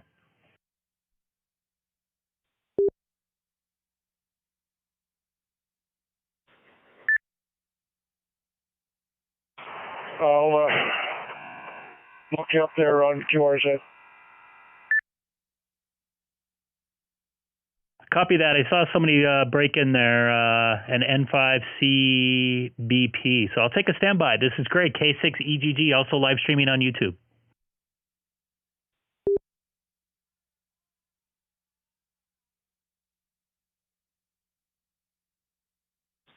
Thank you. KN4YGT, N5CBP.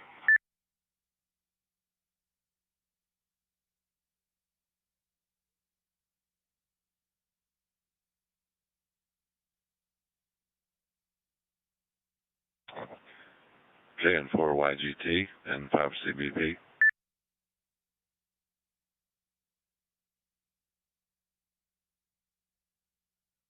Some local traffic there. Anybody new to the channel, please don't forget to hit that subscribe button down there below. Trying to get to 500 subscribers before the end of the year.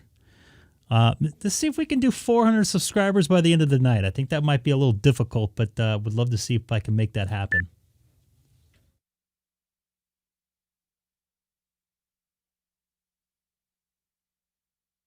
Been talking on here a lot on Reflector 30 Charlie. I'm going to be jumping over to 2 meter sideband here in a few minutes on 144 240 upper sideband, VHF DStar sideband net called the Bozo net. I believe John KF6PHX is going to be the net control up for that.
By the way, what's happening in Wisconsin? I haven't turned on the TV at all. I'm hearing that all kinds of weird stuff. With something, is there riots or something going on? I probably should look on my own.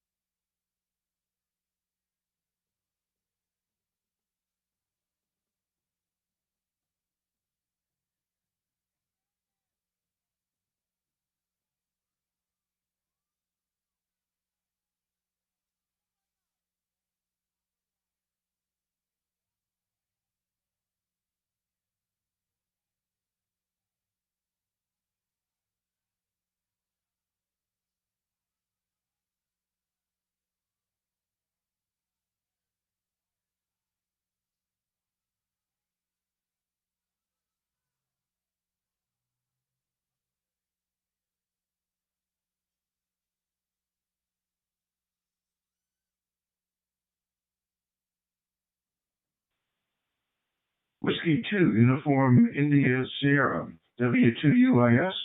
This is at 01 Radio Delta. Mark?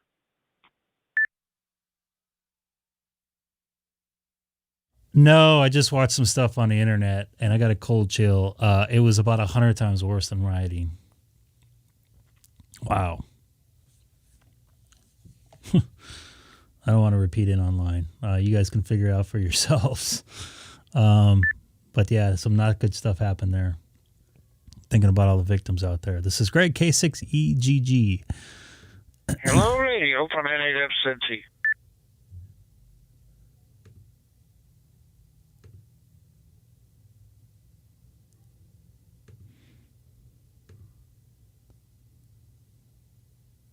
Somebody's barbecuing outside my house. Anybody there? This is N8F Cincy. This is Greg, K6EGG, N8FZT.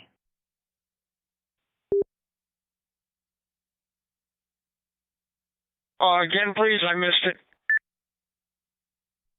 This is Greg, K6EGG. I'm also live streaming on YouTube if you type my call letters in.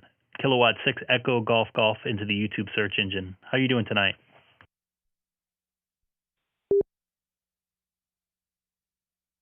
K6 Echo. Oh, K6EGG. Okay. Hi, Greg. Good evening. Good evening. Nice and easy to remember there, I'm assuming there. Something easy and catchy to remember.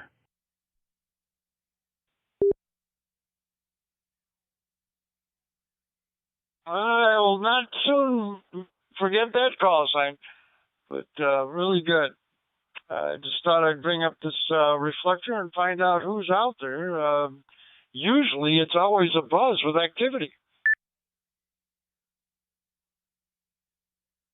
It's been pretty busy all afternoon. I've been on hogging it up. So I'm going to take a standby, see if you can make a couple other contacts here. And just let you know, I'm in the city of Chino, 40 miles east of downtown Los Angeles.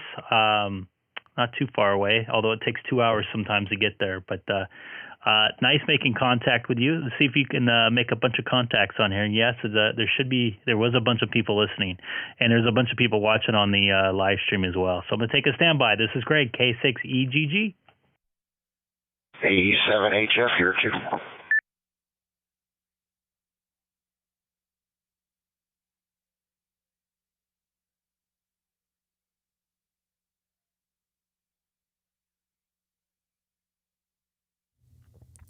And I'm going to go over to 2 meter sideband real quick.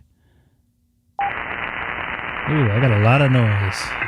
Okay, I got number 80, and then there was one that ended in 7. Come with that one real quick. This is a 2 meter sideband net that bozo net. 817, and then there was one that was far off in the distance there. If you can come with yours real quick. 845.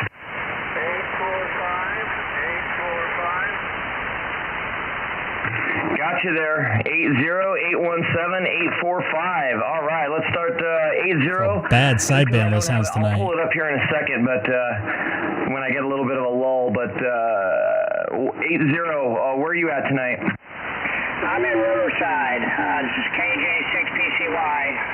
Former net control years ago. Anyway, just want to get an early check-in and try to watch the Chargers game. Just want to support the net and have a good one. Thanks for doing the net tonight. You got it there, PCY. Yep, thanks, man. Sorry that I don't recognize a lot of the names and numbers and that stuff. You know, as I could carry on, obviously I will. But thank you very much. All right, 817, where are you at tonight?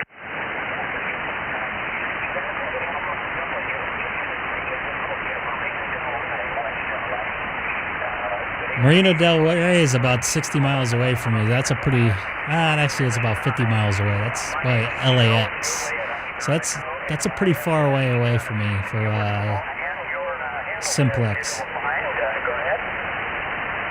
Yeah, no problem. I am Bozo179, and I am Kilo Fox 6, Papa Hotel X-Ray, and the name is John, Juliet Oscar November. And I do appreciate you checking in there, Joe. Make sure you got my call.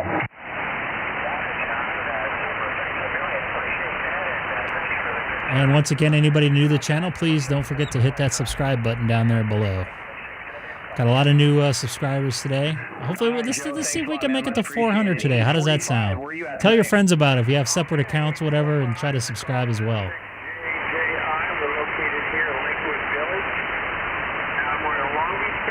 That's Alex, by the way, N6JJI. One of the first people I talked to on 2 meter sideband when I came back to ham radio. Yeah, copies out there in Lakewood City, Long Beach. Yeah, sounding good.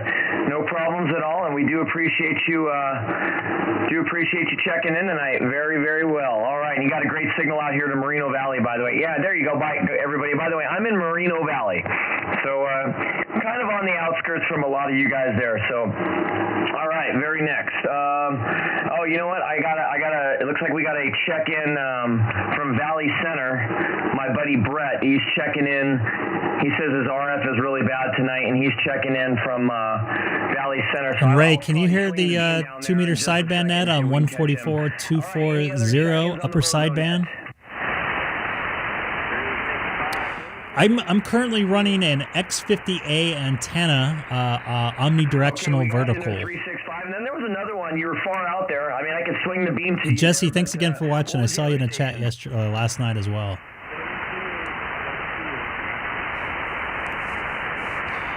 If you watch my video, let me see if I can pull it up right here. 919 over.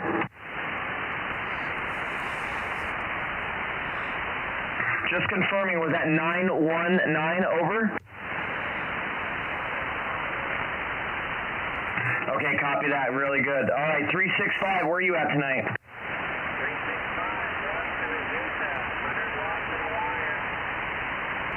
I love it. 100 watts in a wire. That's awesome. Wire, are you? Is it an HF wire and it's just tuning? It's tuning over here, or is it literally just a little 2 meter wire?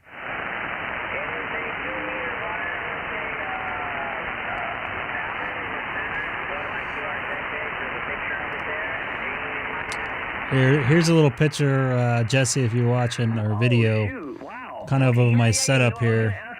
It's on my YouTube page if you look around for videos. And now I'm pointed at you. I guess that's why, because I would always hear you really, really, really weak. But man, you're coming in great. That thing's working. The attic that came out through my closet, around the corner. And you're going to see the antenna here shortly. See here, it goes up here. Here it is. Right next to my disc cone there. No, you're like triple. Also have a disc cone. I wouldn't have any signal on you before, just audio, and now you're S5 solid. So, and I'm probably not even pointed directly. Yeah, that's an X50A antenna. I have a 2-story house, obviously. You can see how far it's up. It's got definitely got some good elevation up there, and I'm in a flat area, so definitely doing a trip for my signal out here, and I'm hearing somebody 60 miles away and really bad noise. What city are you in? Bummer there, Ray. Thank you, Jesse. Oh, okay, yeah, QSL Lakewood. Okay, so you're down there by Long Beach. Okay, all right, yeah, low signal. I don't know if that's you might be. You know what? You might be vertical too. I'm not sure, but I do copy you.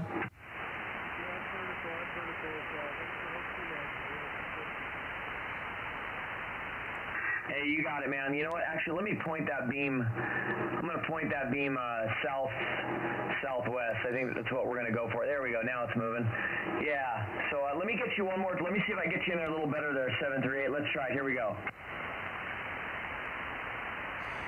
Actually, Dana, I had that professionally done by a guy from 919. Are you still in there? a guy from from Laguna Niguel. Cost me like $1,000 to have him go up there and do it, but he did a really good job. Unfortunately, the wind kind of knocked it a little bit. It's all homemade and custom made. And Ray, he pointed to the southwest, so you might be able to hear him a little more. Nothing. Try it again. 6 PHX for the 2-meter single side bambozo net. Okay. Any other check-ins? Come now. 463.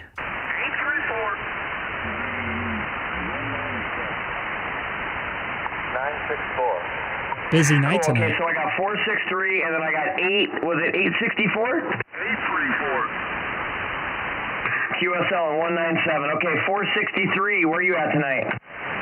This is Greg, K6EGG, Bozo number 463. I'm in the city of Chino, 2 miles north of the Chino airport, and I'm also live streaming on YouTube right now.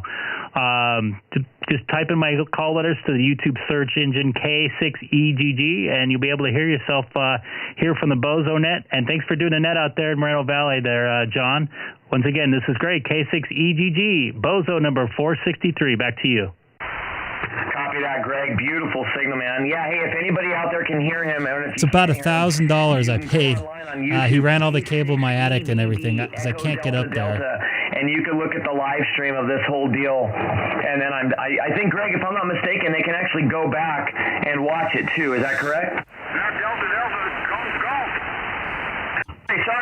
Sorry. Oh my God. Kilo 6 Echo Golf. I am so sorry, Greg. K6EGG. Go online and watch it live. Yep, copy that. You can go back and check it out. We're about the 4-hour and 15 mark, so if somebody want to watch this tomorrow. So thanks again for the plug. I appreciate it. Once again, this is Greg, K6 Echo Golf, Bozo number 463. Yeah, it's expensive. Thanks, Greg. All right, man. Much apprecited. 834, where are you at tonight? Cerritos, California, Delta Mike 306. Thank you there, Fred, by the way. Yeah, it's expensive. I don't want to go up on top of the roof that high, and I wanted it done right, although it started to move. Okay, booming in, baby, booming. Any traffic? That sucks without the sideband in the area of Houston.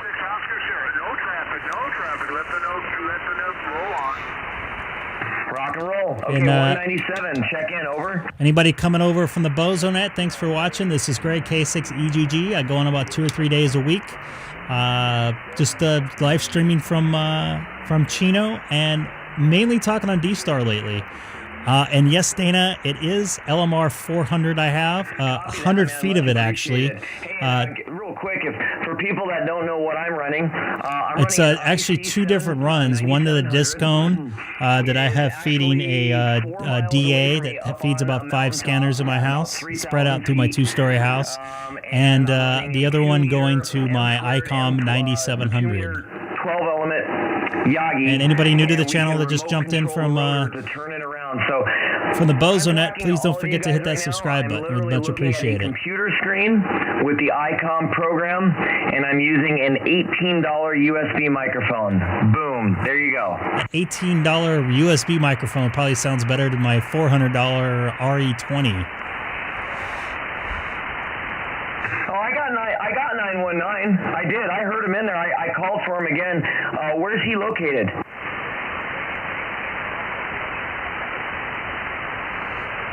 Okay, let's try this again. I lost a subscriber. What the heck?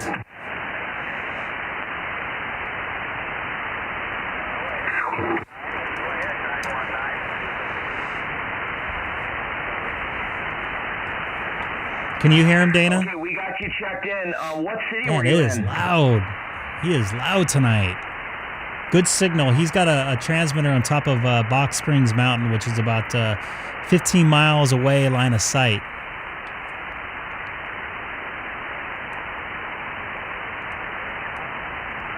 I got the Los Angeles part, but not the second part.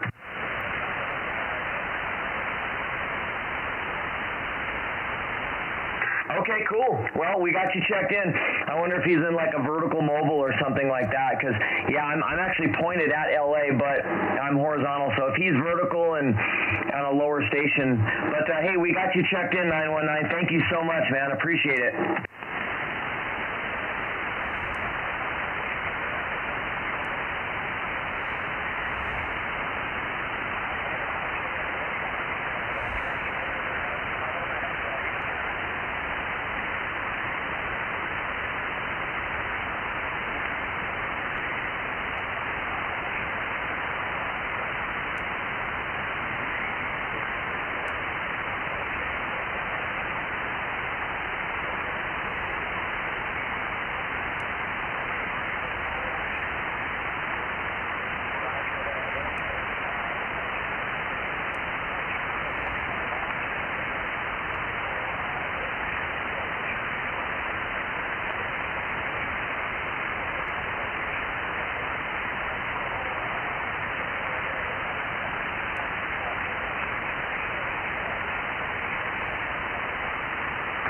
To their MMW.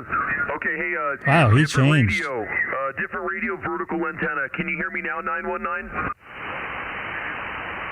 I lost the sub, yeah. Switched radios and switched antennas. So, okay, man, we got you in there. I'm going to go back to my other radio, but thank you so much for Yeah, checking in, buddy. XE1SEW, yes.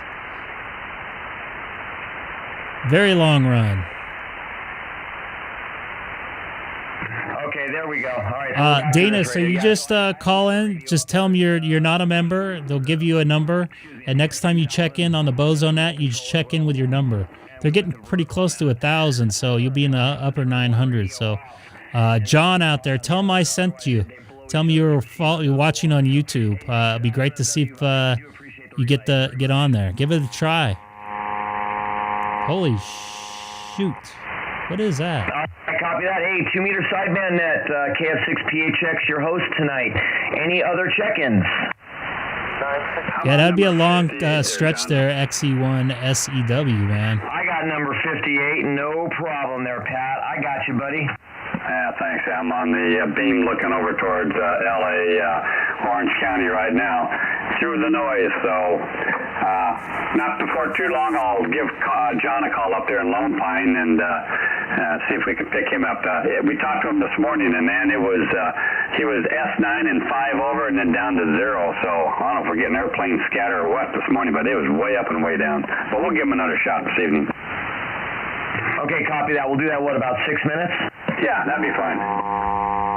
Okay, copy that. I heard another station in there. It was really low, right under yours. That other station I was trying to check in. You copy Bozo 179 over here?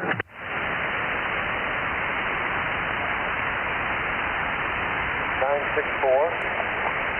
I feel like I heard 964. Yeah, this is Bozo number 964. Mike.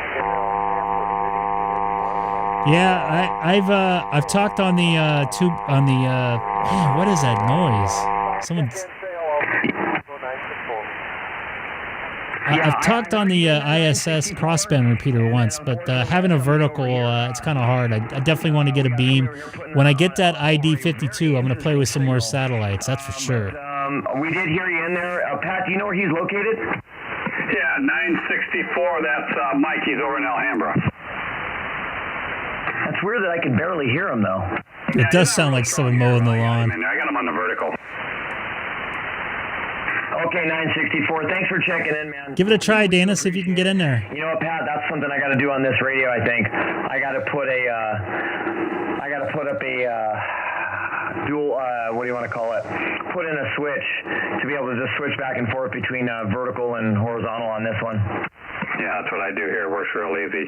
Just flip it from the GP9 back to the 12 element, back and forth. And I don't even mess with the power. Leave the power like right now. It's putting out about 60 watts. I got a new subscriber again. How about that? Back up to 383. Yeah, I do have another. Yes, I have worked somebody up almost 1,000 miles away up in Western Washington. Or so, yeah, it was actually Eastern Washington when it made a pass over Central California. So I do have a Dowkey 12-volt relay that I can trigger to, move it back and forth. I just got to go up there and hook it all up. So that's going to be on my to-do list. Sounds like a lawnmower, like Michael said. A week off of work, and me and my buddy are going to wind up just doing. Hopefully you can get in there and get a bozo number. Don't forget about the plug too. Installing crap. So it's going to be a good week. Anyway, I'm going to stop. I'm going to shut up and let's move on. Any other check-ins for the bozo net? Come now. Go. 237. Okay, we'll start with the 740, and then we did hear the Sierra Tango. So 740, yeah, very where are you poorly. checking in from tonight? This is Jim in beautiful downtown Loma Linda and 6OVA. Oh my gosh, dude, yeah. My antenna's looking like right down on you. And I almost mean like literally. Except for it's looking west right now, but if I turned it in your direction, we'd probably be about 60 over. Yeah, you really jumped when you went to vertical. Well, I'm on a vertical tonight. Oh, there you go. Copy that. Well, sounding good, Jim. Thanks for checking in, man. Appreciate it. I'm going to get that other station ending in Sierra Tango in there.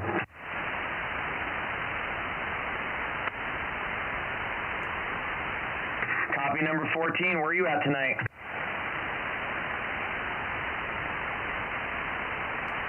Copy Porter Ranch. Porter Ranch. Where is Porter Ranch? Porter Ranch is a hike, man. For 2 meter. Porter Ranch is about 30 miles north of downtown Los Angeles. I'm about 40 miles away from that. Oh, yeah, no. So I know right where Northridge is in this 210-5. So did they really change the name? It's no longer called Northridge? It's still called Northridge. Just get on, Dana. Just get on and say, "Hey, I want to be a new bozo member," and give them a plug that you found it on YouTube too. Very good. Well, you can. That's a hell of a trip, and you've got a heck of a signal. You're doing absolutely wonderful coming all the way out here to Riverside, Moreno Valley. So, thanks for checking in there, number 14. I appreciate it.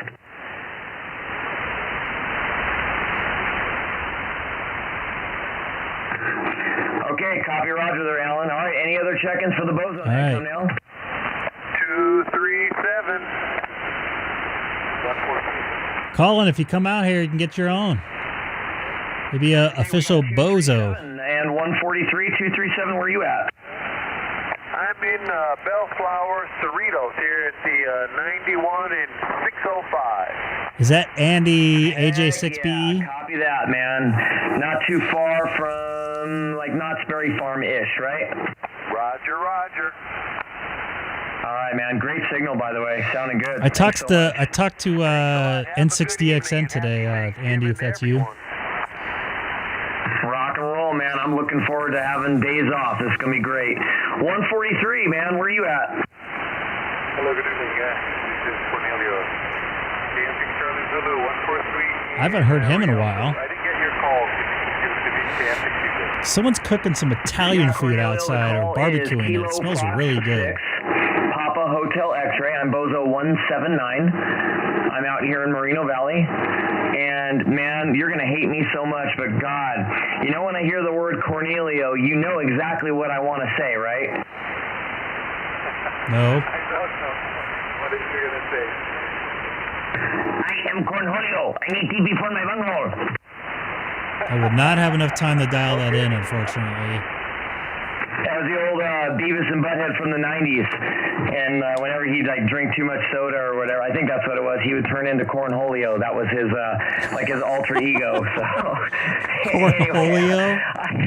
Oh my goodness. I apologize, man. I couldn't resist. Hey, thank you for checking in. We're going to let Pat grab it real quick and look up north to Lone Pine. So we'll take a quick standby from the net here, or, from this portion of the net. We'll be back in a second, guys. All right, thanks a lot there, John. Let me wriggle the antenna up here a little further as it jumps around here.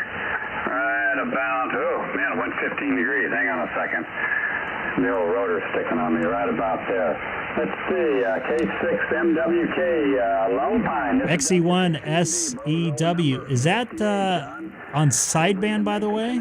Tonight, this morning was a little rough. It was on FM. You're F9, so FM? Okay. Whiskey 6, Papa Mike You must not have much of a delay because you're answering me right away. 13, looking your way.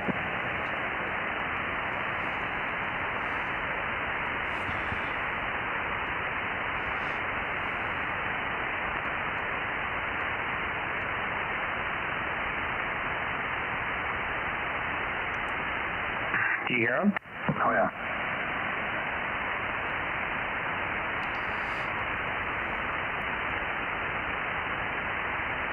Yeah, what, Eduardo, what tone is that? Yeah, you came up at first, you were S9, and it slowly dropped to 8, 7, 6. And Eduardo, I have you here. I haven't seen you for a while. Do you guys have any? Do you guys do any 2-meter sideband action down there in Mexico? He's net control.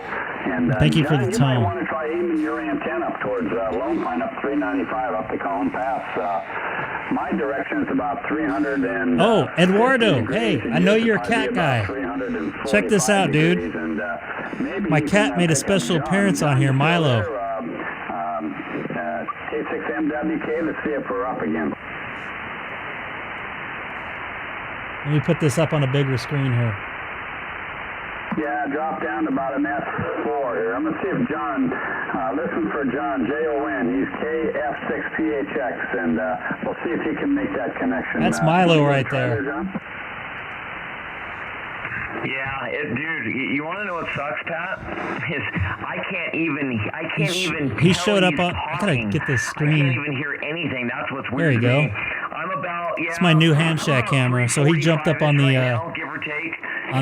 thingamajig here. But hey, John up in Lone Pine, do you got a copy on K? I thought you'd get a kick out of that.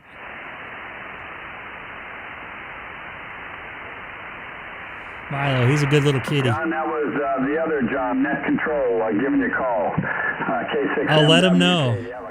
Oop, I forgot I was on. Oops, sorry about that. Oh man, that's how that band works going up that way. He's completely gone now. 2-meter sideband sounds like garbage tonight. Except I'm picking up. It's probably all the static electricity in the air from the dry air. They're taking early check-ins. John, we got you in there. K6MWK 626. We got you on the books, buddy. If you can still hear me. W6PMD, Bozo 5873.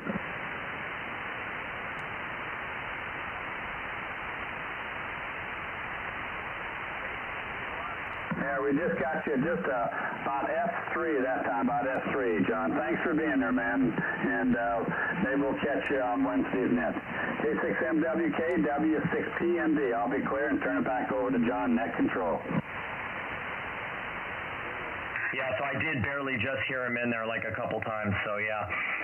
Okay, and then I think we had 861 checked in there in the middle of all that. 861, is that correct? All right, Dana, here's your chance, buddy. Anybody new to the channel right now? Looks like we got a few viewers out there. Don't forget to hit that subscribe button, man. I really appreciate it. Or ladies. I'd like to get some ladies in here on DStar. How does that sound, guys? November 7, Uniform Foxtrot Tango, new member. You're gonna have to try again. Well, you got the same cheat I got. You got elevation, man. You're higher than I am. And believe me, in my days, I've been pretty high. You're gonna have to try again. You keyed over Pat by mistake. I joined the crowd. Too old for that stuff anymore. Anyway, thanks for checking in there. Good to hear you. I'll have to try that on another day. November 7, Uniform Foxtrot Tango. You're keying over somebody. I'm so dyslexic. I wrote 861. Shows you how I am. You know, hey, real quick, you know what's funny, Pat? You're not dyslexic. He did say 861. I wrote down 861 as well. See? It's spreading there. Everybody's getting it.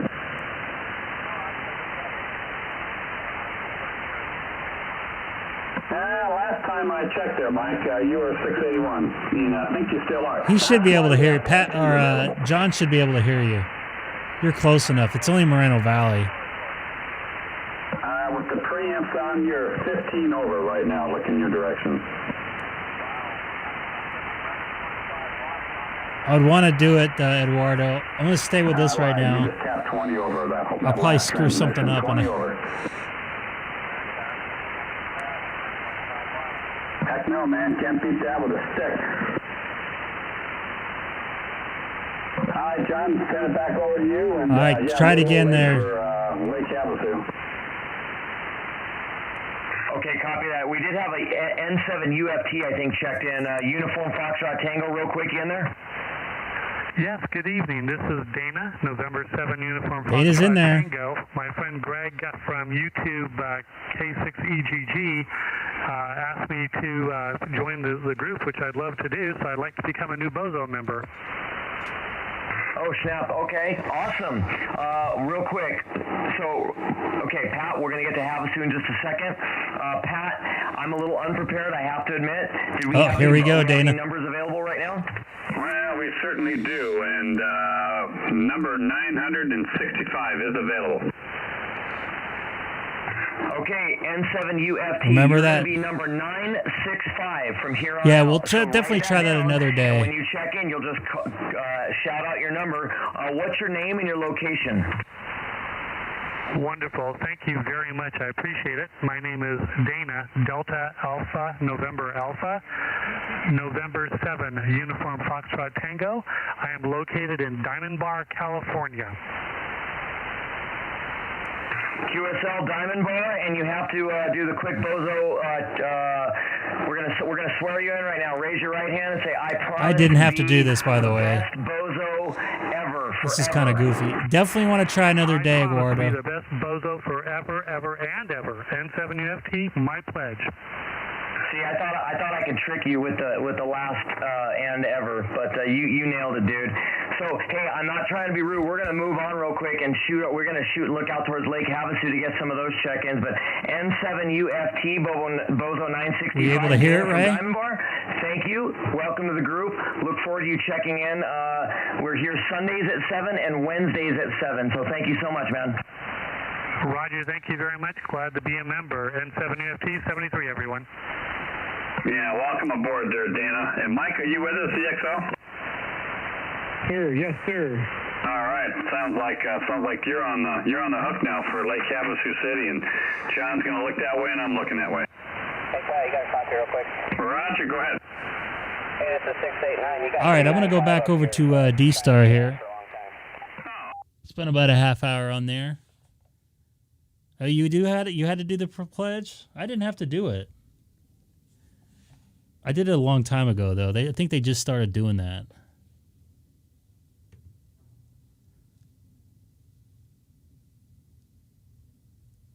I'm not linked to 30 Charlie anymore. That's weird.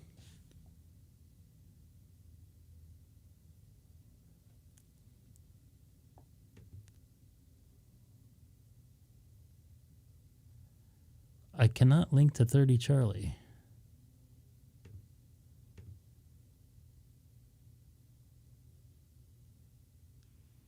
Not linked.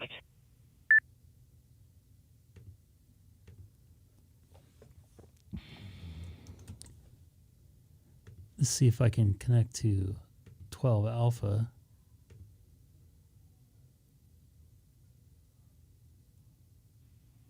Link to REF012 Alpha.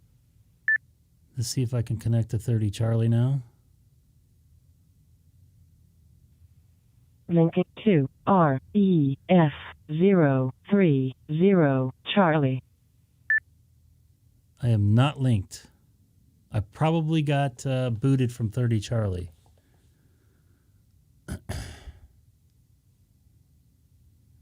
I can't get on 30 Charlie anymore. Let me do a power cycle here.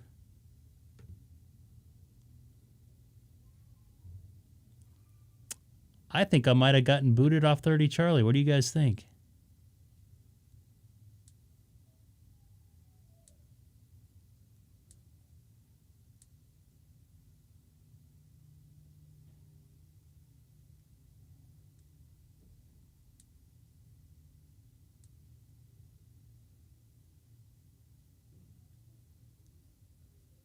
That's unfortunate. Right now I'm rebooting my Pi-Star. Oops. Let's see if I can get back on 30 Charlie. I might have gotten booted for talking too much or something.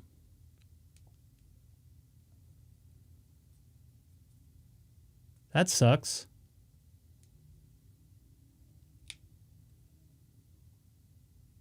Maybe they're having a problem with it.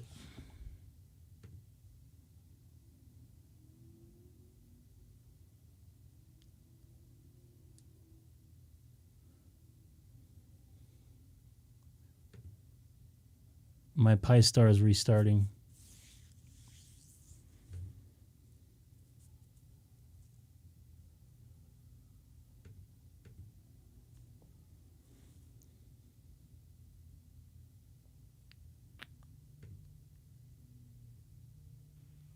Linking to REF030 Charlie. I can't link to 30 Charlie anymore, guys. This is the message I get here.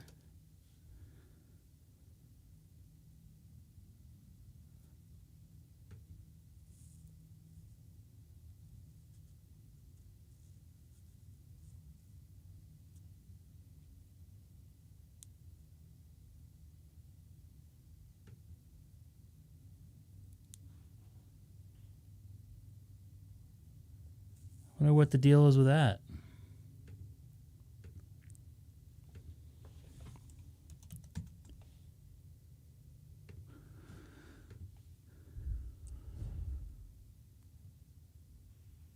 Link to REF014 Charlie.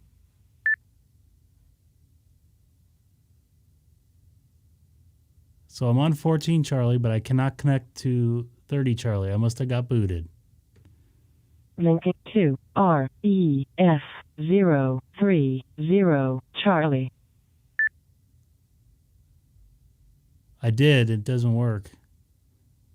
I'm still not connected, but I'll try something else here.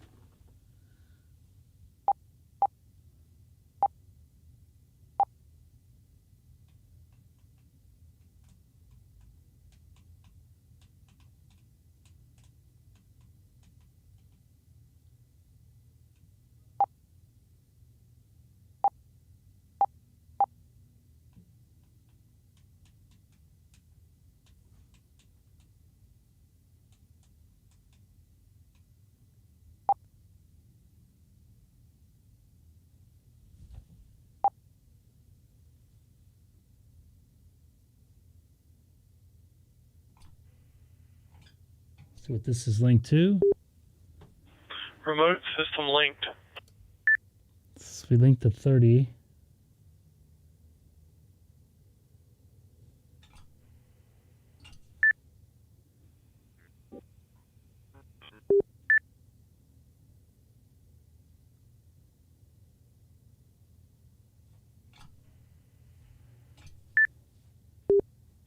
Remote system linked. See if I can get in there now. I think I got booted from a 30 Charlie. So if anybody's in there, ask them if I got booted. I don't think this is connecting either.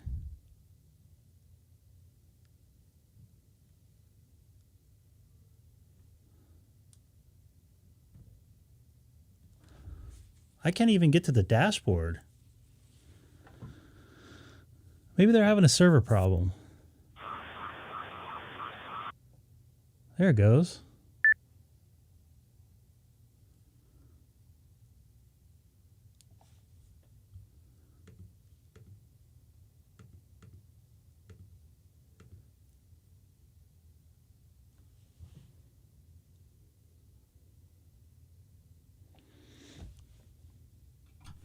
Copy for a radio check, K6EGG.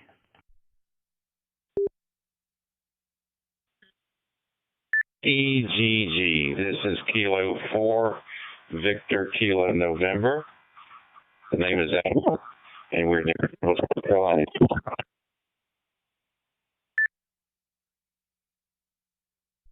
Copy that. I got a little bit of breakup. For some reason, I cannot connect my Wi-Fi or my hotspot to the reflector anymore. I just wondered if I got booted off the reflector.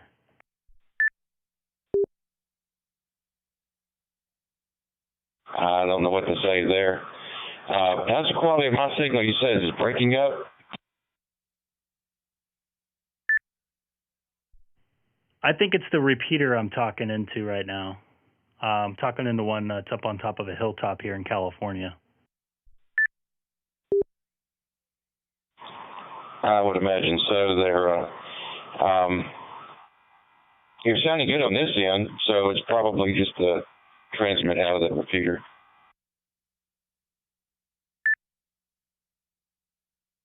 Copy that. Cool. This is Greg, K6EGG. Going to take a standby. I'm also live streaming on YouTube here by typing in my call letters K6EGG. So I'm going to take a standby and take a listen here. See if I can figure out my hotspot.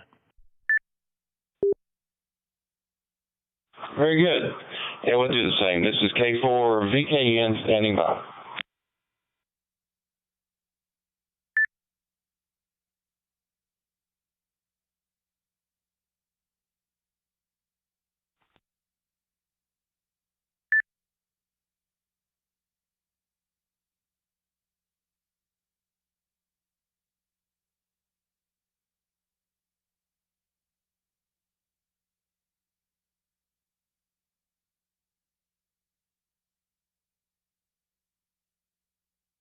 So right now I'm not able to connect to reflector 30 Charlie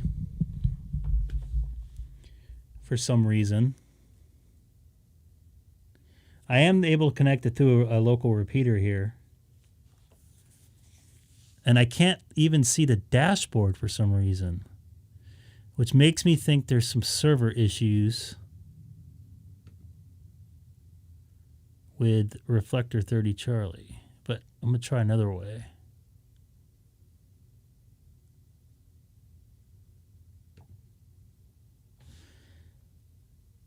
See, if I try to go to the reflector status page, I get an error. So maybe it's a server issue. Andy, I thought I saw you in the reflector there too.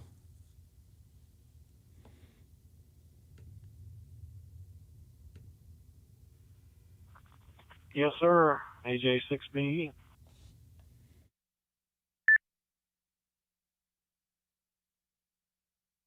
Copy that, AJ6BE. This is Greg, K6EGG. I'm talking to you through the Keller repeater, Dennis's repeater there. For some reason, I'm having some issues connecting my hotspot. So I don't know if there's a server issue. I can't see the dashboard either.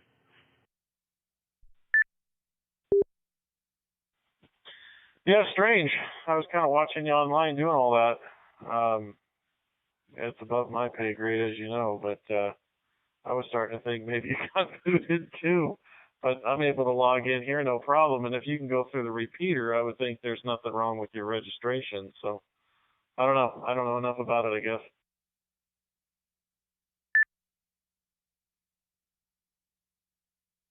I don't know either. So hopefully you'll get it settled. I'm guessing maybe it's a server issue, but it sounds like other people are on here too. So I was able to talk to somebody else. So, and you're on through your hotspot too, right? Yes, sir.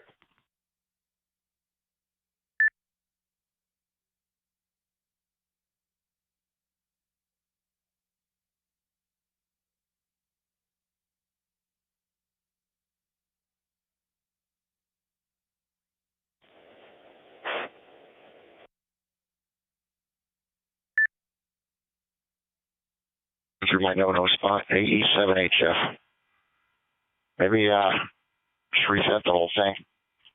Check your router or plug it in direct to the Ethernet and see if it acquires IP with a cable and bypass the Wi-Fi.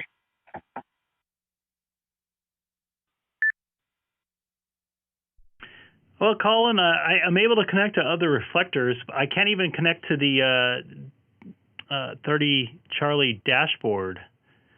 So I don't know if it's an issue, a server issue connecting somewhere from my area in. So I guess we'll find out here.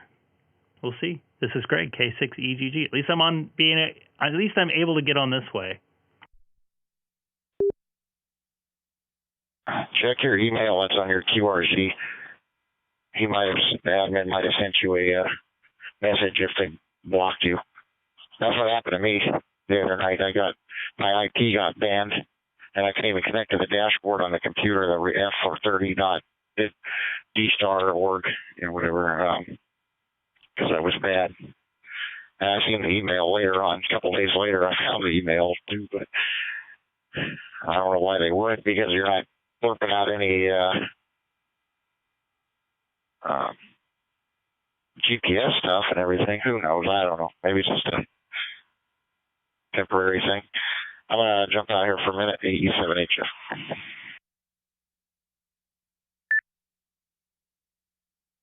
Copy that.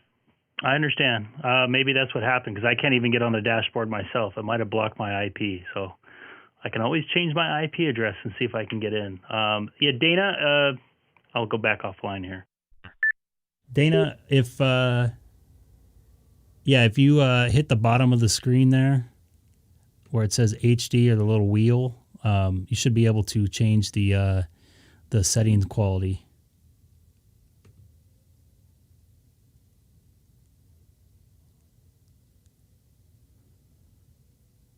The other thing is I'm going to try to reset my IP address.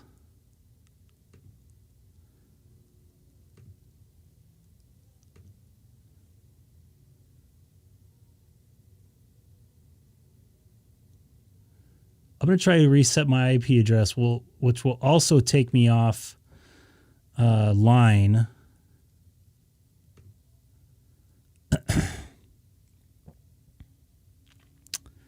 Momentarily, because I have to go. I'm going through a VLAN and a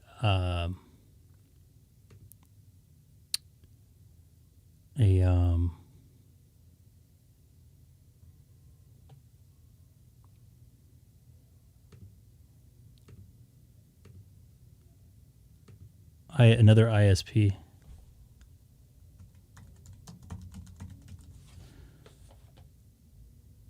Let's see if I can get on a different IP address. I'm going to renew. You're going to lose me here for a second. I think I did get the boot.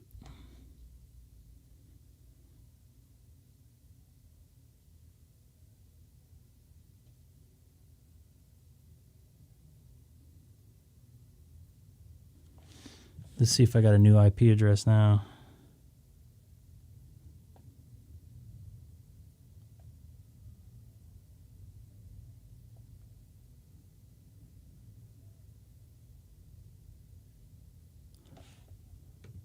Am I still transmitting here?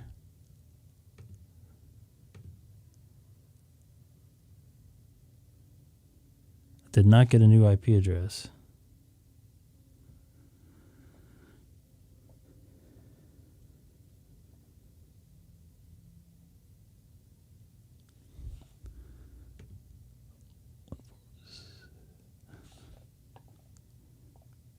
See if I can renew my address here.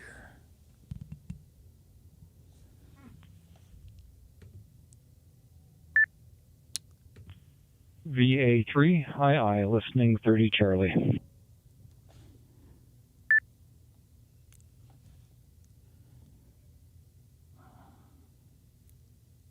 I'm not. VA3II, this is K4VKN. The name is Alan, and I'm in South Carolina.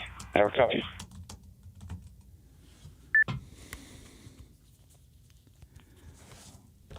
So that sucks. I think I got booted.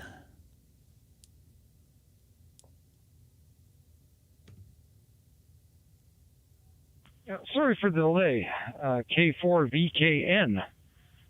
This is VA3II. I just realized I had to change a setting here on the radio. Very good, Alan. Thank you for the call. Name is Rick, and I'm about 60 miles west, maybe a little southwest, roughly, from Toronto. Small city called Cambridge.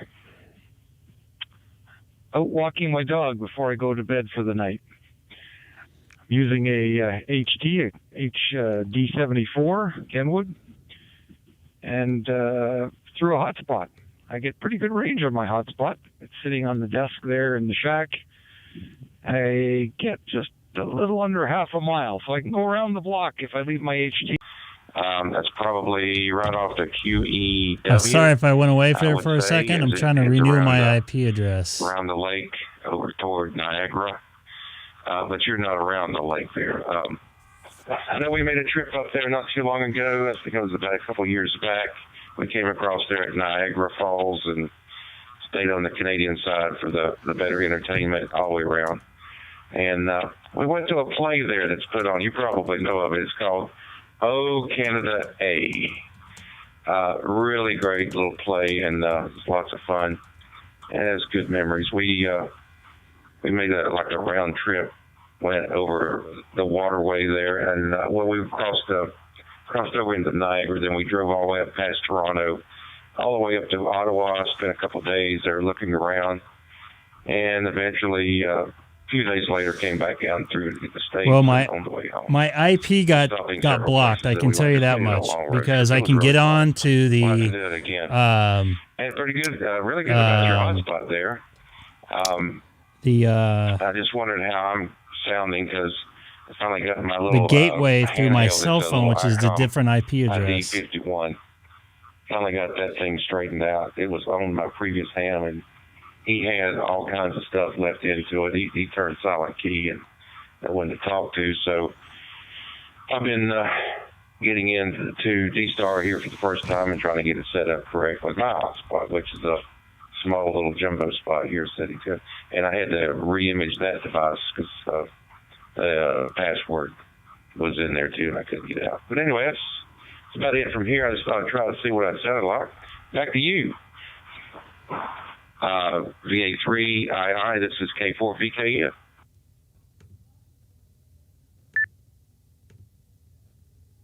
Okay, very good, Alan.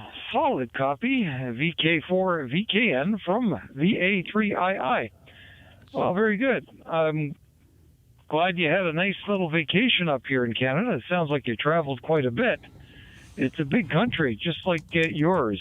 So, I haven't seen it all, but I've been coast to coast a few times. There's just so much to see in either of our countries, but I'm glad you had a nice time here. Well, if you've been to Niagara Falls, then you get some idea where I am. I'm about an hour's drive northish of Niagara Falls and about an hour's drive westish of Toronto. So, not really near the border. If you remember the 401, now that's the big east-west highway in the southern part of the province. If you just get on the 401 and head west out of Toronto, about an hour's drive, you run into Cambridge. Anyway, that's where we are. Yeah, and I'm lucky with that hotspot. It's a jumbo spot. Hey, Jeremy, N8, NL. And I built quite a few of them, or worked on them for friends. Yeah, they blocked my IP address. I bought, and I just thought they all worked like this one. I was wrong. I really lucked out on this one. This one has got the best receiver of any hotspot that I've played with, so I just ended up being a bit lucky. I mean, there's some others that aren't bad, and they're quite good, but this one just outperforms them all. Now, I'm not using the little 2-inch dummy load type rubber duck that comes with these things.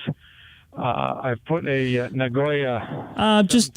Basically talking on ham radio, rag chew, learning how to. Shorter than a quarter wave on 2 meters, but it gives you some gain on No, UHF. I'm not going to tonight. Good night. And that's the antenna that's on it. And other than that, it's just sitting on the desk. Just trying to spread some ham radio love and meet new people, make contacts. It's really good to promote a little bit of ham radio. Nothing more. Not trying to sell anything like that. So. Anyway, I've been through South Carolina, but I'm just going to say through on my way down to Florida. Just having a little fun there.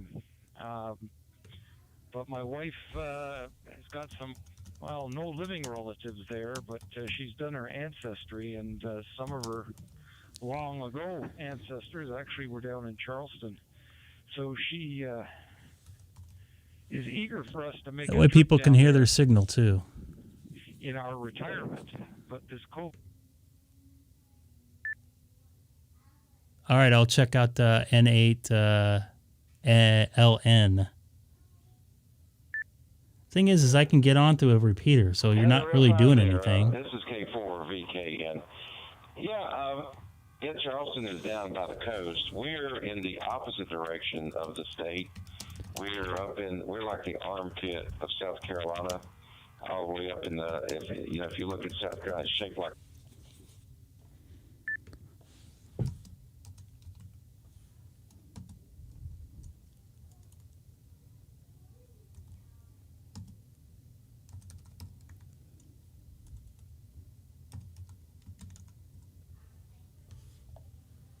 Did I just lose that?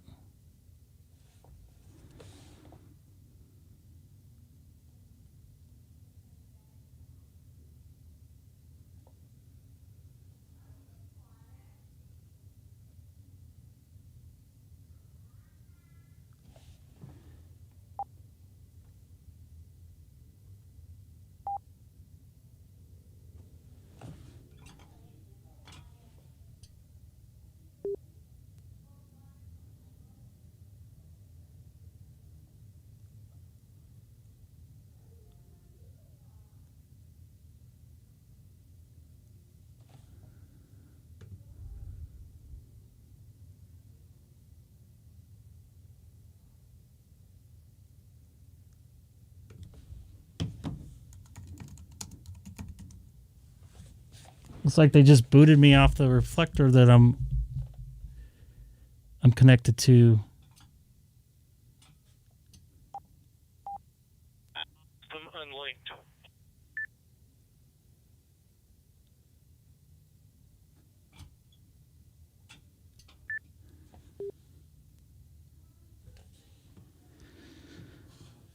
I can't even get on through the repeater now.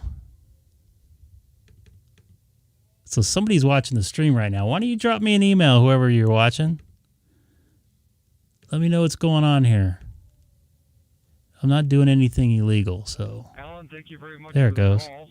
It's been a pleasure getting to know you. Know what happened and there. Thanks for keeping me company on my walk tonight.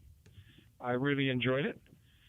And yeah, you reminded me of some of the things I had learned about South Carolina. The internet is a wonderful yet dangerous tool. But you brought back some memories. Yes, we're really looking forward to it. And not just Charleston, but she's got some plans of spending quite a bit of time in South Carolina whenever we get the chance. The other thing you might want to do if you want to get some range, Alan, just before I go, I have an ID-5100 as well. And I found, luckily, I thought I'd do the experiment, and it worked perfectly. I put my check it right now. ID-5100 in crossband repeat mode, just straight FM repeat, crossband repeat. And so one VFO was on the same frequency as my hotspot on UHF, then cross-banded it onto an unused channel on VHF. And, of course, then I have to switch my D75, or D74 rather, from using the UHF frequency. I use my HD then on VHF, and I get a lot more range that way, and it's a clean signal, because as you know, these little hotspots do not have the cleanest spectrum on the output of their transmitters. But by cross-banding it like that, the transmitter then is actually my ID-5100. Even if it's just on low power at 5 watts, I get a couple It's like of miles range I'm current with the antenna, and mine is also my in the registration. attic. You have a wonderful evening. 73, again, it's been my pleasure. Appreciate the call. K4VKN. This is VA3II. 73, Alan. I'm going to try something Yeah, here. it's been a real pleasure here, too. Thanks for that idea about the crossband. I do have an old Linko that I can set up in crossband repeat. And it's an old one, but it works pretty well. So I can set that up on 2 meters cross over to 440, use low power, and go into my hotspot, and that way I can get some range. That'll be one of my next experiments as I delve into the world of digital. I think I'm not sure I could do that. Anyway, I'll look into what you're saying. I know what you're trying to say, but somewhere I've got to make the transfers from analog to digital somewhere. There's some more reading I got to do. So right now I'm working with hotspots. I don't happen to have a repeater here locally that I can hit, but I'll probably just get out of the car and drive to one and see how that works. Anyway, it's been a pleasure here, and I'll talk to you soon down the band. This is K4VKN Clear. Okay, good night, Alan. 73 from VA3II.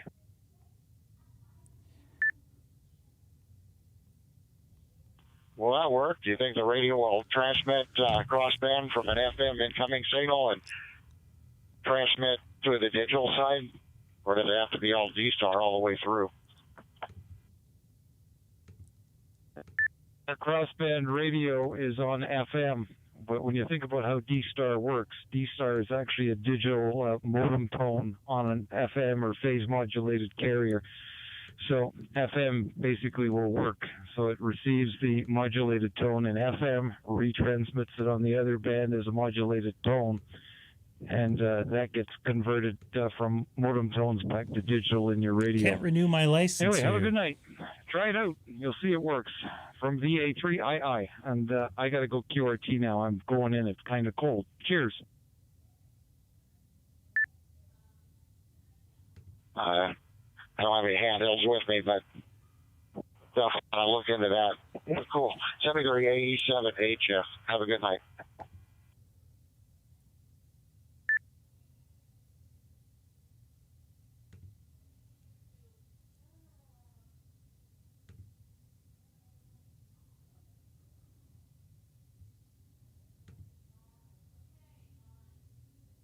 It's not my Pi Star because I can't get onto the reflector page either. Later, Andy. Take care.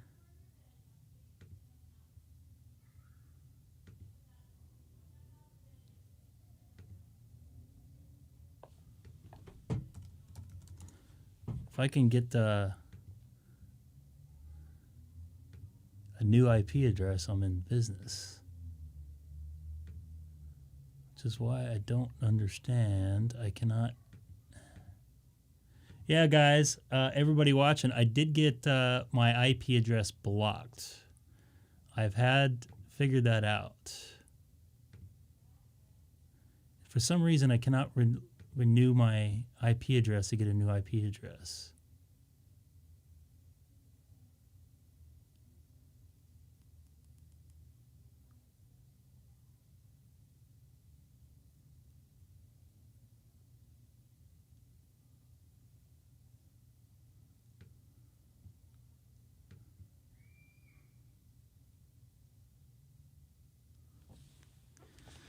K6EGG monitoring reflector 30 Charlie. Any admins on the reflector right now? Link currently established.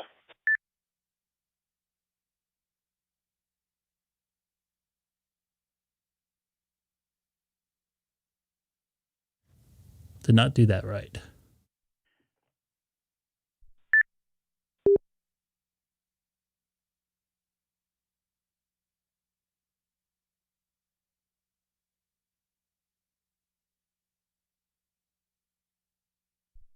K6EGG monitoring reflector 30. Is there any admins monitoring reflector 30 Charlie right now?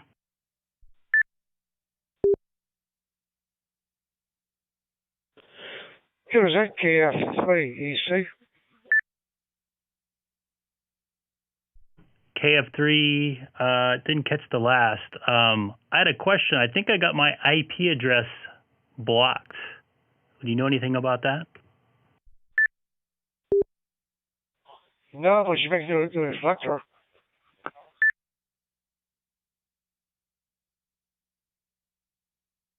Yeah, I can't connect to it through my PyStar, and I cannot view the DStar dashboard for some reason, but I can view others, and I can get on other different reflectors. I thought maybe I got my IP address blocked or I'm blocked somehow, but I'm talking through the reflector on a local repeater here in Southern California.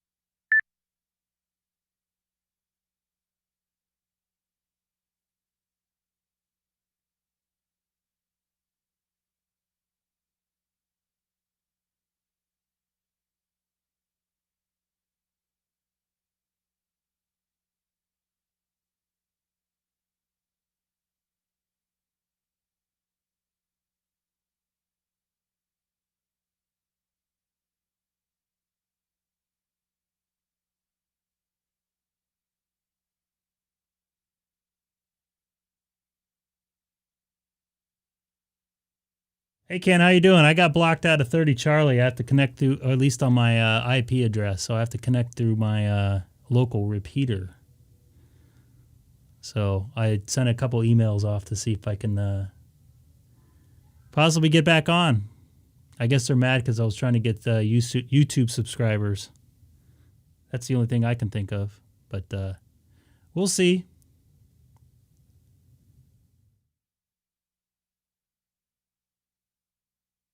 Thanks for watching, Ken.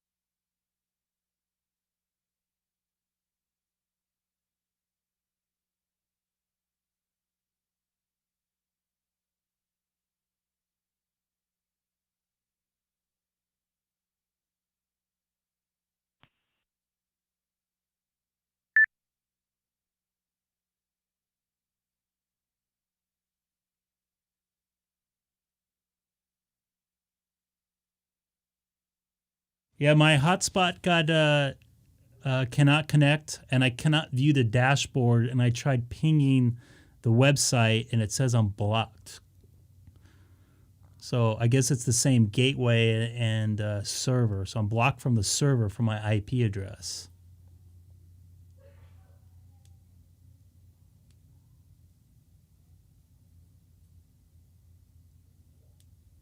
So you're on XLX-99B. Good. You heard some Kiwis. Unfortunately, that sucks I didn't call you back.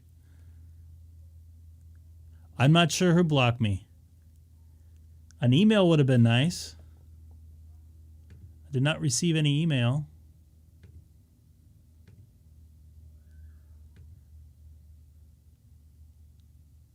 What website I'm using? I'm going to the gateway. Hold on. So I'm going to go here. So this say if I want to go check out a gateway, I'll go down here. Say if I want to look at reflector 12. I could see all the hotspots, the last person that talked there. So if I go type into 30, I hit the gateway, nothing. Why that's trying to cook. Oops, dang it. Let's go back here, try to get it to hook up.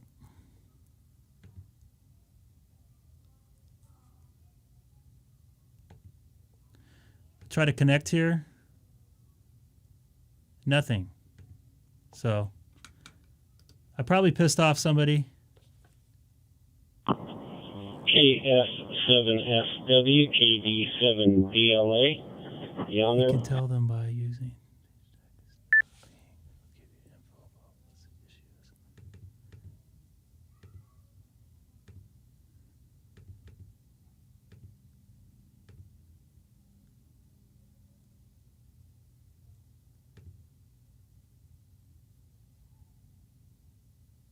Oh, that looks like a trace track. My trackpad's about ready to die. I'll be right back. I got to get some new batteries for my trackpad, so stay tuned.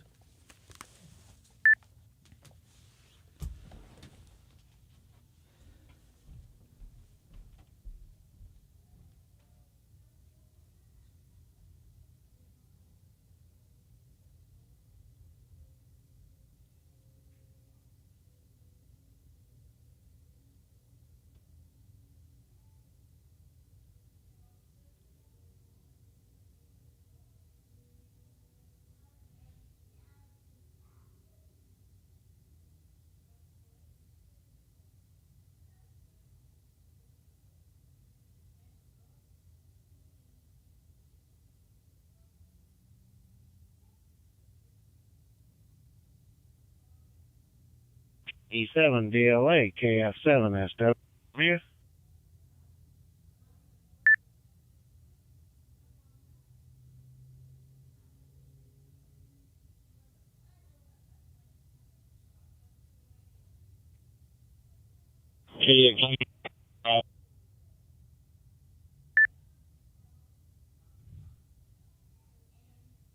Say again. You missed half that one.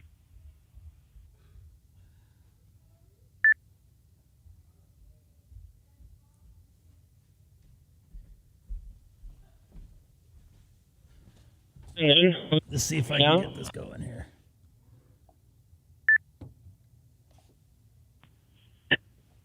Yeah, got you there. As long as you don't hit the mic too quick, you know. Trace route.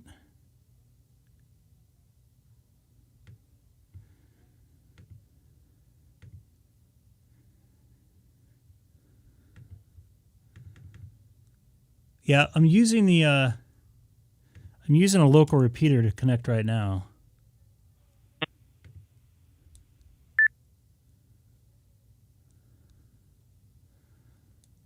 Oh, I don't want to download anything.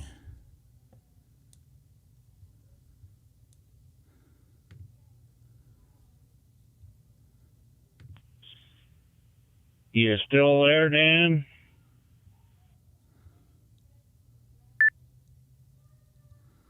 I don't know how to trace this one. I just did a manual IP. So this is what I get when I go to the reflector gateway page.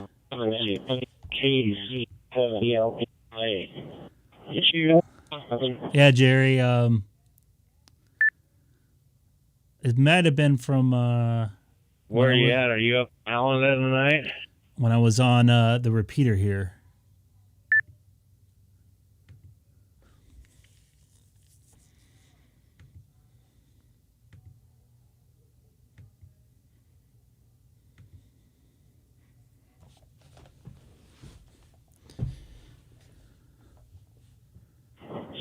I'll consider the master if you guys and maybe a couple hours we go.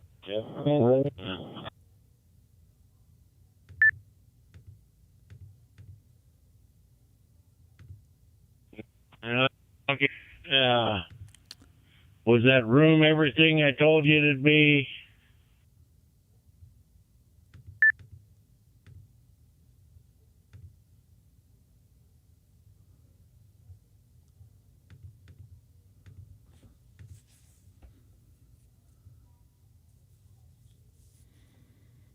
The point's 19 always. And actually we stay here a lot, so they treated me right. But yeah, it's a big.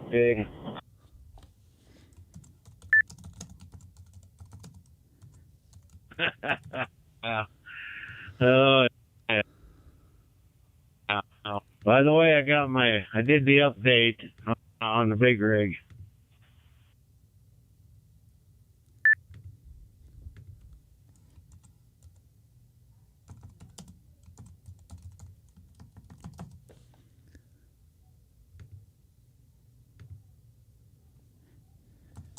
Yeah, I never get one.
All right, I'll send an email. I just sent an email over to Terry.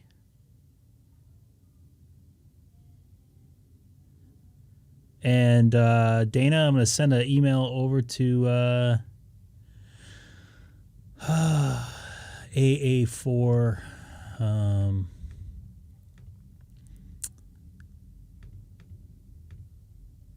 4RC.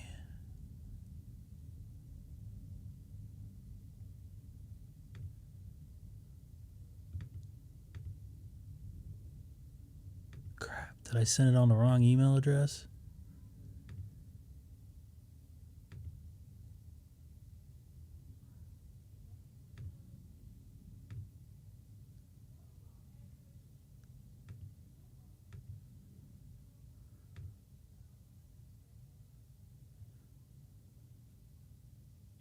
Remote system linked.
Sending some more emails out.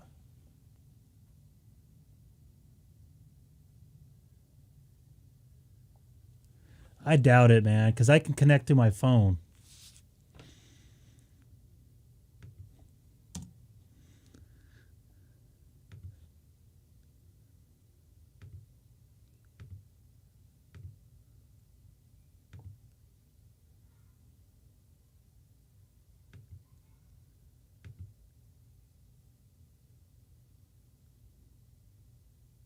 No. So I can...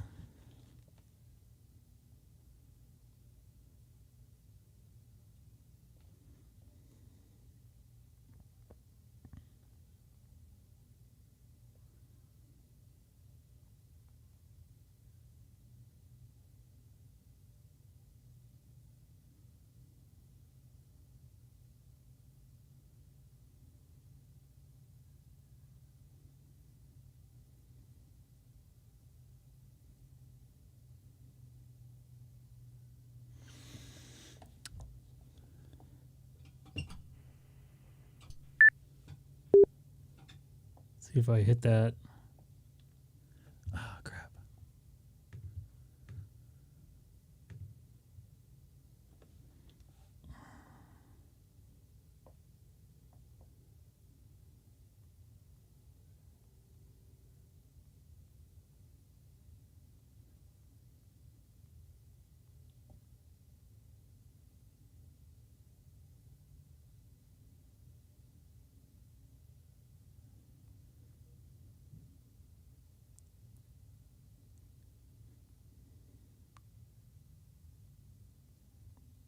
Sorry for the boring night now. I don't know. Probably going to go over reflector 14 Charlie here.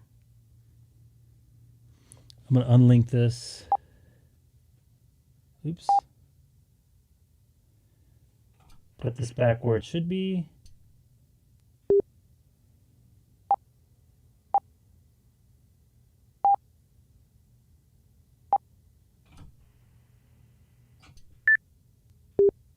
Remote system unlinked.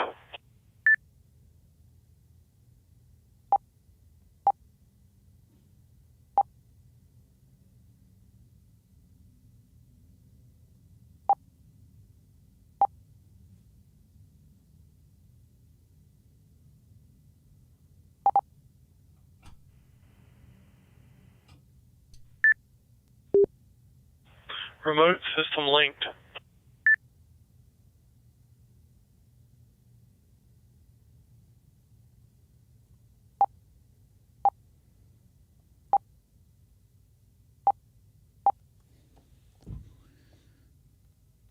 I sent emails to Terry and to Robin.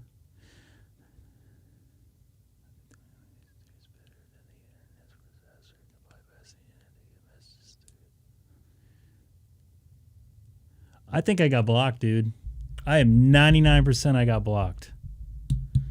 That's my only conclusion to this, because somebody down the road from me can connect. I can connect through my cell phone to the dashboard, and I cannot connect to it on my account here. Or sorry, on my internet from my house. I've also been able to connect to it to my wife's computer or laptop. Through her hotspot, I should say.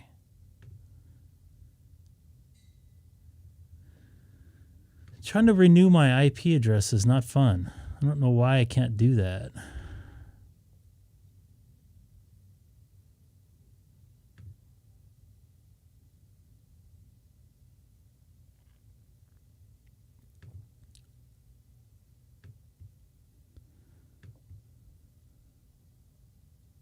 It's not renewing on my side.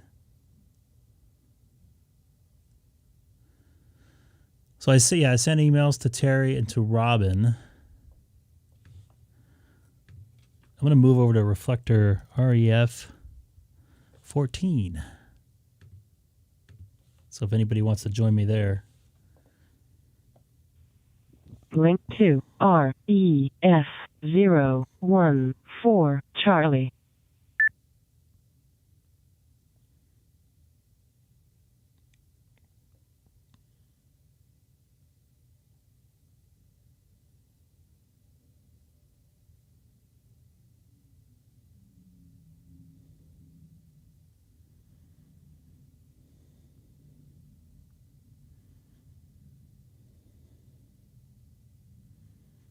Kind of bummed about not being able to get on it.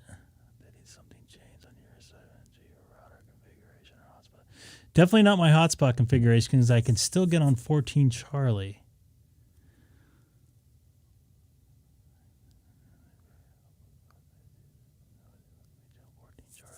So Ken, I'm on 14 Charlie also if you want to join in. Maybe they're watching. I was probably pushing the try to get subscribers a little too hard today. That's my guess.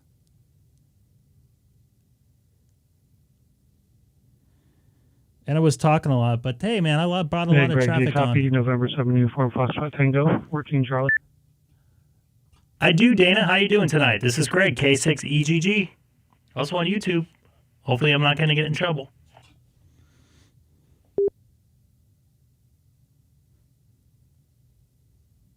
Now, I've been doing some research, and I see that some other folks are having trouble tonight on 30 Charlie also.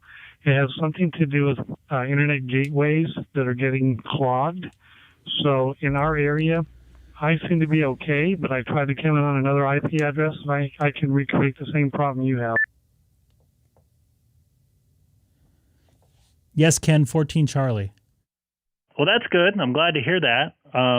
It's weird that I'm able to connect to it on my phone, so I hope that it's definitely something internet-based and it's not something that I did or said. How do we block this guy again? Give 0 DRB. there's one thing called IP flooding, and apparently there's some IP flooding going on, whatever that means.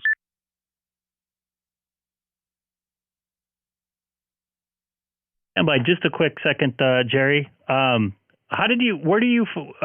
you link me something that had the IP flooding and the people not being able to get on Reflector 30 Charlie?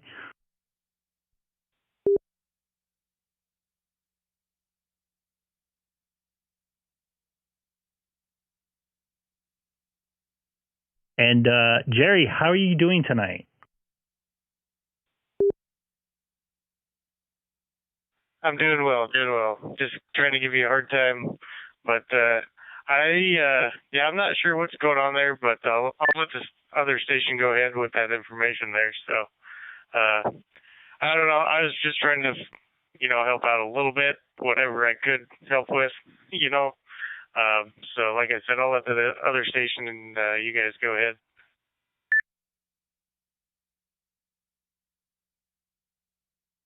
Copy that. Yeah, I was thinking maybe because I was pushing YouTube a little bit too much. I was kind of messing around more or less. And I know I got a complaint in a comment yesterday. He was mad that I was recording him, but I wasn't recording him. YouTube was. But I see his point. But there's a lot of SDRs and Broadcastify going on in repeaters, and the SDRs are monitoring the HF. I can do the same thing over there, and people don't realize it.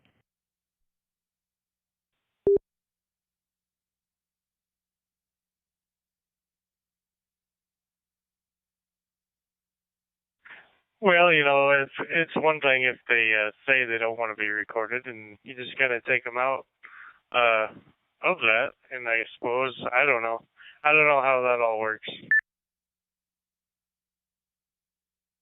Yeah, I had a guy on one Charlie say he didn't want to be on, and I brought him down and I kept myself up. I have the ability of doing that. That was the only time I've ever gotten a complaint. I've actually got one more other complaint on in email. So I don't know. Maybe that was the case. Maybe it was an internet problem. I hope when it was.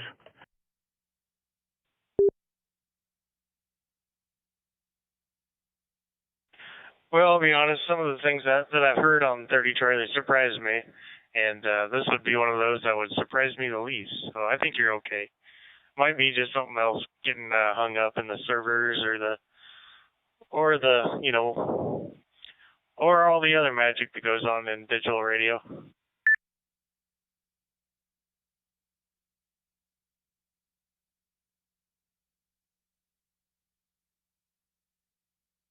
Copy that. Well, at least I have a way to connect to on a local repeater if I had to, till I can get my IP address redone. I can call Frontier tomorrow if it's an IP routing issue. So, yeah. So, how are you doing tonight?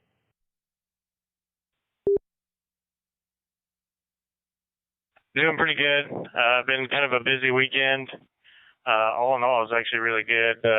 Finished up with some yard work and stuff like that, and then the nets started up around 7, and they usually end up done about 9 o'clock.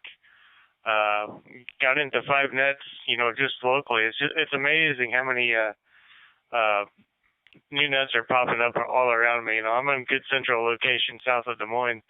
And there's also been quite a few new hams getting tested and passing in the Des Moines area too. So look forward to maybe catching some new call signs on the air. KF0 DRB Freddy.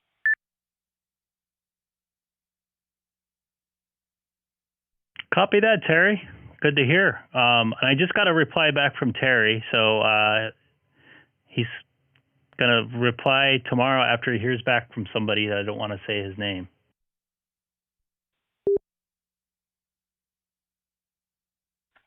Roger that. I've heard, actually Terry was one of the guys that gave me a signal report after I got mine fired up.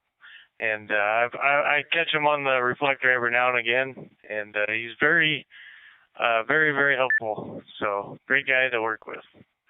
So if he doesn't get it figured out, well, anyway, he'll help you through it, I'm sure.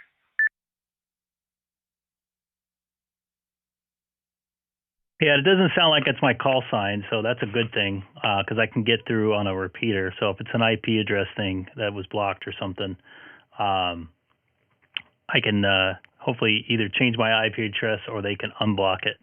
That's good to deal. Good to hear.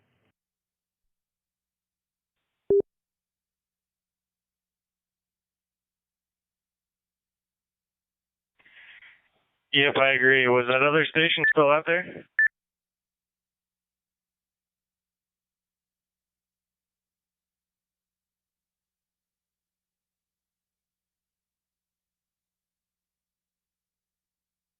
That was Dana in there. I see him on the chat on YouTube still.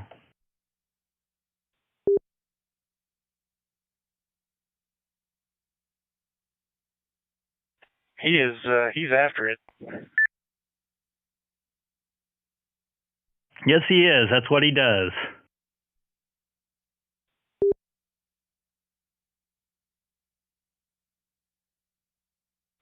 Well, what else has been going on there, Greg?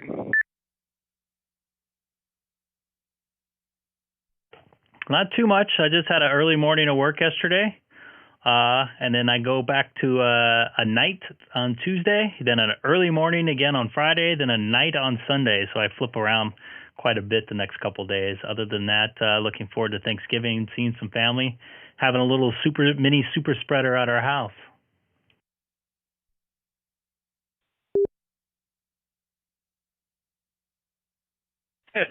Oh, very good. Yeah, we kind of plan to do the same thing. Now I got the week off. I want to lower one of my towers down and tighten everything up on it. You know, I put it up when it was pretty hot outside, and I think some of the connections have loosened up with the, with some of the temperature differences, with the drop in some thermal expansion might be going on around the mounting bracket areas, and I just want to double check things for the winter that we got coming up.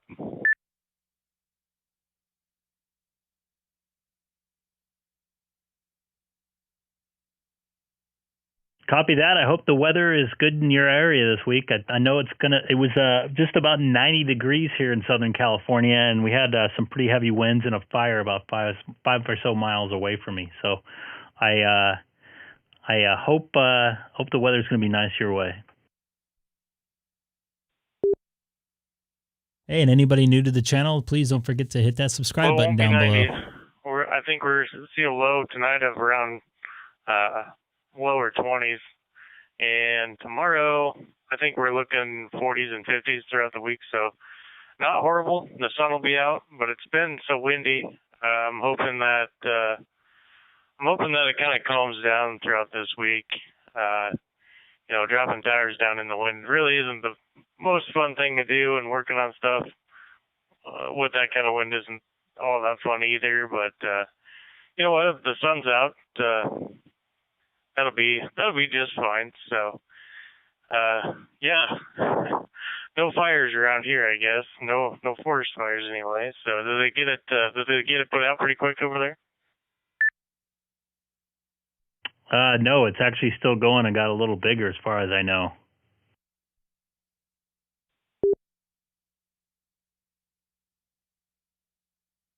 That's no good. Well, hopefully it doesn't get too smoky in your area. Actually, I'm pretty lucky. The wind's blowing away from me from it, so I'm upwind from it. But somebody I was talking to, actually on the radio when I found out, I was on DStar on a local repeater, N6DXN that's down in Corona. He had the smoke going right into his neighborhood there, so pretty bad there for him. He had to jump in the shower and close all of his windows and stuff because he started smelling like smoke and stuff.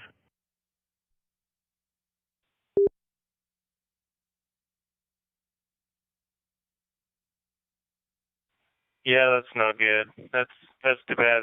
I hate hearing things like that, but it happens often out there. Sounds like.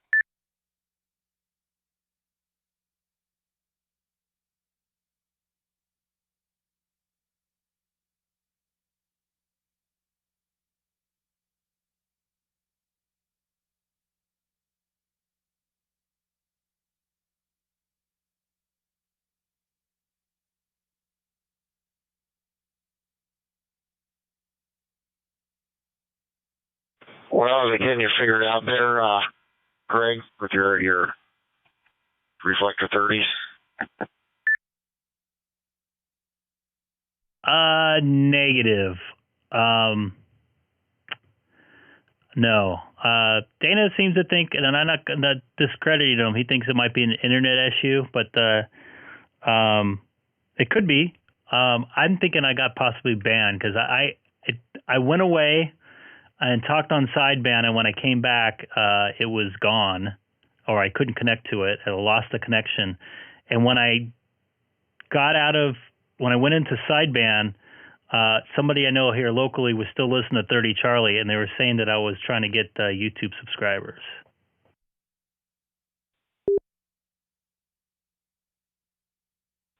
I was wondering if somebody got their panties in a wad or something. I don't know.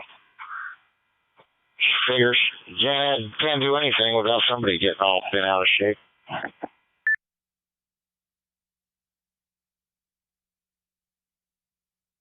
Yeah, understood. The thing is, if I got kicked off, is there a list of rules out there? And if so, where are they at and what did I break? I would like to know just for myself. And at least a courtesy email tells me that, if that was the case, you know what I mean, when I did get the boot, if that is what happened. But I'm going to go with that's what happened.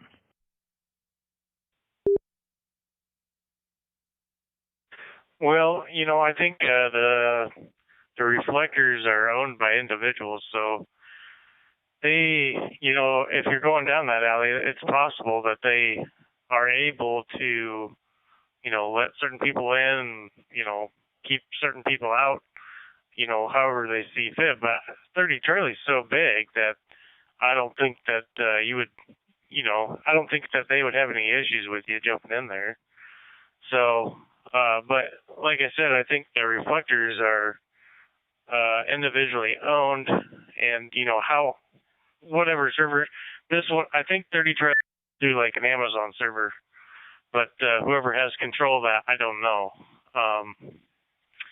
But I suppose it's similar to like a repeater, whoever owns the repeater kind of deal, instead of a repeater like a reflector in this case. So anyways, that's just kind of what I was thinking. I don't think you didn't break any kind of rules, so I think you're good there. I'm just saying, if somebody wants to boot you off of a server, it might be a little easier to do that, in the digital world. KF0DRB.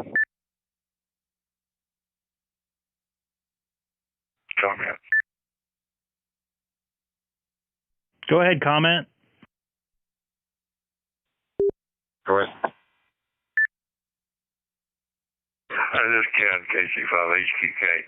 Greg, I think what's going on is you got a route issue somewhere along the backbone between your place and the server itself.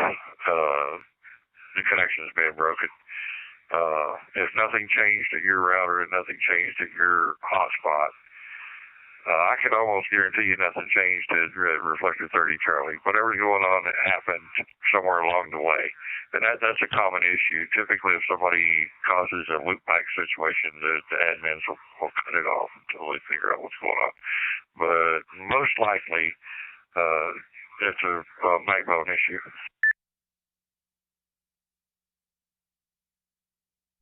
Copy that. I don't believe anything changed in my on my router. I mean, I just went away to sideband for a few minutes, about 30 minutes. I don't think anything happened to my IP address. It did not change, as far as I know. I did not get an alert. I'm going to a DNS server mainly for inbound traffic, not outbound traffic, and that doesn't seem to be the problem with this reflector. Or I don't know. We'll see. We'll see what happens here.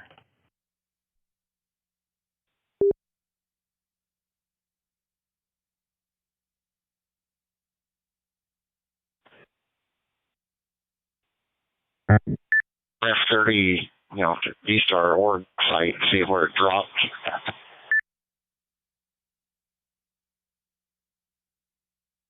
See, that's the thing. I can't even get on that. I can't get on the dashboard. Yeah, I know. You don't need to. Bring up your command prompt and do a trace RT to space that address and follow it through, see where it's dropping. It might be dropping before it even gets to their server if that's an issue. Yeah, that's what I was trying to tell you in the chat earlier. If you do a trace route or trace RT, it'll give you the time response to each connection along the map. If it's failing somewhere, it'll tell you exactly where it's failing at. How would I do that with a Mac? Bring up your command prompt and then do it. It's a standard TCP/IP protocol. Unix will have it to bring up your shell or your terminal and send command.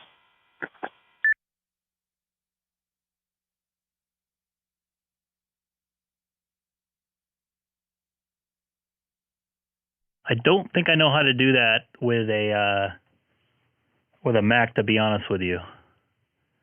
I don't see where I can get into that mode there.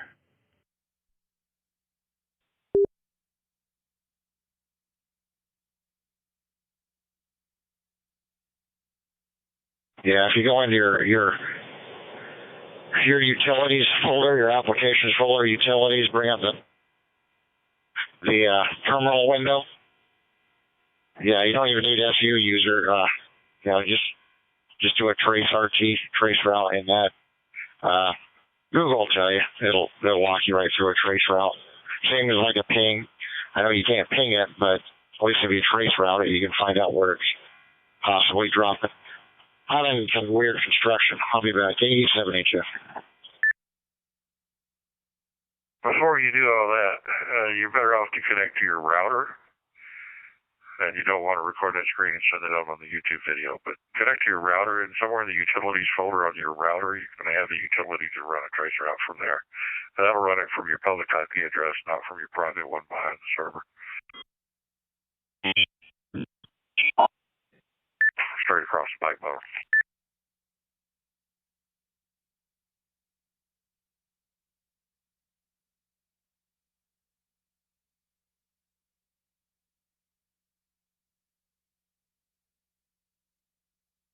That response that you got in the video there, that it was unable to find it. That's telling you that the DNS is blocked from trace route. So that address that you're putting in trying to trace route, it's not going to go through. Even if it's working correctly, it's not going to go through. The server's configured not to respond to trace route or ping for requests. Does that mean I'm blocked or a trace route's blocked? That means trace route and ping requests are blocked at the server. So would that make a difference if I look through my router? No, because you're going to an address that's been programmed not to respond to either one of those commands. Copy that. So I'm not going to be able to see anything. No, you would have to have the IP address of the reflector, which if they've got it configured correctly, you won't know that because it's not public information and it shouldn't ever be public information. There are ways to get it, but it's a little more complicated. You can do an NS lookup for that address. It should give you your IP.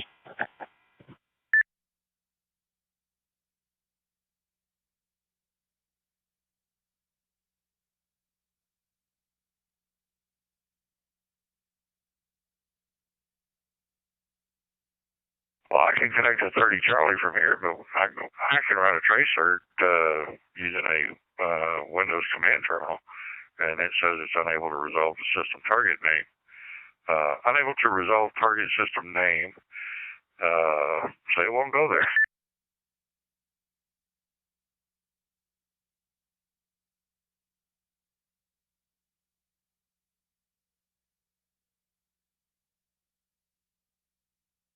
Yeah, I'm beginning to think it's not an IP issue on my side other than it's being blocked.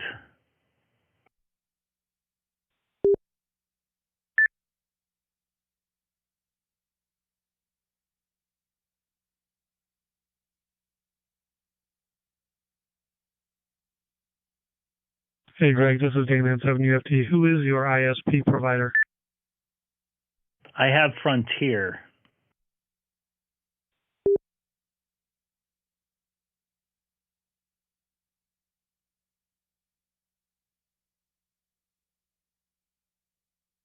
Okay, thanks. I'm going to check on that.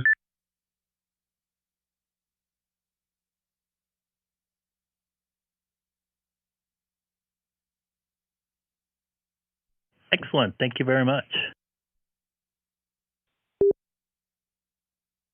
I'm running a trace route directly to dstargateway.org. I get a response. There's possibly a configuration there that's causing the issue.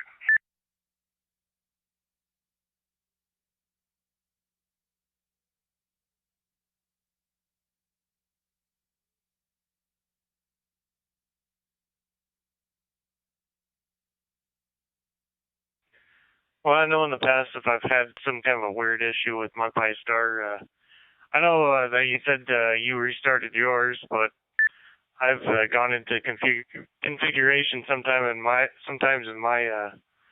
my PyStar and changed the setting, changed it back to what it was originally, and then hit apply changes, even after I'd gone through like an update or something, and not really actually changing anything, just hit like the apply settings or apply changes in the configuration box, and boom, the thing fired right back up. But that was just me pushing buttons, not being able to get on, get on the reflector 30. I didn't try any others, but it was just something weird like that. Just needed to reset whatever is in that little box.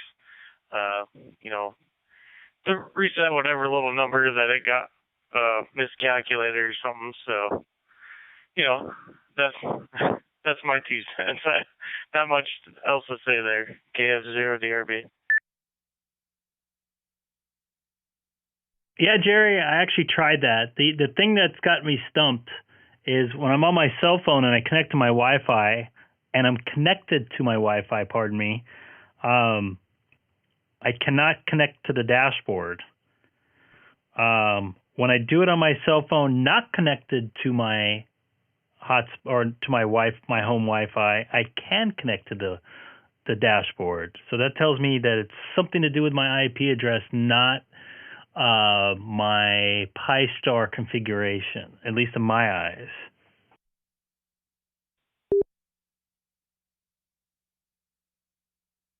Okay, yeah, very good. I've had similar issues, and sometimes I just let them ride till the next day, and somehow they resolve themselves. It's like something gets tied up somewhere, and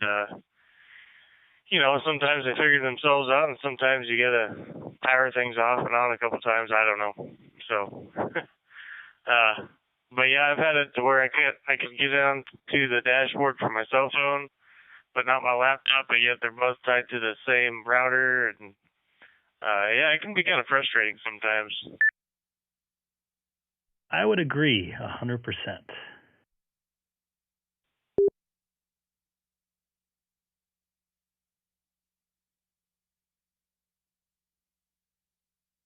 Well, it's amateur radio, a bunch of amateurs trying to figure it all out.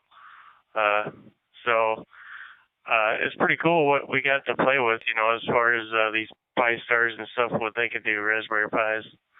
It is pretty neat.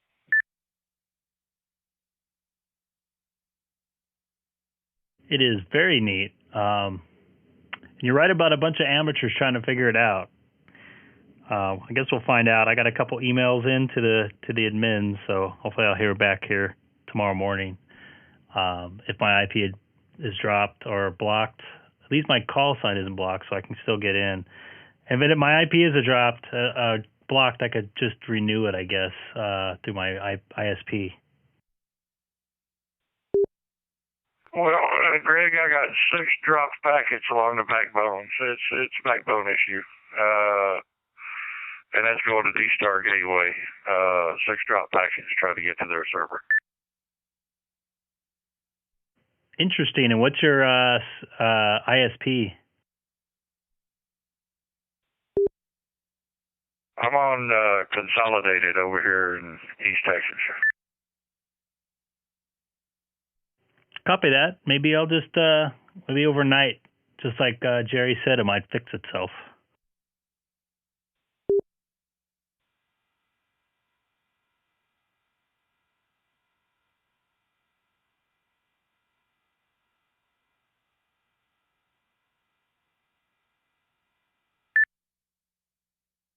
So.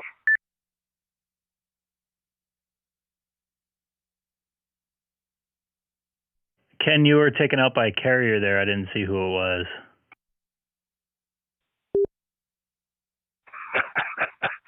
I was just saying, I don't get paid for it anymore since I retired from IT.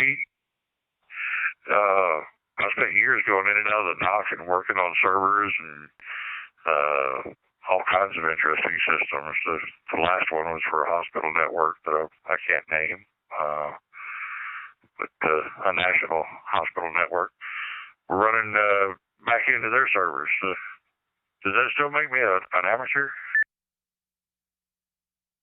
On the IT stuff, definitely not. But the maybe the radio stuff, yes.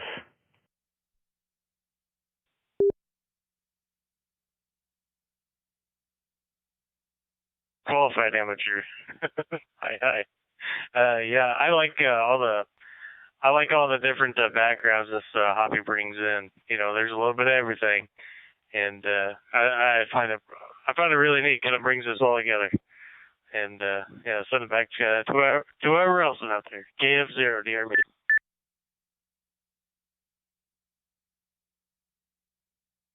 Well, truth be told, it was amateur radio that led me into the IT industry in the first place. I had a completely different path lined out for me before that, but got my amateur ticket in '94 and started talking with the late Johnny Davis, K6EGG, and a few others in the Dallas area. And within a year, I was working in IT department, and 2 years later, I was working for Dell and getting certified there. And a couple of years after that, I was working for Texas Instruments, and then went from there to Verizon, and from there into the private sector, went into, I say private sector. I went to a federal agency. I was there for quite a few years, and went from there to the oil industry, and from there to the hospital industry.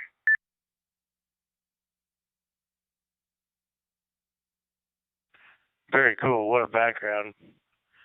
I was going to mention to Greg there. Last time we were we were menu diving our ICOMs after complaining about Yesus and menu diving Yesus. So I guess I was kind of getting a chuckle out of that, and that was pretty cool. The background there. I'm currently in the industrial power systems field, so I enjoy it quite a bit. There's a lot to learn. So you're the person I need to talk to about finding a three-phase converter.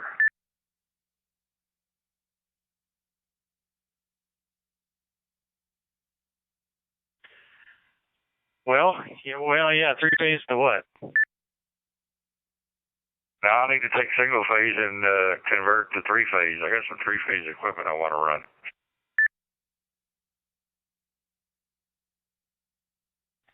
I suppose you'd probably need some kind of a transformer, of course. I try to stay on the engine side of that diesel machine, but I know of a lot of guys on the electrical side.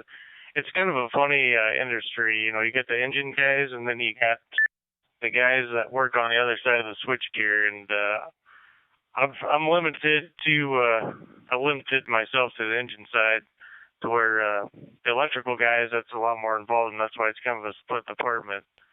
But I don't have a good answer for you there, but I imagine you'd need some kind of a transformer would be the easy answer. Oh, I'm pretty sure I know the equipment I need. I just need to find a better price for it. I don't want to drop 20 grand on one.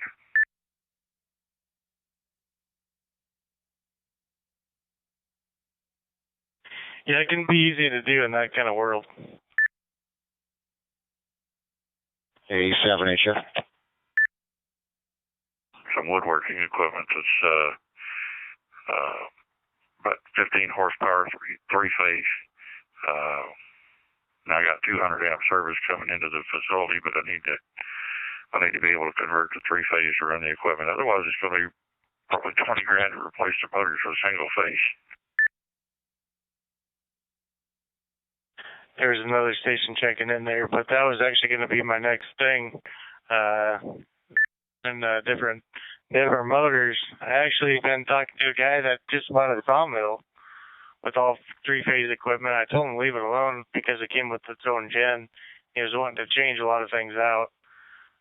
And, you know, it's up to him what he does. I'll be right back. My router's going to reboot. You know, it's